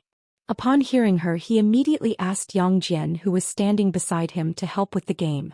Seeing Yang Jian prepare to play, Lu Xianyi from the Holy Court approached. Over the years he always tried to flatter Yang Jian, a demeanor that led Guan to speculate, but Guan had kept his thoughts to himself, pretending not to know. Guan squeezed through the crowd to greet Lu Lingjun. "Let's talk in your room," Lu Lingjun nodded. Guan had no objections and the two made small talk as they walked toward the building. Once inside, Lu Lingjun casually sat down, scanning the surroundings. When her eyes landed on certain books on the shelf, she couldn't help but grimace. Some things never change. Guan brewed tea for her as she began recounting her experiences over the years. "I attended the Wanli Peak meeting at Mortal World Peak. It was an eye-opener. Are you aware of Mortal World Peak?" Lu Lingjun asked. Guan nodded and replied, "I've heard of it. Xianxia was there too, but I don't understand much about it. Those great cultivators said I'm not qualified to know." Lu Lingjun smiled and said, "Indeed, you're not qualified. But I was fortunate to attend and I can tell you about it. Want to hear?" Guan, carrying the hot tea, placed the cup in front of her and said, "Of course I want to hear. Go on. Let's see if you will try to impress me." Lu Lingjun began from where she first learned about the Wanli Peak meeting, and Guan sat down to listen attentively. She didn't hide the Dingtian Peak master's protectiveness toward her. Even her language seemed to steer, seemingly eager to see Guan's reaction. Guan kept a normal expression, silently criticizing in his mind. "Are all women like this?" Previously, Jiang Qiong also used Sword Venerable Fudao to pressure him. After some time, Lu Lingjun remarked reflectively, "The strength of the Dingtian Peak Master is unimaginable. The elder from the Great Cold Demon Sect was killed just like that. I wonder when I could reach such a realm." Guan joked, "Practice cultivation for 180,000 years. Lu Lingjun glared at him and retorted, "Easy for you to say? 1,000,000 years might not be enough. You have no idea about the vastness of the Immortal Path realm." Chapter 312. The shock of Hu Shaojian appreciation flickered in Gu En's eyes. He hadn't expected Lu Lingjun to have such a keen self-awareness. Lu Lingjun, seeing Gu En's expression, felt rather helpless. Was this guy always so calm? She glared at Guan and said unenthusiastically, "Don't you long for it after hearing all that?" Guan replied, "Of course I yearn for it, but over the years I've heard too many tales of immortals. At best I take them as entertainment. Could a great man like myself even dream of such things?" Lu Lingjun felt his words were somewhat odd, but she was too lazy to argue and continued to talk about her observations from Mortal World Peak. Although Guan had been there at the time, hearing it from Lu Lingjun's perspective offered a different view of the scene. The two chatted for over an ancient hour, and Lu Lingjun expressed her desire to stay temporarily in the Third Medicine Valley, to which Guan agreed. Guan stretched in a languid manner as he looked out the window. Tomorrow he could go to Dingtian Peak to pick medicinal herbs. He had ordered Zhu Xinglan to establish a medicine garden, and the first batch of medicinal herbs was already ripe. Regarding the medicine garden on Dingtian Peak, Guan had no intention of prohibiting other disciples from picking the herbs so as not to arouse suspicion. After all, Mortal World Peak was now a first-class sect with close ties to the Holy Court, and he had to be careful. And after all, Dingtian Peak was vast. Even with disciples helping, he could collect many herbs himself. Thinking of this, a look of anticipation appeared in Gu En's eyes. The following afternoon, on Dingtian Peak, Guan walked up the mountain path to the summit, followed by Zhu Xinglan, who displayed great respect as the peak's foremost disciple. He now knew that Guan was a great power who surpassed the carefree primordial immortal. Such a major figure was critical to cling to, and so he was eager to assist in any way possible. "I need a wandering immortal disciple to take charge of an island for me," Guan said casually. "Ask around for me. I won't treat him unfairly." Today had brought him over 300,000 years of lifespan, a decent haul. Zhu Xinglan immediately responded, "Master, if you wish to leave today, I will arrange it now." "Go ahead." With Gu An's consent, Zhu Xinglan vanished on the spot. Guan walked to the courtyard and sat on a bench looking up. Ever since his last breakthrough, cosmic wars had erupted from time to time outside, with increasing numbers of heaven and earth flying immortals coming and going. Guan also caught sight of the visage of a heavenly demon. The heavenly demons appeared no different from living beings, and included many of the human race. The most distinct feature of the heavenly demons was their demonic chi, which was different from that of the demon cultivators and demons within the great heavenly spirit land. It was more sinister and instinctively repelling. At the periphery of the silent destruction domain, two heaven and earth flying immortals were engaged in combat, fighting over a treasure. Carefree primordial immortals were observing in the shadows. Half an incense stick of time later, Zhu Xinglan returned, bringing someone with him. Sun Hanfeng, Wandering Immortal Realm, 4th Layer 89034/14000/280000. Guan sized up Sun Hanfeng, who wore a black robe with a slightly sinister face, unkempt hair, and an aura that gave off an impression of great scheming. Feeling Gu An's gaze, Sun Hanfeng lowered his head, not daring to make eye contact. He was nervous because had heard how powerful and domineering this new master was, but he didn't want to miss such an opportunity. Disciple Sun Hanfeng greets master. Sun Hanfeng said respectfully with a bow. Zhu Xinglan followed with an introduction of his background. Sun Hanfeng had been born on Mortal World Peak and had a very good relationship with Zhu Xinglan. "Let's be off then." Guan stood up and with a sweep of his sleeve, whisked Sun Hanfeng away. Zhu Xinglan was momentarily stunned, admiring how impressive the master's divine skills were. Many privately discussed just how powerful the master of Dingtian Peak really was. Zhu Xinglan received an important piece of information. Sect leader Yongyan Daojun believed that the master of Dingtian Peak possessed a higher cultivation level than he did. Such an assessment left him with boundless imagination. Elsewhere, Guan arrived at Immortal Seeking Island with Sun Hanfeng in tow. As they alighted, Sun Hanfeng stumbled, nearly falling, but Guan caught his arm in time. "Are you all right?" Guan asked.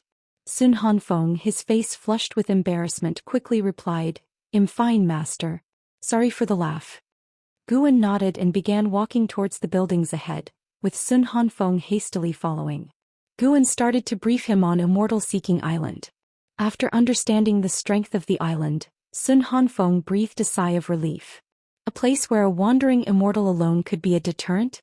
What pressure could there possibly be? "You and the island both share the Sun surname.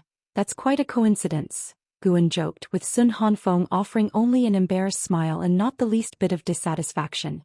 Soon Zhou Xian and several elders of the Sea Protection Mansion were introduced, and Guan had Sun Hanfeng introduce himself. "From Mortal World Peak, I am Sun Hanfeng. I look forward to working with all of you and hope for your fullest support," Sun Hanfeng said, and then exhibited the aura of a wandering immortal, which caused everyone in the hall to breathe rapidly. Having spent years doubting whether Guan's claims were true, they were all shocked to finally witness a wandering immortal. Zhou Xian was especially excited, looking at Guan with eyes full of admiration. "That's settled then. From now on, Sun Hanfeng is in charge of Immortal Seeking Island.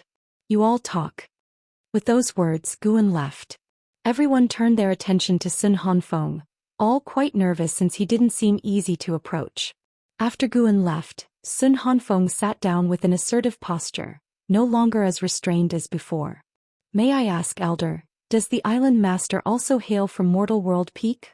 one of the loose immortals asked cautiously. The reputation of Mortal World Peak was significant, and even if they were unfamiliar with it, they had heard of it. "Naturally," Sun Hanfeng said. Everyone smiled, now believing Sun Hanfeng had a favorable relationship with the island master, or at least that he was not an outsider. "The island master is my master. You can rest assured. What's most important is that we all work together to run Immortal Seeking Island well. We cannot disappoint him. Moreover, I can tell you his cultivation level is exceedingly high, stronger than anything you have heard of. Serving him is the greatest fortune of your lives." Sun Hanfeng's words widened everyone's eyes. Zhou Xian was bewildered. The elder was of such a grand origin? Was he not a loose immortal? Wait, loose immortal was what he had claimed himself. Zhou Xian felt overwhelmed by immense joy, his mind buzzing, failing to pay attention to the ensuing discussions from the elders. Sun Hanfeng also noticed his distraction but did not mind, as Guan had instructed to take good care of the lad. Seasons changed and another year passed. After the new spring, Guan visited the branch of the Supreme Sect. It was his first time at the branch, which he reached through the teleportation array in the main city of Sect. The Supreme Sect grew stronger every year and its ties with the branch became tighter. Guan observed the branch's city, feeling the spiritual energy there, which was almost on par with the main city of Sect. No wonder so many disciples wished to come here. Not only was the spiritual energy abundant here, but disciples could also go out to train at any time, hunting demons and searching for heavenly and earthly treasures. The Taizong dynasty had yet to claim the whole continent, and the same was true for the Immortal Cultivation sects, as they had not yet traversed every mountain and river on the continent.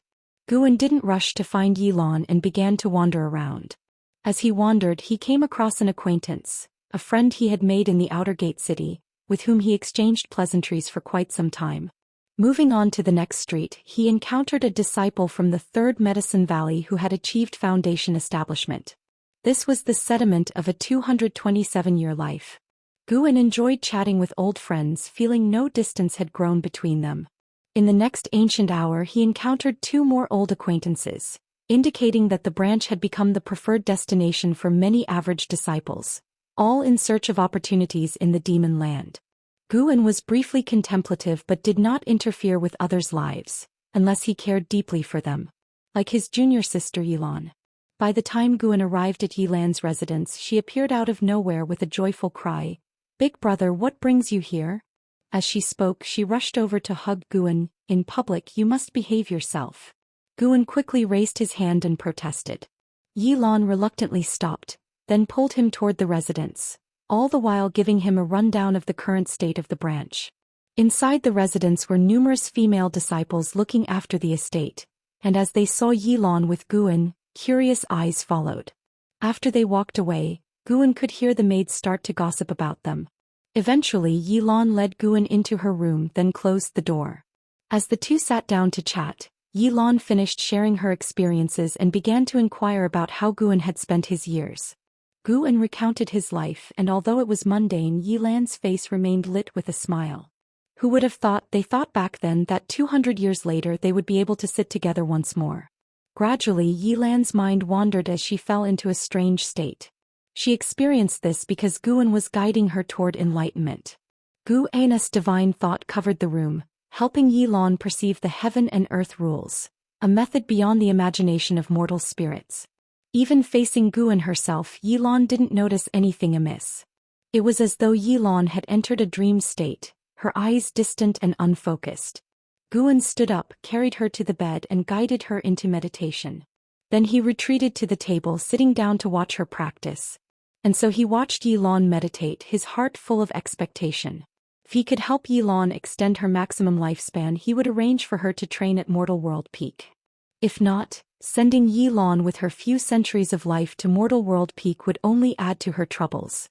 Once one's horizons expand, it's easy to develop more expectations, leading to anxiety and pressure. Even divine skills from a true immortal cannot grant eternal life. There seems to be a force in the shadows resisting life's expansion. What that could be, Guan was also curious to know. Time flew swiftly by. Guan suddenly felt a bit bored and whimsically considered another option. Why not open another round of reincarnation evolution? This time he would not select the dark great heaven and earth. He was curious to see how long he could survive. Perhaps if he lived for thousands or tens of thousands of years and mastered formidable divine skills, it might increase his chances of surviving the next tribulation crossing. Moreover, the memories passed down from reincarnation evolution could benefit his Daoist heart cultivation. Guan felt reaching a certain level might require reincarnation cultivation. Otherwise he wouldn't have unlocked this feature. Let's give it a shot then. Just one shot, no greediness. After all, it would cost 10 million years of lifespan, and even if he wanted to play more, it was not possible. Guan looked at Yilan, thinking to himself, "Little sister, plea." Chapter 313. Battle Court, Emperor of Heavenly Dragon. You spent 10 million years of lifespan to initiate a reincarnation evolution. Beginning to connect with the Tao rules. Searching for a reincarnation destination. You have the following destinations to choose from. Select one. 1. Dahong Realm. 2. Dark Great Heaven and Earth. 3. Divine Origin Great Heaven and Earth. There's a dark great heaven and earth again? Guan looked at the prompt before his eyes, immediately feeling aggravated. Black Profound Emperor, you wait for me, our blood feud from 2 lifetimes cannot be resolved. Guan hummed in his heart and then chose Divine Origin Great Heaven and Earth. He always felt that Great Heaven and Earth seemed more advanced, something like a realm similar to where Lu Lingjun and Blood Prison Great Saint came from, the lower realm. As Guan was thinking, prompts began to appear in front of him. You've chosen to reincarnate into the Divine Origin Great Heaven and Earth. Due to the strength of the Tao rules in this realm, you temporarily can't initiate the life-stealing ability, nor can you activate phased features. Reincarnation evolution begins. In the first year, you were born into the dragon family of the Divine Continent, and your parents bestowed upon you the name Long Zhan. At the age of 3, you awakened the true bloodline of the dragon family, and with the help of your clan, you tempered the dragon blood true body. At the age of 8, your family arranged for an immortal master for you, and you officially stepped onto the path of immortal cultivation. At the age of 9, your father took you to court to meet the Emperor of Divine Dynasty, who wished to betroth the 7th princess to you. Your father thought to let you decide. Do you accept? The prompt stopped there. Guan had just been wondering how he had turned into a dragon. He preferred being a human. The appearance of Divine Dynasty signified that dragon was only a surname. Guan hesitated for a moment and decided to accept, wanting to tread carefully in this life. You accepted the arrangement of the Emperor of Divine Dynasty, and you shall marry the 7th princess Han Jiaoer when you turn 16. The Emperor of Divine Dynasty was overjoyed, generously rewarding you and making a decree to announce this to the world. At the age of 13, while accompanied by your clan for training outside, you tore apart a fourth-order demon king with your bare hands, shocking your clan. At the age of 16, you and Han Jiaoer got married in a ceremony, officially becoming the prince consort of the Divine Dynasty. The Emperor of Divine Dynasty conferred upon you the title of Mighty Holy Duke, granting you the Divine Dynasty's chief fortune. You became famous throughout the world, entering the ranks of the top-tier talents. At the age of 18, you decided to venture into the world to grow stronger. You left with Han Jiaoer's reluctant farewell, and in the same year she gave birth to your son named Long Exen. At the age of 20, you reached the edge of the Divine Continent and saw an evil dragon ravaging the city. You stepped in, subdued it, and unexpectedly discovered you could absorb dragon blood, making your chi blood even stronger. At the age of 21, you encountered an old Daoist who wanted to read your fate. Do you accept? It stopped again, suggesting the old Daoist was no ordinary person. Guan hesitated for a moment and chose to accept. You agreed to let the old Daoist read your fate.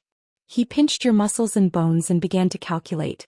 He was soon shocked, proclaiming you possess an innate divine emperor fate, destined to dominate all creatures of heaven and earth, becoming the lord of great heaven and earth. Immediately afterward, the old Daoist exploded into a burst of blood, covering you. At 25, you accidentally entered the grotto heaven of an ancient great cultivator and learned the ancient strange skill, divine desolation technique. Gu An's lips twitched when he saw the part about the old Daoist's explosive demise. After that, he picked the more cautious options whenever possible. Year after year passed. Guan was on tenterhooks, fearing an early death. When he made it past 200 years, he smiled, finally setting a new record. However, without the life-stealing ability, Long Zhan's growth was surely not as fast as Chu Lu Xiaoxingtian, and without a displayed realm in the prompts. Take it slow. Guan then became even more earnest, determined to strive to survive this life.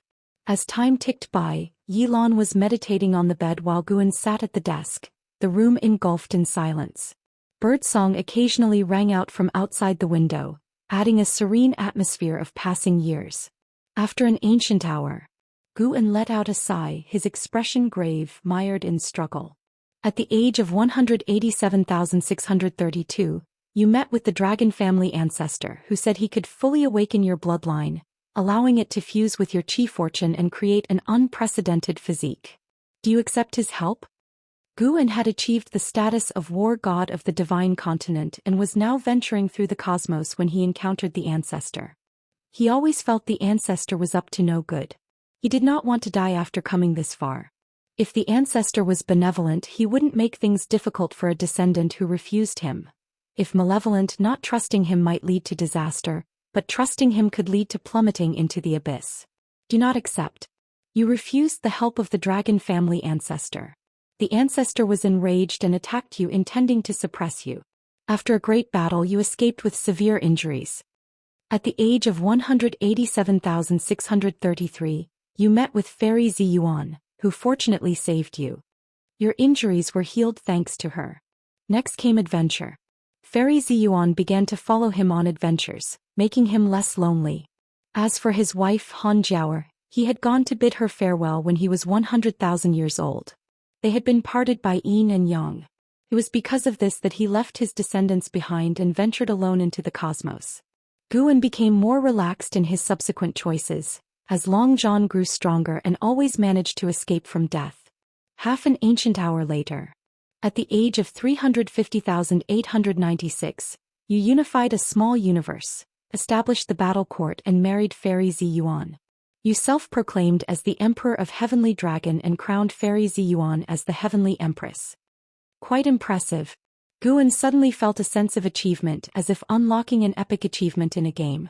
He could persevere further. Guan rubbed his hands together and continued to read on. One 10,000-year span followed another. After tens of thousands of years, at the age of 360,000, you broke through your own shackles, achieving the Tao Void mysterious immortal realm, shocking the cosmos. You regained your life grid. Do you activate the life-stealing ability? Here it comes. It's here. Guan chose to seize without hesitation. You activated the life-stealing ability. You sacrificed a universe of living beings, resulting in a massive surge in lifespan. Sacrificed? Gu An's face turned pale. How could he be so reckless? At the age of 360,001, just as you transcended the 9 heavens of immortal path and became one with the immortals and gods, a terrifying hand reached across the river of time and snuffed you out. You were executed by the Annihilation God Emperor. Reincarnation ends. What the hell? It ended so abruptly. After he activated the life-stealing ability, Guan hadn't even made a choice. Guan immediately vanished from the room and appeared on an island overseas, initiating the lifespan barrier. He then sat down and looked at the last few prompts, grinding his teeth. Good. Very good. Annihilation God Emperor. Another name was added to Gu An's list of grievances. Following that, a huge influx of memories flooded into his mind. It was the entire life of the Emperor of Heavenly Dragon Long Zhan. It was only after truly receiving the memories that Guan realized how extraordinary Long Zhan's talent was, being unique from birth, inspiring great expectations from his family. The love between him and Han Jiaoer also left Guan deeply moved. Once Long Zhan ventured into the cosmos, his life became even more extraordinary, his story deeply touching. Within the memories, Guan also saw Fairy Ziyuan, incomparably beautiful and with a grace none in the world could match. Chapter 314. Heavenly Dragon and the Ji family. As Guan continued to assimilate Long Zhan's memories, his hostility towards the Annihilation God Emperor also began to weaken. This Long Zhan is too arrogant. Before his wife Han Jiaoer's death, he still exercised some restraint in his actions, but since he went to outer heaven he completely unleashed himself and acted recklessly. The battle court he established was also tyrannical, rewarding those who followed him and annihilating those who opposed. The peace of heaven and earth sacrificed by Long Zhan was completely innocent and involved, and the creatures of that realm didn't even have time to react before they died. The whole world turned to dust in an instant. Before, Guan felt that Xianxia was already arrogant enough, but compared to Long Zhan he was nothing. If Guan had been in the great heavenly spirit land and also possessed the ability to slay Long Zhan, he would definitely have made a move. After Guan finished integrating the memories, it was as if he had lived through Long Zhan's life himself, becoming the Emperor of Heavenly Dragon. Yet when he looked back he was filled with regret and remorse. Before Long Zhan transcended the 9 heavens of immortal path, Fairy Ziyuan had advised him not to pursue enlightenment at the expense of harming other beings. Long Zhan didn't listen and the two even broke ties over this. After the inheritance of memories ended, Guan was still immersed in them. He was Guan but also Long Zhan. This feeling left Guan with an indescribable sense. Perhaps this is what it felt like to remember a past life in one's current life. Clearly the same person but with different personalities. After inheriting the memories of Long Zhan's life, Guan also gained a lot, including insights into the Daoist heart and the ability to inherit Long Zhan's most powerful divine skills. Heavenly Dragon Reincarnation Dharma Aspect.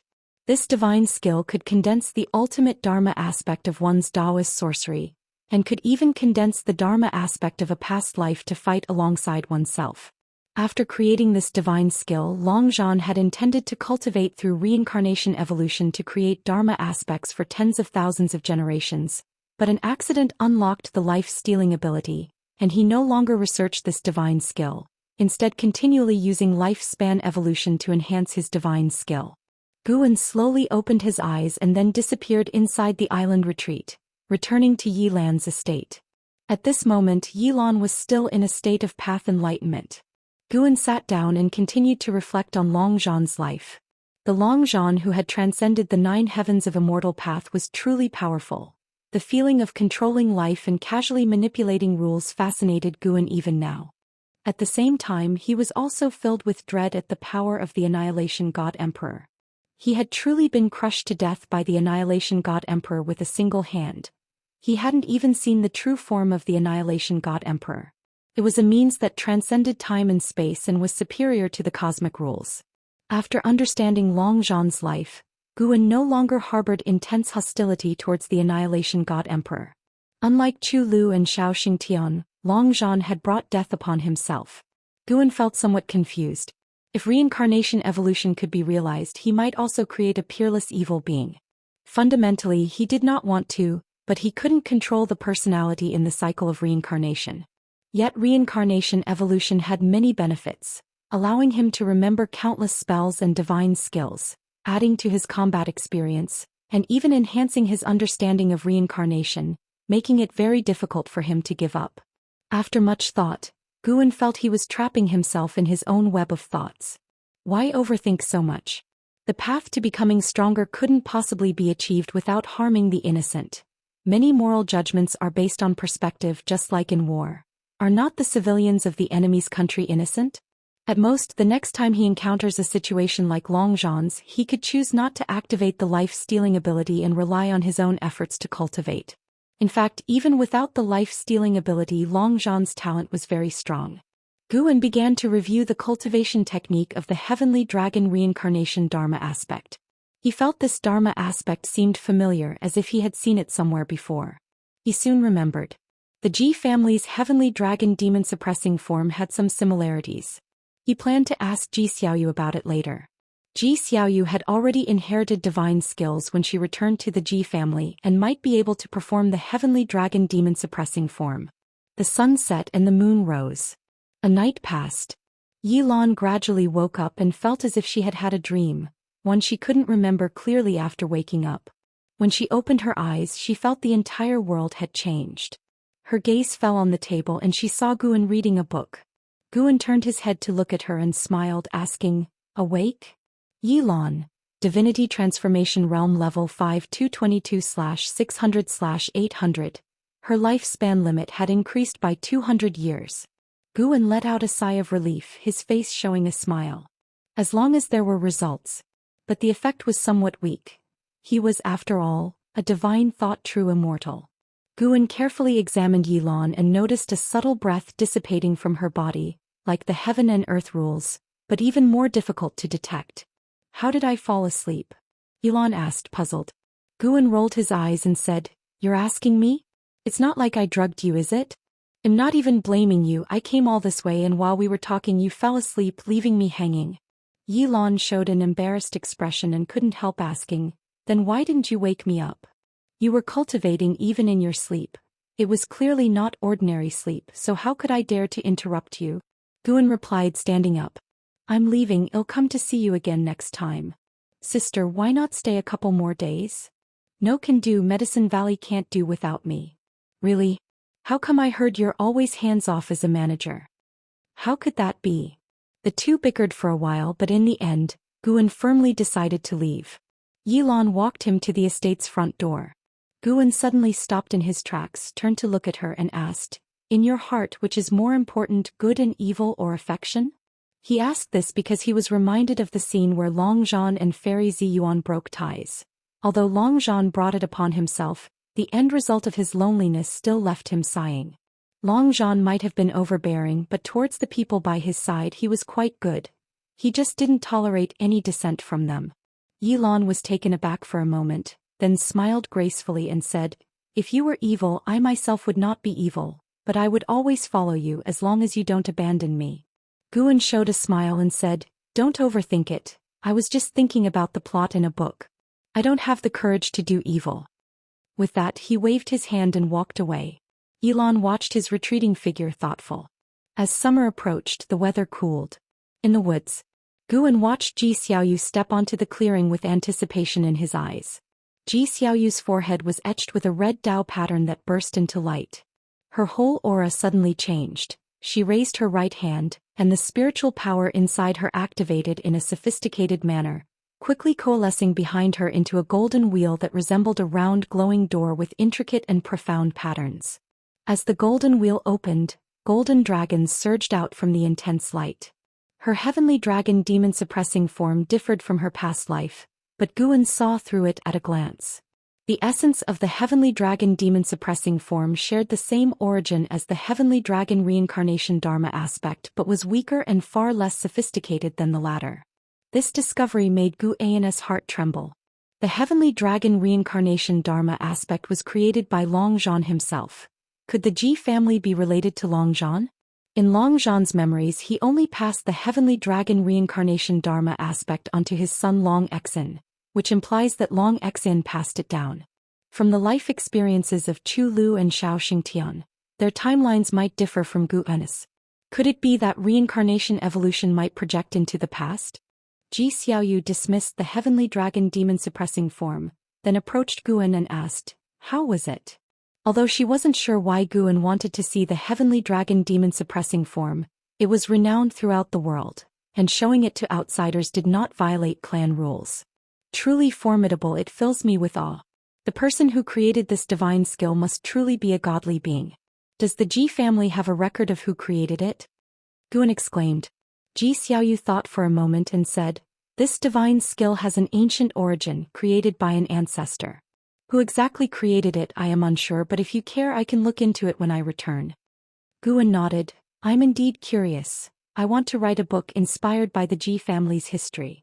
Upon hearing this, Ji Xiaoyu smiled and said, "The vice sect leader is looking forward to you writing about the Ji family." The two continued their conversation with Ji Xiaoyu planning to introduce other divine skills, but Guan showed no interest so she gave up. Both of them headed towards Medicine Valley. The heavenly dragon demon-suppressing form was created by the Reincarnation Path Emperor, or perhaps I have seen her perform it. A voice came from the forest ahead and stealing the 5 elements appeared. Ji Xiaoyu frowned, her expression full of displeasure. Guan had already noticed stealing the 5 elements eavesdropping, and he too was speculating whether it was related to the Reincarnation Path Emperor, so he didn't mind stealing the 5 elements' presence. Currently, only the Reincarnation Path Emperor in the Ji family could travel to outer heaven. Stealing the 5 elements, seeing the look in Ji Xiaoyu's eyes, laughed and said, "She once said that at the other end of the universe, there exists a more vast expanse of heaven and earth that I can't even fathom." After hearing this, Guan suddenly suspected that the dragon race or the battle court might still exist. Of course it was just a guess. Although he integrated Longzhan's memories and became Longzhan, he had no intention of seeking out the dragon race or the battle court. Staying honestly in the great heavenly spirit land was the righteous path. Even the strong could be crushed by others. "Why do you always eavesdrop on our conversation?" Ji Xiaoyu said discontentedly, the Dao patterns on her forehead emitting strange radiance once again. Stealing the 5 elements raised his hand, "I mean no harm. Am I not helping you clear up your doubts? If you could transform into the Reincarnation Path Emperor, I would only be pleased." With that he vanished on the spot. Guan consoled, "Don't worry about him, watch how I'll crush him on the chessboard in the future." Ji Xiaoyu retracted her Dao patterns and nodded slightly. For Guan this was just a minor interlude, understanding was enough. He didn't need to investigate thoroughly. Longzhan's karma was too significant, he didn't want to get involved. But this incident stirred his imagination. If reincarnation evolution projected into the past, how strong would the Black Profound Emperor be now? What about that Annihilation God Emperor in Great Heavenly Spirit Land? Would they also be in his field of view? Guan felt he needed to be even more cautious in the future and must not let others know he could steal lifespan. A flock of birds flew out from the forest, heading toward the distance, their figures obscured by the sunlight. 5 years quickly passed. This year news spread throughout the world, causing a sensation. The establishment of the Broken Sea Domain. Created by the Holy Court, covering the region that the Great Cold Demon sect previously sought to slaughter in the mortal world, with the sea-breaking rift at the center. The news spread rapidly, penetrating the continent, with the Emperor Li Xiandao following with an edict to the world, declaring the continent be renamed Taizong Continent. Chapter 315. Destined Fate. Broken Sea Domain. Inside Nzin's house, Guan sat at the table lost in thought. Why hadn't they set up the domain before? If it was for the sake of guarding against the Great Cold Demon sect, it was hardly necessary. After all, the Great Cold Demon sect was no different from being disbanded. Guan felt that the other party had come specifically for him, especially since the Great Cold Demon sect had a holy king standing behind them. He could see a large number of cultivators building a floating island in the sky at the edge of the sea-breaking rift. He watched for a while before withdrawing his gaze and looking back at an Exen. At the moment, an Exen was immersed in path enlightenment, and with Gu Anna's help, she had also entered that state and had been there for several ancient hours. Guan kept checking Nzin's lifespan limit. Finally, Nzin's lifespan limit began to grow, albeit weakly, but it was indeed increasing. Guan stared intently at an Exen, probing everything within her body. Soon he caught a glimpse of that mysterious force more complicated than causality, just like the situation with Elon before. As the lifespan limit increased, this mysterious force began to separate from her body. It seemed likely that all beings were bound by this force, and increasing the lifespan limit would weaken it. Could this be fate? Guan fell into contemplation. Even divine monarchs with powerful divine thoughts could not see through the force that manipulated the lives of all beings. Regardless, having started to be able to catch it was a good beginning. Afterward, Guan got up and left. After all, this was the third Medicine Valley, and it wasn't appropriate for a man and a woman to be alone in the same room, especially with their mentor-disciple relationship. Moreover, in Medicine Valley with him around, no one could disturb Nzin's path enlightenment. The night passed. The next morning, an Xian walked out of her house and followed the disciples in their exercises. She felt somewhat dazed looking around her. She could feel that the world had changed. From afar, Guan saw her lifespan limit had grown to 300 years. She hadn't yet released her cultivation level suppression, and the primordial reincarnation skill could still increase her lifespan limit. Guan didn't greet an Xian, pretending to know nothing about it. In the following days, the establishment of the Broken Sea domain and the renaming of the continent became hot topics among all. As summer approached, Guan was teaching Yongjian cultivation in the woods, aware of Zhou Xian watching in secret but unconcerned. As long as Zhou Xian didn't become hostile to him. Zhou Xian, sitting above the clouds, looked down thoughtfully. This person's cultivation isn't very impressive, but he's very talented at teaching disciples. Could it be that he really encountered an immortal in a dream? Zhou Xian wondered curiously. He had joined the Supreme Sect and even entered the Hall of Elders, aware of Guan's identity as an author. Beyond that, he could only confirm Guan was indeed only over 200 years old, as many could attest, so he didn't feel wary of Guan. Even if Guan was the reincarnation of a great power, he posed no threat to a divinity of the 9 layers of the heaven and earth flying immortal realm. Because of this, Lu Xian's curiosity about Guan was even greater than his expectations for Yongjian. "That's enough for today," Guan said. Hearing this, Yongjian stopped his movements and saluted Guan with a fist. Today, Guan imparted a great deal of combat experience. With memories of Long Zhan's battles, Guan's combat experience had surpassed most in the world. A single afternoon had benefited Yongjian immensely. On the way back to the valley, Yongjian was very excited. He had not expected his master's close combat abilities to be so extraordinary. "A genius has returned today. I'll take you to see him later." Guan mentioned casually, noting Zhou Xian, seeing their training conclude, left, not to leave the Supreme Sect but to play chess. "A genius? Who? That Wuzhu uncle master?" Yongjian asked curiously. Wuzhu had visited Guan years before, and Yongjian had only seen him from afar, learning afterward of Wuzhu's famed reputation. "Not him, you'll know later," Guan said mysteriously, piquing Yongjian's curiosity further. When the master and disciple returned to Medicine Valley, they heard other disciples discussing. "And how is here? Really? True, and Xian, our sister apprentice, is actually Hao's sister. They both have the same last name. Could they be blood siblings?" "No, they're just from the same village and once had the same master who later renamed them." "My goodness. And Hao is so handsome, almost like an immortal." "Haha, always the romantic, aren't you? The Supreme Sect has seen so many geniuses over the years, yet those great figures still think Hao is the greatest genius the Supreme Sect has ever had." Yongjian's expression changed slightly, his fists clenched unconsciously. "Who is Hao?" He glanced at Guan covertly, noticing no reaction, and so he suppressed the excitement in his heart. His current cultivation had already reached the 9th layer of the divinity transformation realm, a result of focusing on his physical cultivation. He wanted to be acknowledged as the #1 genius too.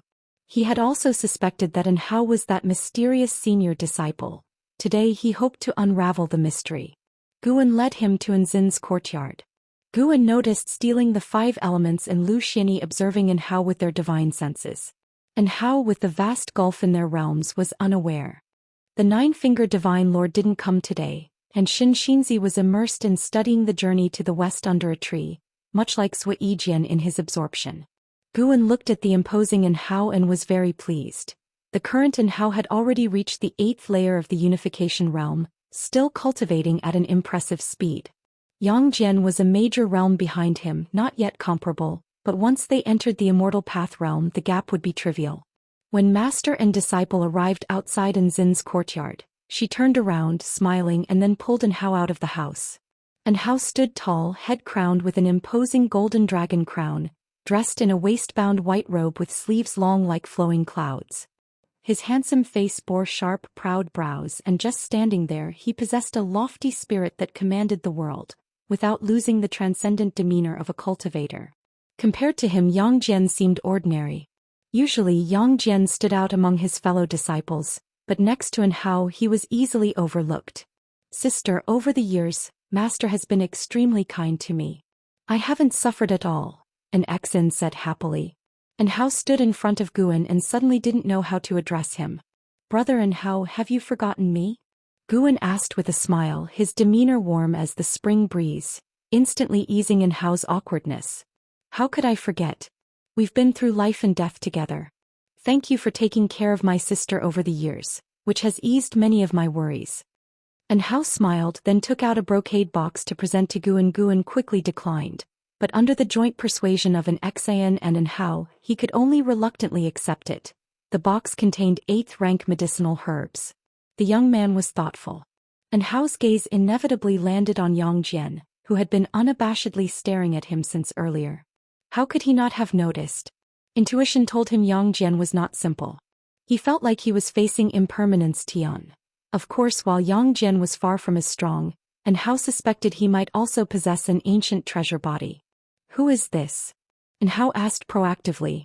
My disciple Yang Jian, Guan replied with a smile, finding the rivalry between the two disciples interesting. Yang Jian? True Lord Erlang? Hao laughed. Yang Jian, serious, said, I want to spar with you. He could see now that Hao was definitely not the mysterious senior disciple, which diminished his awe for Hao somewhat. In his mind, only that senior brother could surpass him, as the master said his talent was stronger at the moment. Hao's smile vanished as he began to size up Yang Jian. Xin wanted to interject but hesitated, looking at Guan to find him smiling without interruption. Hao spoke, You're not strong enough, but I acknowledge your talent and courage. How about we agree to settle it at the Heavenless tournament in the future? What do you think? Hearing this, Yang Jian felt it was reasonable. A duel like this should be witnessed by the world, so he nodded in agreement. Don't forget to thank him. He's been cultivating for many more years than you. He could easily pick on you, but instead he's willing to give you time to grow, Guan said. At those words, Yang Jian immediately bowed to express his gratitude.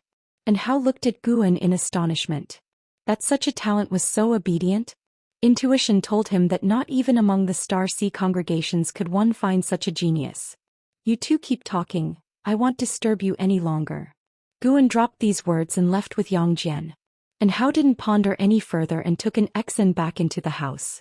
Not far away, the blood prison great saint watched Hao and inwardly marveled. This youth shouldn't be underestimated, he seemed even stronger than Yang Jian. Guan returned alone to his loft and opened the brocade box, examining the medicinal herbs gifted by Hao. Not long after, Xiaoyu came to find him.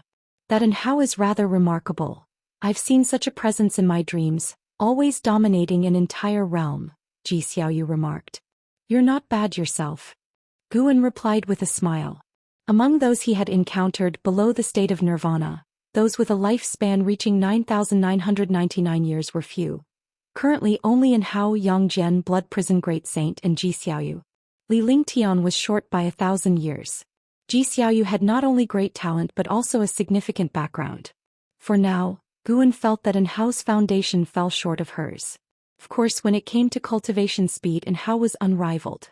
Xiaoyu sat down and asked, Why is it that your Medicine Valley always attracts so many peerless geniuses and powerful cultivators?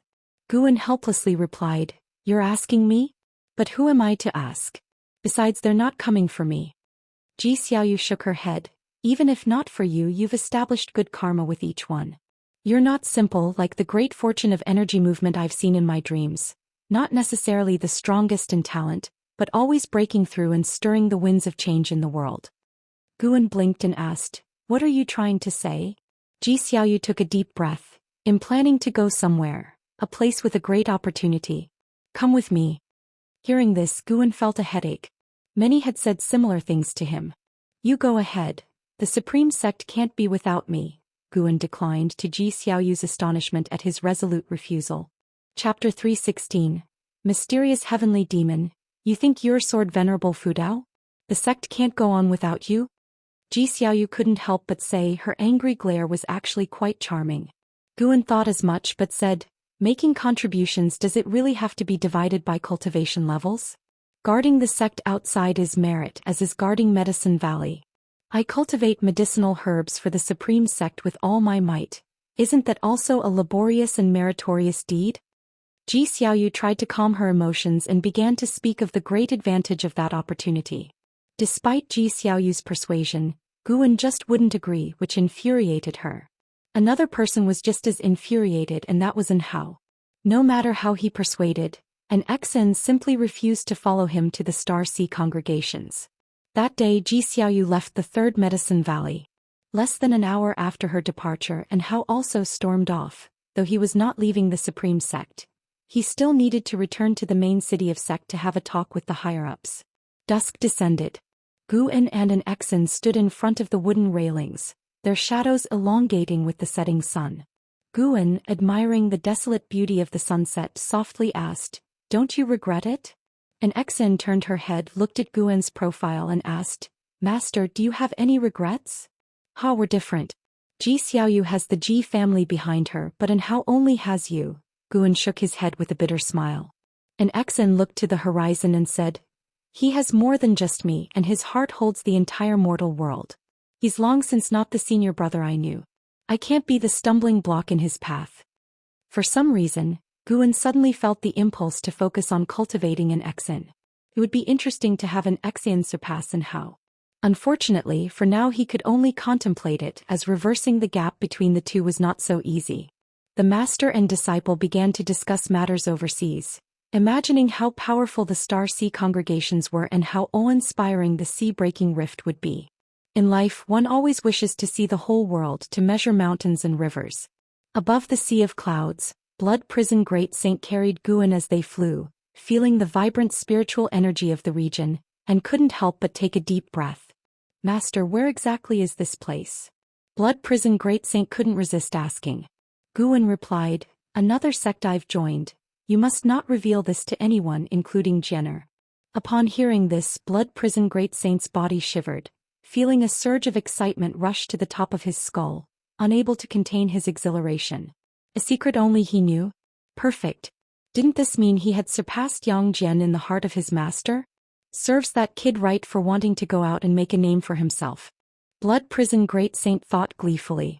Since meeting An Hao, Yang Jian had been practicing even harder, saying that in the future he wanted to go out and make a name even more renowned than An Hao's. That kid really didn't understand the heart of the master. The master with his unfathomable Dao level was a hermit in the bustling world, clearly disliking the high-profile life. Yang Jian was truly drifting away.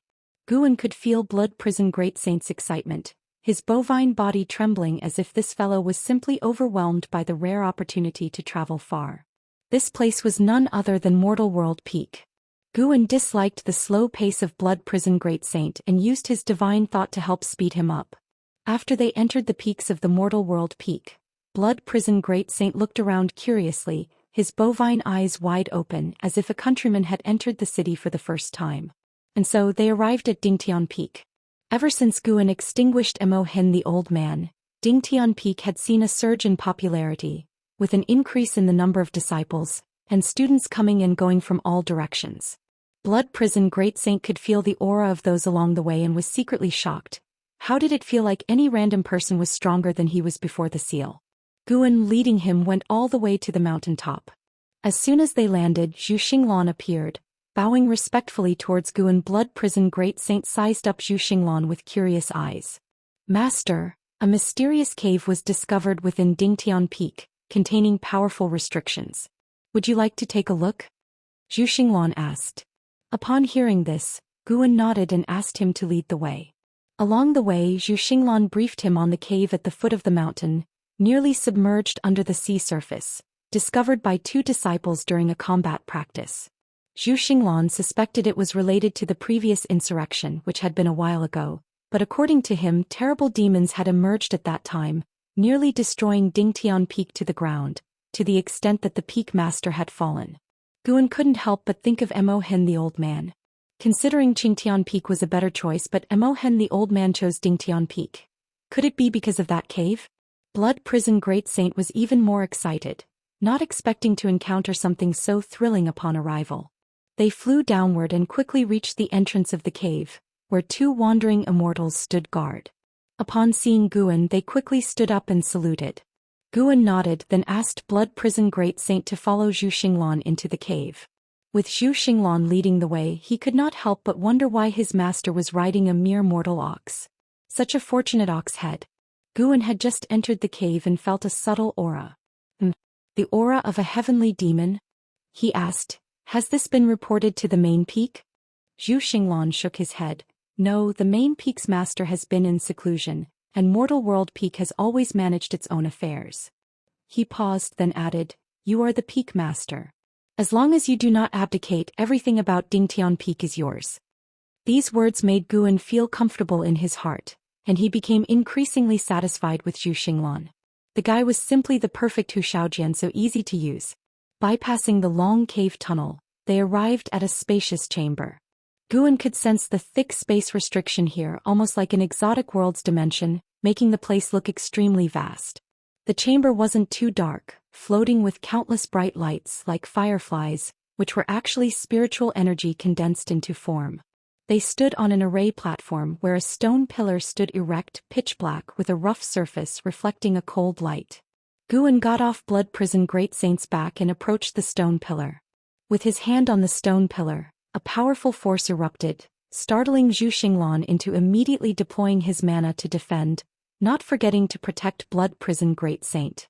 Zhu Xinglan's eyes widened as he saw Guan's hand actually penetrate the stone pillar, the point of contact glowing eerily as if it were the mouth of an exotic world. A gale followed from that mysterious mouth, the wind black as midnight, like countless sinister Dao patterns, sending shivers down the spine of both Zhu Xian and Blood Prison Great Saint. Guan withdrew his hand, holding a soul in his grasp, a soul body of an old man about as large as a baby. He was held by Guan, unable to break free, his face full of fear. Dark Soul Ancestor. Divine Immortal of Wondrous Dharma Realm Level 31209894/1300000/1900000. Guan looked at the other's age and raised an eyebrow. Zhu Xian couldn't help but caution, Master, be careful. Guan's right hand clenched and the Dark Soul Ancestor disintegrated. Zhu Xian, seeing this, sighed in relief and asked, Master, what realm was he at? He could feel that the Dark Soul Ancestor was very sinister, but what realm he was from he couldn't tell. Chapter 317 Demon Fetus. You have successfully acquired 9,670 years of lifespan from the Dark Soul Ancestor, Divine Immortal of Wondrous Dharma Realm 3rd level. Looking at the prompt before him, Guan remained indifferent. If it were not for the other party charging at him directly, he would not have bothered to kill him. The reason he did not perform the soul search was because the space within the stone pillar still concealed other heavenly demons. Guan casually responded, it's just a demon soul. Its realm high or low doesn't matter. Doesn't matter? Zhu Xian opened his mouth but didn't know what to say. Guan's divine thought locked onto the space inside the stone pillar, where within that pitch-black space, there existed yet another aura of a heavenly demon that was even more terrifying. His divine thought captured the location of that heavenly demon. Turned out to be a demon egg. The demon egg, formed from demonic qi and about a zhang tall, emitted a faint glow, like the weak starlight in the dark universe. Guan's divine thought penetrated the demon egg and saw a demon infant. He saw the demon infant entwined with heavy and complex karma, even making him feel uneasy, his intuition telling him that eradicating the demon infant would bring greater trouble. He withdrew his divine thought and also stopped his actions, restoring the restriction on the stone pillar. He turned and said to Zhu Xian, from now on no one must enter this place and you must not disturb this stone pillar. There is a fearsome heavenly demon inside, difficult to handle, and it has yet to awaken. Hearing this, Zhu Xian immediately became nervous and muttered, Heavenly demon? Sure enough, the previous problem has not been completely resolved. Guan couldn't help but ask, Did the previous internal upheaval on Dingtian Peak have to do with the heavenly demon? That's right, that terrible evil demon was a heavenly demon. It's said that the former peak master was transformed by the heavenly demon. The sect feared that spreading the word would stir up greater turmoil, so they concealed the fact. Zhou Xian nodded, his face full of worry. The greater turmoil he referred to was the Holy Court, which has the deepest apprehension for heavenly demons. Guan suddenly thought of Yu Yingying and Xianxia. Could there be other heavenly demon reincarnations in the world? He felt it was very likely. He sensed he had triggered an extraordinary side plot. He did not want to get involved, so he prepared to seal this place, especially since the demon fetus was still in slumber. As such, it's even more crucial not to speak of this, understood? Guan cautioned. As for informing the Holy Court, he had considered it, but the matter of him casually killing a divine immortal of wondrous dharma could likely be exposed due to that. And Mortal World Peak does not trust the Holy Court either, otherwise they would not have concealed the matter of the heavenly demon. After all, he came here to plant herbs. The well-being of Mortal World Peak has nothing to do with him. Of course, when he becomes strong enough to ignore the karma of the demon fetus, he could then erase the being, giving himself greater peace of mind. Zhou Xian nodded, but the deep furrows in his brow did not smooth out. The blood prison great saint looked thoughtfully at the stone pillar. Afterward, they left the cave. Zhou Xian began to seal the entrance, and Guan rode the blood prison great saint back to the mountaintop. The blood prison great saint had many questions he wanted to ask, but he was afraid of being overheard by the great cultivator, so he had to swallow his words. In the following time, Guan began picking medicinal herbs at Mortal World Peak. Zhou Xian had already set up a large medicine garden, which was guarded by disciples on regular days.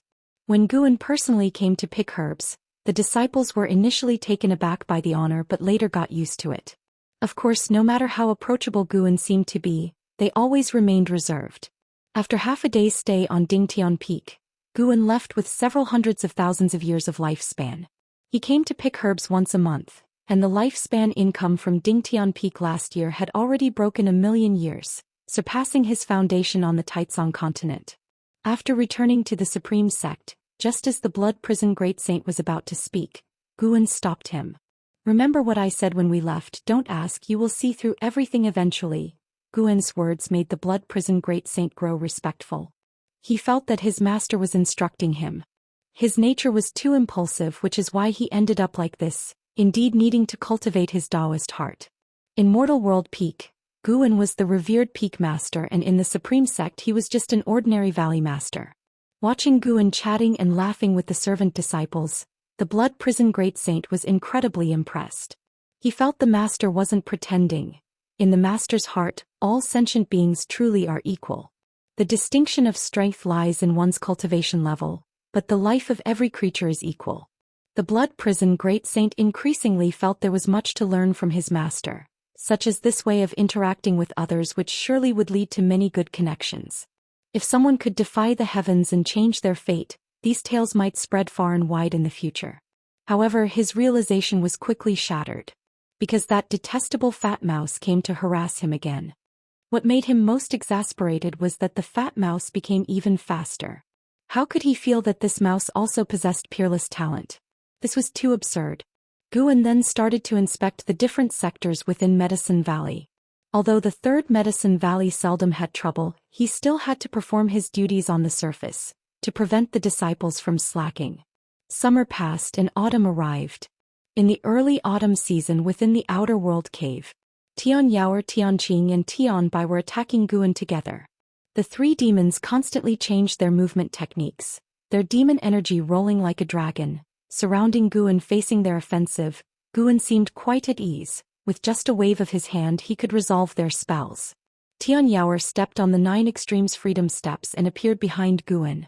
She struck with her palm, from which fire surged, rapidly expanding into the shape of a phoenix and swallowing him whole. The next second, the fire phoenix immediately scattered, causing Tian Yaoer to be shaken and fly backward.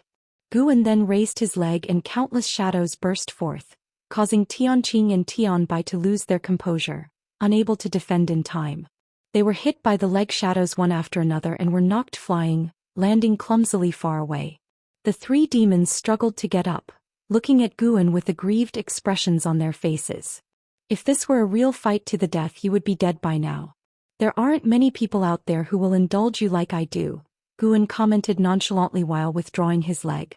Tian Yaoer widened her eyes and asked, "Is every creature out there as powerful as you?" "There are always people beyond you, heavens beyond heavens," Guan casually answered. He had already restrained himself enough not to injure them. "Is that so?" Tian Yaoer was skeptical. She always felt that whenever Guan mentioned fearing this and that, it was all to scare them, while he himself seemed forever calm and composed. Guan snorted, "Anyway, you still need more practice." Tianqing and Tian Bai immediately approached, clinging to Guan's arms and sweetly agreeing with Master. This made Tian Yaoer grit her teeth with irritation. Why did it seem as though the other two had been spoiled rotten? After Guan gave a few more pieces of advice, he took his leave. Tian Yaoer immediately pounced on Tianqing and Tian Bai, and the second battle commenced. The autumn wind swept through, blowing a leaf into the courtyard where an elderly man in rich attire was sweeping the floor. It was none other than the aged Xiaochuan. Xiaochuan held the broom with both hands and swept slowly, as if his sweeping was not just cleaning the ground, but also a gesture of refinement. A young boy ran into the yard, spotting Xiaochuan, and couldn't help but exclaim, "Grandfather, why are you sweeping again? Is sweeping that fun? It's not like we have no servants in the house." The young man wore blue clothes, had a fair face, and appeared to be around 15 or 16 years old, with his hair tied up high, exuding youthful vigor. Xiaochuan didn't stop his sweeping but replied with a kindly smile, "It's not about fun, it's a habit. Sweeping helps me reminisce about the past. When you get old like me, you too will love to look back. You're young and don't understand." The boy stepped forward, hands on his hips, discontentedly saying, "Grandpa, I heard you once practiced in the Immortal sect. Why don't you recommend us to enter the Supreme sect and cultivate? Cultivation is not forbidden to ordinary people." Over the years, cultivators have appeared in the city from time to time, and the magistrate's grandson has even gone for cultivation. "Grandpa, although our family has money, it's not enough. We must think long-term." He rambled continuously while Xiaochuan watched him complain without getting angry. Once he finished, Xiaochuan suddenly asked, "What if you go to the Immortal sect and discover your cultivation talent to be very ordinary, inferior to anyone around you, being left behind by them continuously, what would you do?" The boy glanced with disbelief. "How could I be that bad?" "Your grandfather, I was just that bad. But people are different, right? If someone with exceptional talent emerged from our family, wouldn't that be a blessing for generations, and even you would benefit? Hey, your uncle once went to an Immortal cultivation sect. His talent was mediocre and he nearly died in a conflict with cultivators. Whether someone is extraordinarily talented or not, these eyes of mine can see." Xiaochuan shook his head and said as each descendant grew up, they would come and ask him these questions. He had also sent children to practice, but the results were always unsatisfying. Of course, he didn't send them to the Supreme sect. He didn't want to cause more trouble for his senior brother. If they couldn't succeed in other sects, how could they go to the Supreme sect? "But can you really see that clearly?" the boy asked with wide eyes, his face turning red with urgency. Just as Xiaochuan was about to respond, his eyes suddenly widened. Guan walked into the courtyard, looking around as if searching for something. When Guan spotted Xiaochuan, he too broke into a smile. Noticing his grandfather's expression, the boy turned his head to look and then frowned, sizing up Guan and asking, "Who are you? I haven't seen you before." Whack. Xiaochuan smacked the back of his head not too harshly and scolded with a smile. "Do you remember everyone in the house apart from the maids? Beat it." The boy pouted but had to leave, sizing up Guan as he went. Chuanyue Qi Cultivation Realm, first level 15/80/180. Guan gestured playfully at Chuanyue, causing Chuanyue to glare at him. Once the boy left, Xiaochuan stepped forward and hugged Guan excitedly. "Senior brother, how come you're here?" Xiaochuan was ecstatic. Guan was slightly annoyed. "When your grandson was here, why didn't you call me senior brother?" Xiaochuan grinned. "That was to prevent him from clinging to you once he realized your identity. You are a high cultivator of the Supreme sect, at least in his eyes." Looking at the signs of aging on Xiaochuan's face, Guan felt a sense of nostalgia. Why stop the children from seeking the Immortal path? "I'm not stopping them, they just want to use my connections to get in." If they truly possess the talent, they will rise even without my intervention. Xiao Chuan shook his head. His words seemed to make sense to Guan. Decades had passed, and Xiao Chuan had become more mature, with the sediment of years evident on him, no longer the silent youth who once followed Guan.